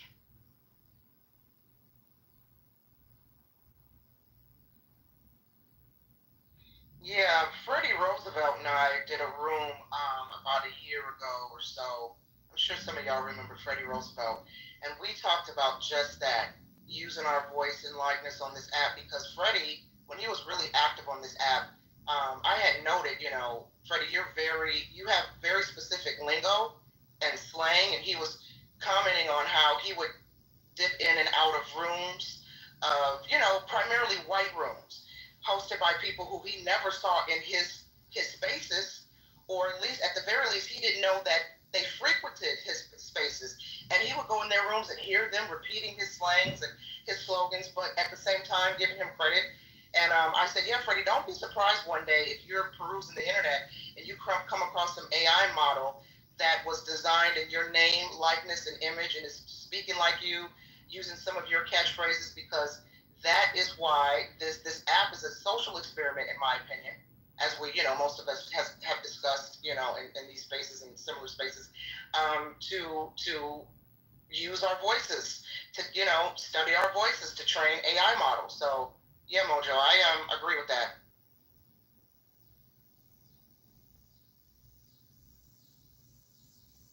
Where did you guys fall on the writer's strike?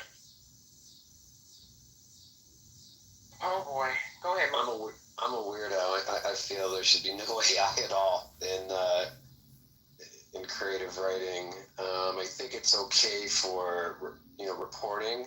I don't know if you guys notice, but when you go to your streams, your news streams, whatever, on your phones or laptops, like it'll say story by, and they'll put someone's name. But if you actually, I've just been noticing far more grammatical errors in these stories. I think less and less of them are actually really being written by humans. I think there's just giving AI ChatGPT notes of the story and take it from there. So this is my take on the whole writer's strike thing, is that if you're not a better writer than artificial intelligence, then you don't get the job. If I were looking for a story, if I wanted a screenplay to make a film out of, if you're a screenwriter and you can't write a better screenplay than AI, I think AI should take your job.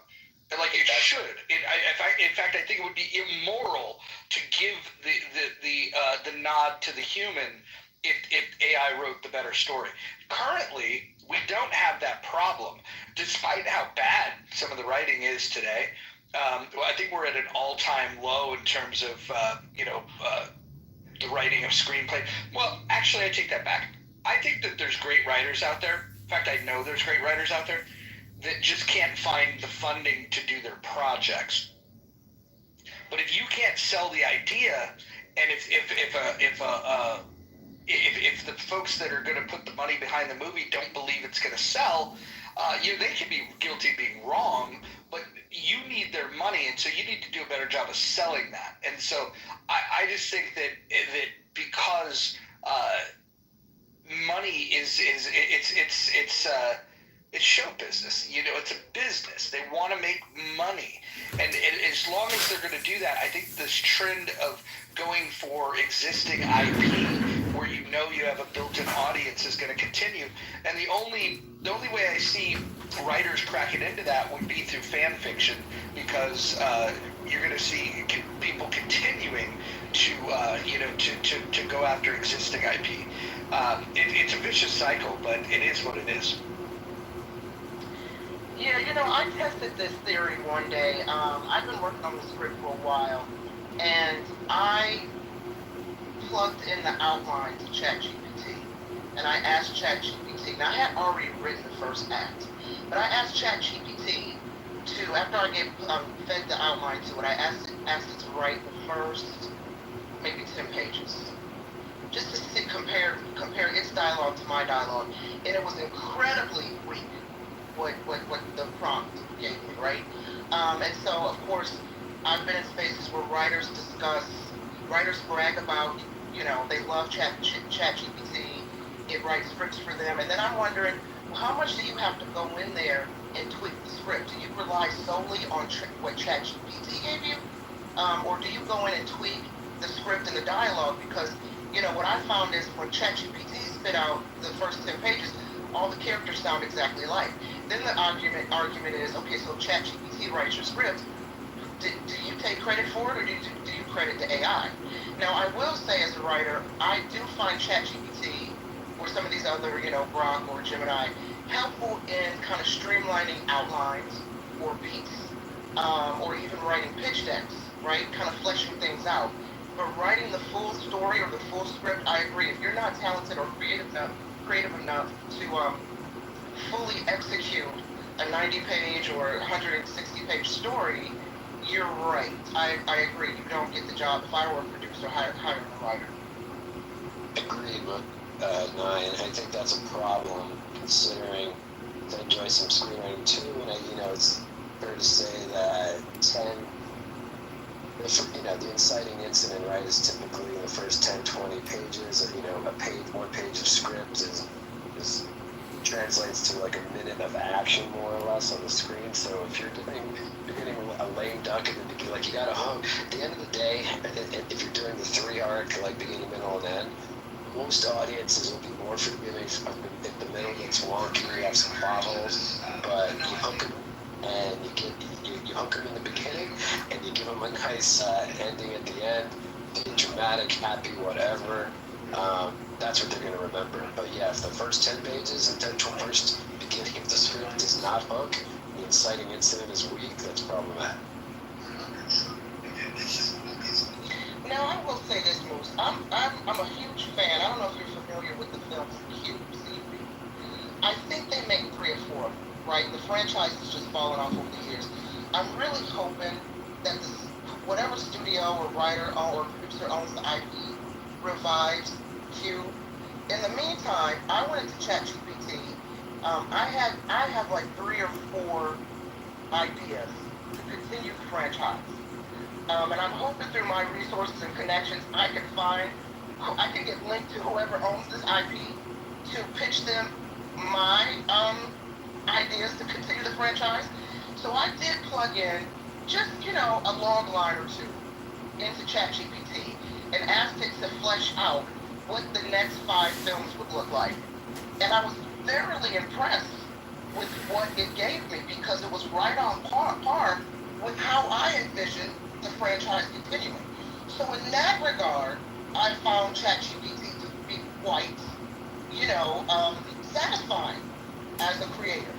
And, I copied and saved what it gave me and I added it to my kind of little collection of franchises that I want to see continue.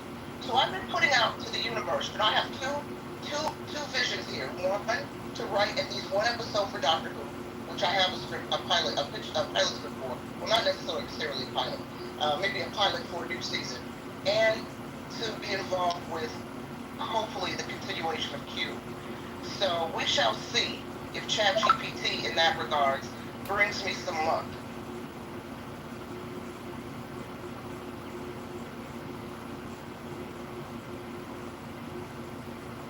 Amazing. What about the thread? I mean, isn't there as college students started writing papers using ChatGPT? Law students. I'm not gonna lie.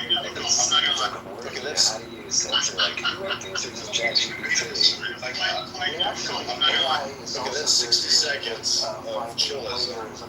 Now, I think at some point you have to have some self-reflection. Is it worth it? Is it worth it to come here and to listen to these meaningless conversations with Brain? Is it worth it? That was my question. At a PhD level. Okay, now rewrite it at a 5th grade education level. Now rewrite it, and you can start doing these edits and rewrites, and then eventually what will happen is you can get it so far removed from what its original AI instincts were, and you can even give it examples of in the voice of, write it the way Andrew Dice Clay would write it the way that Shakespeare would write it. Okay, that's 60 seconds and when you start doing that and playing with now, it, I think at some point you have to have some some of these self-reflection. Is it worth it? things. Is it worth it to come here and to listen to these meaningless conversations I think we would have trouble picking Is that it up. worth But it? most people are just lazy. They're just going to put in a prompt or whatever it spits out. The one that's pretty obvious is if you go to ChatGPT,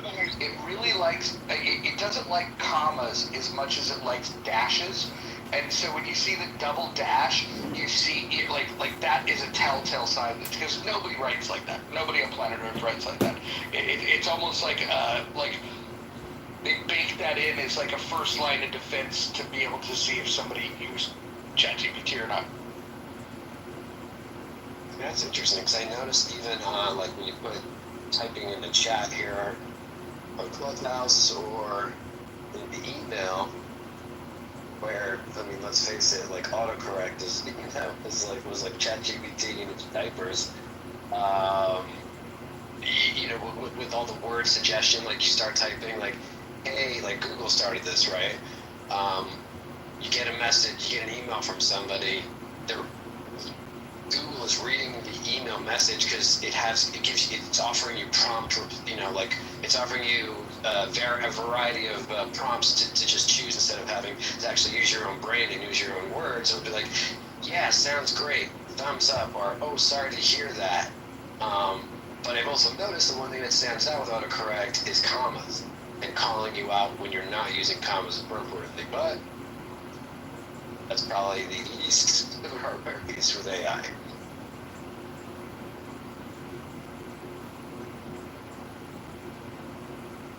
Yeah, so one of the outlets that I write for, we have a problem with AI there, and there's nothing we can do about it. Our IT team has told us, and the lawyer for the company has said there's nothing we can do. There is some sort of AI system being used by a company, and I think they traced it to Russia or Ukraine, I'm not sure, Poland, where they're copying all of my articles, and I'm sure probably some other writers for this outlet, they're copying all of my articles and republishing them on their own website, as if they're writing it, as if I write for them. And my managing editor is furious, but there's absolutely nothing we can do about it. And it is an AI, it's not a human that is pulling the article and copying and pasting and republishing. No, we have determined that it is some sort of AI system that is scouring our site and pulling some of the best stories, and they just so happen to be most of my stories, since I'm the one that covers the entertainment news for this site. And so, yeah, it's pretty, I don't know, it's, dare I say, disturbing, but I guess this is what we have to deal with in this AI world, you know, and there's nothing we can do about it. Imitation's the highest form of flattery, but that's creepy, yeah. So let me ask a question. Some of you are very concerned about AI. I'm just wondering, if you think we're already living in anarchy, I mean, is it, the person on the highway, expressway, who shoots you, or the person that stabs you on the train, or, what's more dangerous, society today in America or AI? I think AI could be, AI as it stands right now is not dangerous, with the exception of some of these deep fakes, because it's getting hard to discern what's real and what's not real, especially if these deep fakes are used to damage someone's reputation or image. But I would like to think that the population is aware, especially if you're on the computer a lot, and you're aware of AI and deep fakes. I would like to think that people are able to use some kind of deductive skills to determine what's real and what's not. But as AI gets more savvy, it might get difficult to figure out what's real and fake, especially as it relates to news sources, right? In healthy debates earlier today, someone noted, what if in the near future there's a presidential campaign and someone uses a deep fake to destroy the image or reputation or the campaign of a presidential candidate they don't like, and it really impacts their voter base, or how the population resonates with that candidate. So that can definitely be dangerous. I don't know why you're talking about this in the future. I mean, our president held up a deep fake with MS-13 and deported a person with it. Oh, that's true. Yeah, you're right. Yeah. This is We here. also had a former president arrested by the FBI. So I don't know, John. I mean, I don't think it's as dangerous now. I still think the person on the subway with the gun or the knife is more dangerous than AI. But I predict as AI advances and as these language models get more evolved, then yeah, I can see us living in a future, in a near future, where the AI could be more dangerous than the criminal on the street ready to snatch you up. I mean, in Chicago this weekend, 30 people were murdered by gunfire, 250 shot. It's like that every weekend. Why, as a society, do we tolerate that? How do we not? You could apprehend criminals. Yeah, I blame our politicians, John. I think we just need to elect better officials. Listen, I live in Chicago too, and the mayor down there. Well, I live outside Chicago, so the mayor down there, as you know, is just a disaster. So, in my opinion, it's just we have to elect better officials. And a lot of these liberals. I mean, look at California, for instance. I lived there for 20 years. but I got the hell out just in the nick of time. California has this, I don't know if it's still like this, but in some areas of California, you own a store, you just have to let them snatch and grab. You can't stop them, you can't apprehend them for stealing your shit, let them go. I remember that video that went viral where a store owner confronted Gavin Newsom about these laws. He gave kind of a laissez-faire attitude about it. A lot of these Democratic-run cities, they want criminals on the street. They want to let them out of jail early. You can't afford bail. Oh, no problem. Just let them back on the street, right? So I think it really comes down to the elected officials. They want lawlessness. They want criminals on the street. They want the people to be, armed, and then they want to threaten to take their guns away. So I blame the politicians, sir. I don't think the people Got it. want this. So if Donald Trump takes over Washington, D.C., you're all for that, correct? I mean, well, what do you mean take over? He's the president. I'm saying that he gets rid of the mayor and he takes over the city security-wise. There's no more lawlessness. There's no more rampant homelessness. No more drug dealing. No more shootings. No more robberies. He actually forms a security perimeter and takes care of the situation with force. Yeah, I would have no problem with that. And I hear you, and I hear your frustration there, but I have to push back because, the mayor needs to, generally most police chiefs, right, have one boss. It's the mayor. But the mayor, of course, doesn't make any of the laws. In fact, it's actually far more up to the DA. DAs don't make laws, but they are the arbiter of enforcing what laws and what cases to pursue or not. Again, back to California, which is why even bleeding liberal heart San Francisco pulled their DA, did a recall because of the frustrations of the smash and grabs and such. So, it's a bit hyperbolic to say like, oh, all these lefts, runs, mayoral cities that are leaning left are all for Wild Wild West and like, every good luck, don't get killed. It's a little extreme because they are also, they're also, you have to look at the population, again, Chicago is a great example.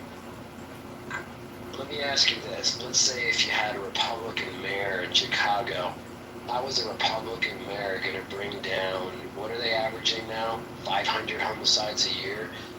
Are you just going to add like 100,000 more cops? Like, what would a Republican mayor do differently? Well, you know what? I sit here and I think about Indiana. I'll let you go, Kima. Kima, you tell me if you agree with this. Because, I've told you I live quite close to the border of Indiana, which is a great state. Okay? And in my opinion, those boys in red, they don't play. I rarely hear about, I'm not saying that there's no crime in Indiana, but I feel like people know you don't go to Indiana with that BS, right? Because they're not going to put up with that N-word shit, okay? And I say N-word and it applies to everybody, black, white, that ratchet shit. So I'd like to think if there was a Republican mayor or if Chicago was a red state, red city, or we were a red state, I would like to think that they would reel it in a little bit more. But how? That's what I'm saying. Like, I'm all for it. That's what I'm saying. Like, I'm always fascinated. What would Republicans do differently? And I could care less who gets the job done. Nobody wants homicides, but we're talking about cities like Chicago where cops know they're going to get shot at, right? Like, that's not true. Cops don't know that. People are not shooting cops in Chicago. In Chicago? In Chicago. They are in Oakland. Violence is down in Chicago. Murders are down in Chicago. But to the nice point about Indiana, Gary, Indiana is a violent place where they... Well, Gary definitely is an exception. Sorry, go ahead. East Chicago, Indiana, you know what I'm saying? Indianapolis, South Bend, there are several cities in Indiana that are violent with. Like there's no answer to it. But a lot of the problems in Chicago stem from Indiana. That's the thing. You can buy guns in Indiana and come right over the border and sell them. Because it's hard to buy guns in Illinois, particularly in Chicago. So all the guns are coming from Indiana. So they act like Indiana is like got some solution, they really don't. Well, here's my thing. Let me tell you something about Chicago. Chicago is on every corner, and yet they can't solve one crime, right? Which is a big trick bag. I feel like Chicago, were they part of the fun police narrative? I feel like if it was a Republican-ran city, we wouldn't have. And Hakima, I'm not saying every liberal leader in Chicago was about to fund the police, but there was that narrative at the height of George Floyd. You had some saying it.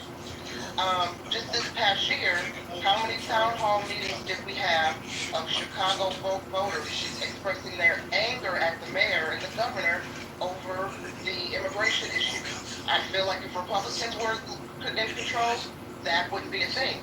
We wouldn't have, and don't get me wrong, I'm not saying Republicans are perfect because I don't identify as Republican, right? And I know, I remember during Trump's last election, how some of my family members were gravely impacted by some social services that were cut because of Republican leadership or Republican policies.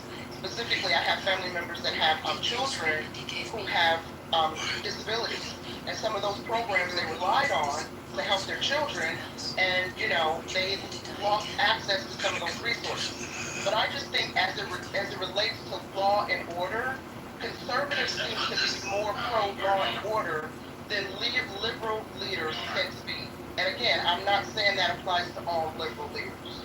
Well, I would also say that it's hard to know what would really take place because in large cities you don't see Republicans as mayors. It would be interesting to see large cities ran by Republicans. We do have examples, a few examples of where this is true. You could go back to Rudy Giuliani, I think is probably the best example of what you're talking about, what better outcomes happen. But the challenges in a big city are just different than in the suburbs and different from rural communities. And I think it's interesting that in a big city, you tend to see Democrats being favored. And in the rural areas, you definitely see the Republicans being favored. And then in the suburbs, that tends to be the most purple that you're going to get. And then depending on how close your suburb is to the big city, it might lean blue. And if your suburb is leaning more towards the rural area, it might lean a little more red. But that's the thing I think we should think about is instead of just thinking of red or blue or this state, that state, I think we should really hone in on the different policies that are necessary for governing. The wants, the needs of the people in these different areas are different. Yes, everybody wants to be safe, but the threats and the challenges that you're faced with, they're just different. And that's why I think we should more thoughtfully move towards what would be the best set of laws to govern a rural area. And by the way, not all rural areas are the same, and not all big cities are the same. We need to examine the unique challenges. There's a through line, though. If you have less tolerance for violent crime, you're going to see less violent crime. And the evidence of that is, a lot of people hate the 94 crime bill, and I think that there was definitely some mistakes made with it. But if you look at the facts that 1990, 1991, 1992, 1993, that 4-year period, the most violent period in American history outside of the Civil War. And so those violent crime rates were insane. In fact, today when people talk about crime rates, we're actually 50% lower than the highs that we saw in that 4-year period during the early 90s. And then the 94 crime bill comes, and then you see a steady decline ever since. Giuliani had a plan, he's disgraced now, but he was called America's mayor, maybe after 9/11. But he knew he couldn't do it by himself, and he organized the courts, the police, and other agencies. Unions, I see what you're doing. If I see Mercedes, and people welcomed him, and New York was as bad as it is now. Everybody dies. Took over, and it made profound change. This change was, and to be fair, I agree with you. I think he's New York's mayor. I think any mayor that happened to be in New York, like 11 happened to be would be America's mayor. But his biggest impact was I would actually love to see what the day-to-day violent crime under his under his watch, because I know his biggest impact was Rico going after John Gotti and organized crime. Who gets his enemy to trust him? Like little, like even just cleaning up, like the mob was running. I believe it was the district. He cleaned that up. Yeah, he was like the first in there, I think, really big on. Crew's taking steam tomorrow. As crime. I forgot what point in his career he completely lost his fucking mind, but just goes to show. He did have a multifaceted approach, and I think that you could ask anyone who lived through that era, it was a profound change. It wasn't just statistics that maybe it happened. 7 guys start. Let me ask you something. You ever dream about this game? I do. Every night. Nightmares. I got Jack's up. I'm not gonna change that. Also, the cops can only do so much, right? It's like, oh, what's the cop Give it straight morale, the cops for some of these things. Fine, let's do Democratic American cities under the microscope. Morale is low, right? It's like, you get criminal to the jail, but you can't make him stay. That's up to the DA. Then has to deal with the judge, who has the power, of course, to release them on their own recognizance, release them on mercy, whatever it is. And that's why I always thought it like amazing when you get those flyers to vote for your like local judges coming up on elections. Is anyone really knows anything about most of these judges? There are some like folks that do deep dives that will do a history of judges' records that show you in bold print how many known offenders they've let go for whatever reasons, political or otherwise, to get reelected. But it's, you know, it's not all up to the cops in the street to get it done. That you're absolutely sure. I don't know that this is the solution, but there are fundamental knowledge that thinks appointed judges would be better than elected. Appointed judges are better than elected. And we should also not elect like DAs and stuff, in my opinion. I think, you know, you get low enough in the chain of offices. Like, you know, I grew up in North Carolina, we elected like the water commissioner. Like, nobody knows what the water commissioner is doing. Like, you have to have, you should elect executives and a legislative body, and at some point, just because life is too busy, turn over that kind of oversight of the water commissioner to them. It makes a whole lot more sense.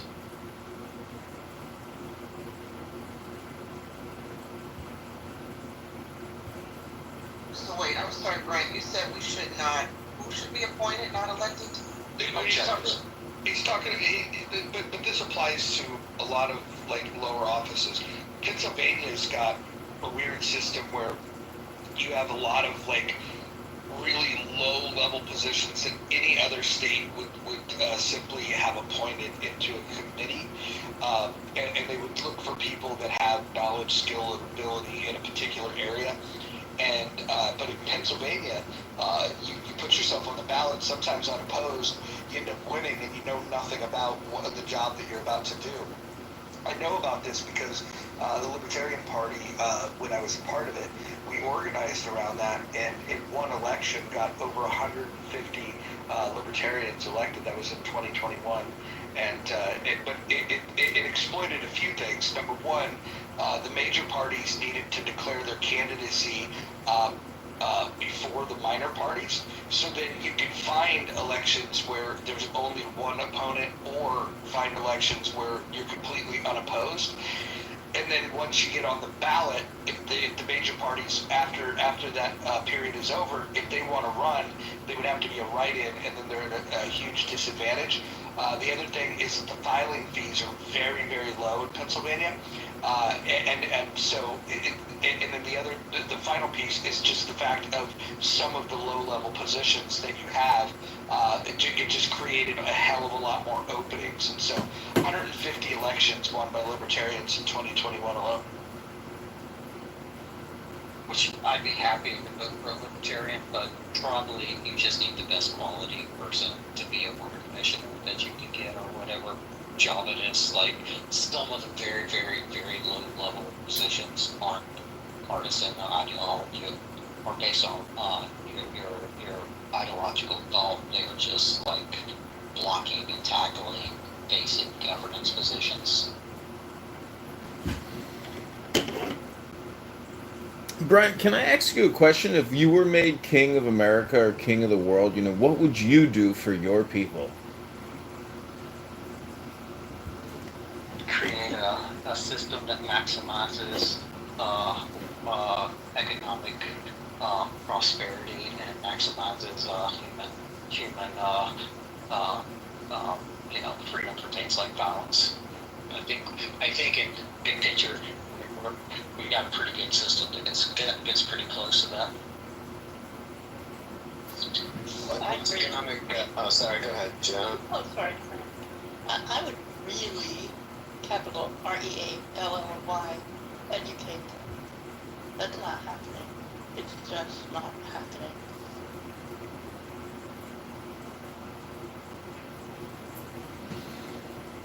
So you think we have a pretty good system? Is $37 trillion in debt a pretty good system? If that was a business and you created $37 trillion in debt and created no savings for your citizens whatsoever, you think that's a pretty good system, huh, Brent? Yeah, I think having a system where per capita wealth is the highest the highest in human history, that keep on expanding human scale and expanding human lifespan. I think it's a pretty good system that we've developed in human history, and it is much more damaging to knock it all down than to not understand how lucky we all were to be born and alive in 2025 versus an earlier period in history. Well, what if you were able to participate in the economy from let's say 1870 to 1900? I would argue that was a pretty good time as well. You mean periods where there was significant economic growth, but you'll always point to, because we're still a developing economy, that we had higher year GDP growth than we do now, which you see throughout the world in development economies, which were that period. Yeah, it's the biggest expansion of an economy in the history of the world.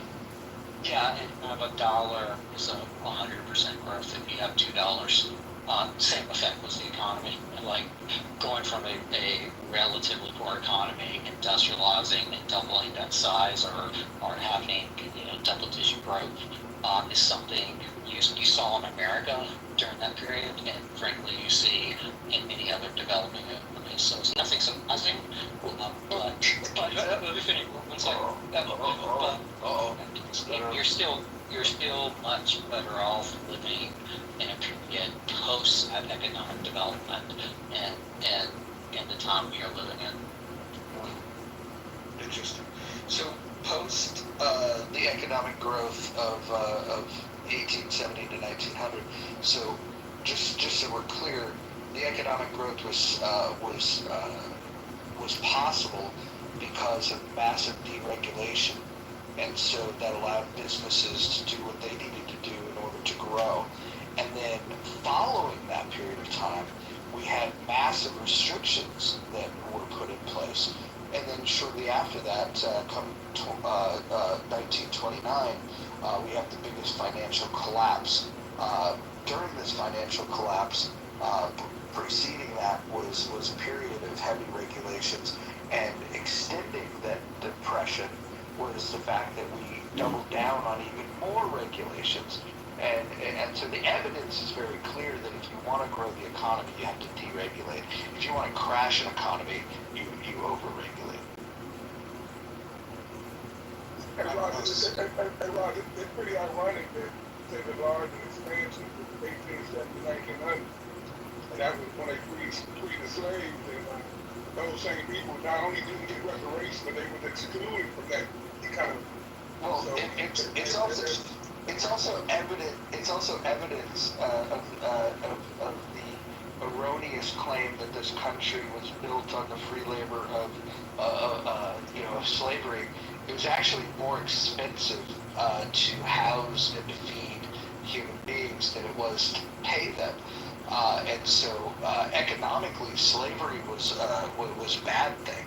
We know that. Not only was it immoral, it was economically a bad thing. And so once they were freed and the market was deregulated, we were able to see a massive expansion in this country, and the quality of life went up for everyone. And just to be clear, we had several periods of pretty sharp economic downturn in the 1880s, 1890s, and even the early 1900s. I believe we had a downturn in 07. So this period is also known as boom and bust, which we aggregate greater economic growth, which is not something uncommon. You see in industrializing economies, you see that actually over and over again. But you also had this period of with sharp economic downturns. Yeah, the point stands that during that 30-year period, it's the biggest expansion of an economy in the history of mankind, period. And I guess we're just expanding on the causal reason. Well, so would you disagree that deregulation was a huge part of that? I guess I would. Okay, so you would have been able to sold to these massive industrial advancements Fighting to break the law. I wanted to be one of you. I wanted to join the Brotherhood, but you sold me off like a slave. Do you know what she did to me? She strapped me down on the bed. She stripped me naked. Sounds all right so far. Different. Put leeches on me. Was she naked too? Needing your blood. Yes, thank you. I know that. You still saw She wanted to kill me. And they would have killed me if it wasn't for them. They didn't, did they? So what you whinging about? I'm not whinging. Your lips are moving and you're complaining about something. That's whinging. This would have killed 6 times. You don't hear him bitching about it.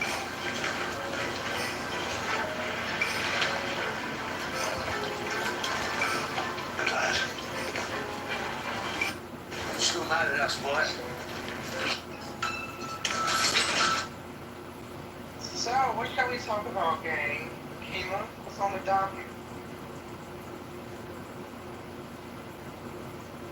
I'm not sure.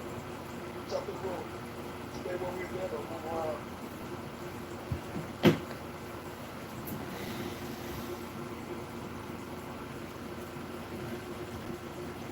I don't know who needs to hear this, but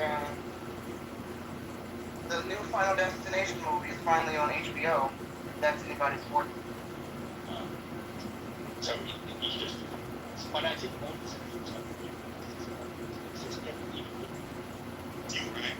Who makes the last decision on whether or not something is true? Who makes the last decision on whether or not something is true? Why the fuck I see you?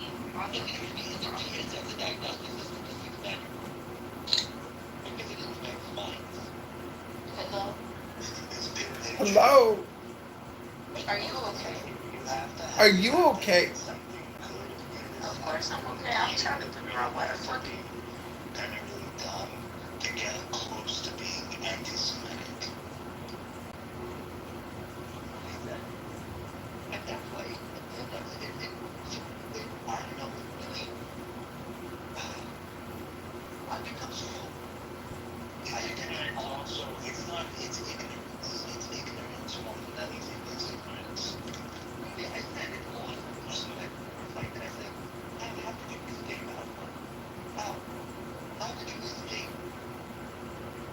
This is once you get exposure, you can't look back. You can't. You listen to me many times, even on this application, you say, Alpha, you come on too strong. Yes,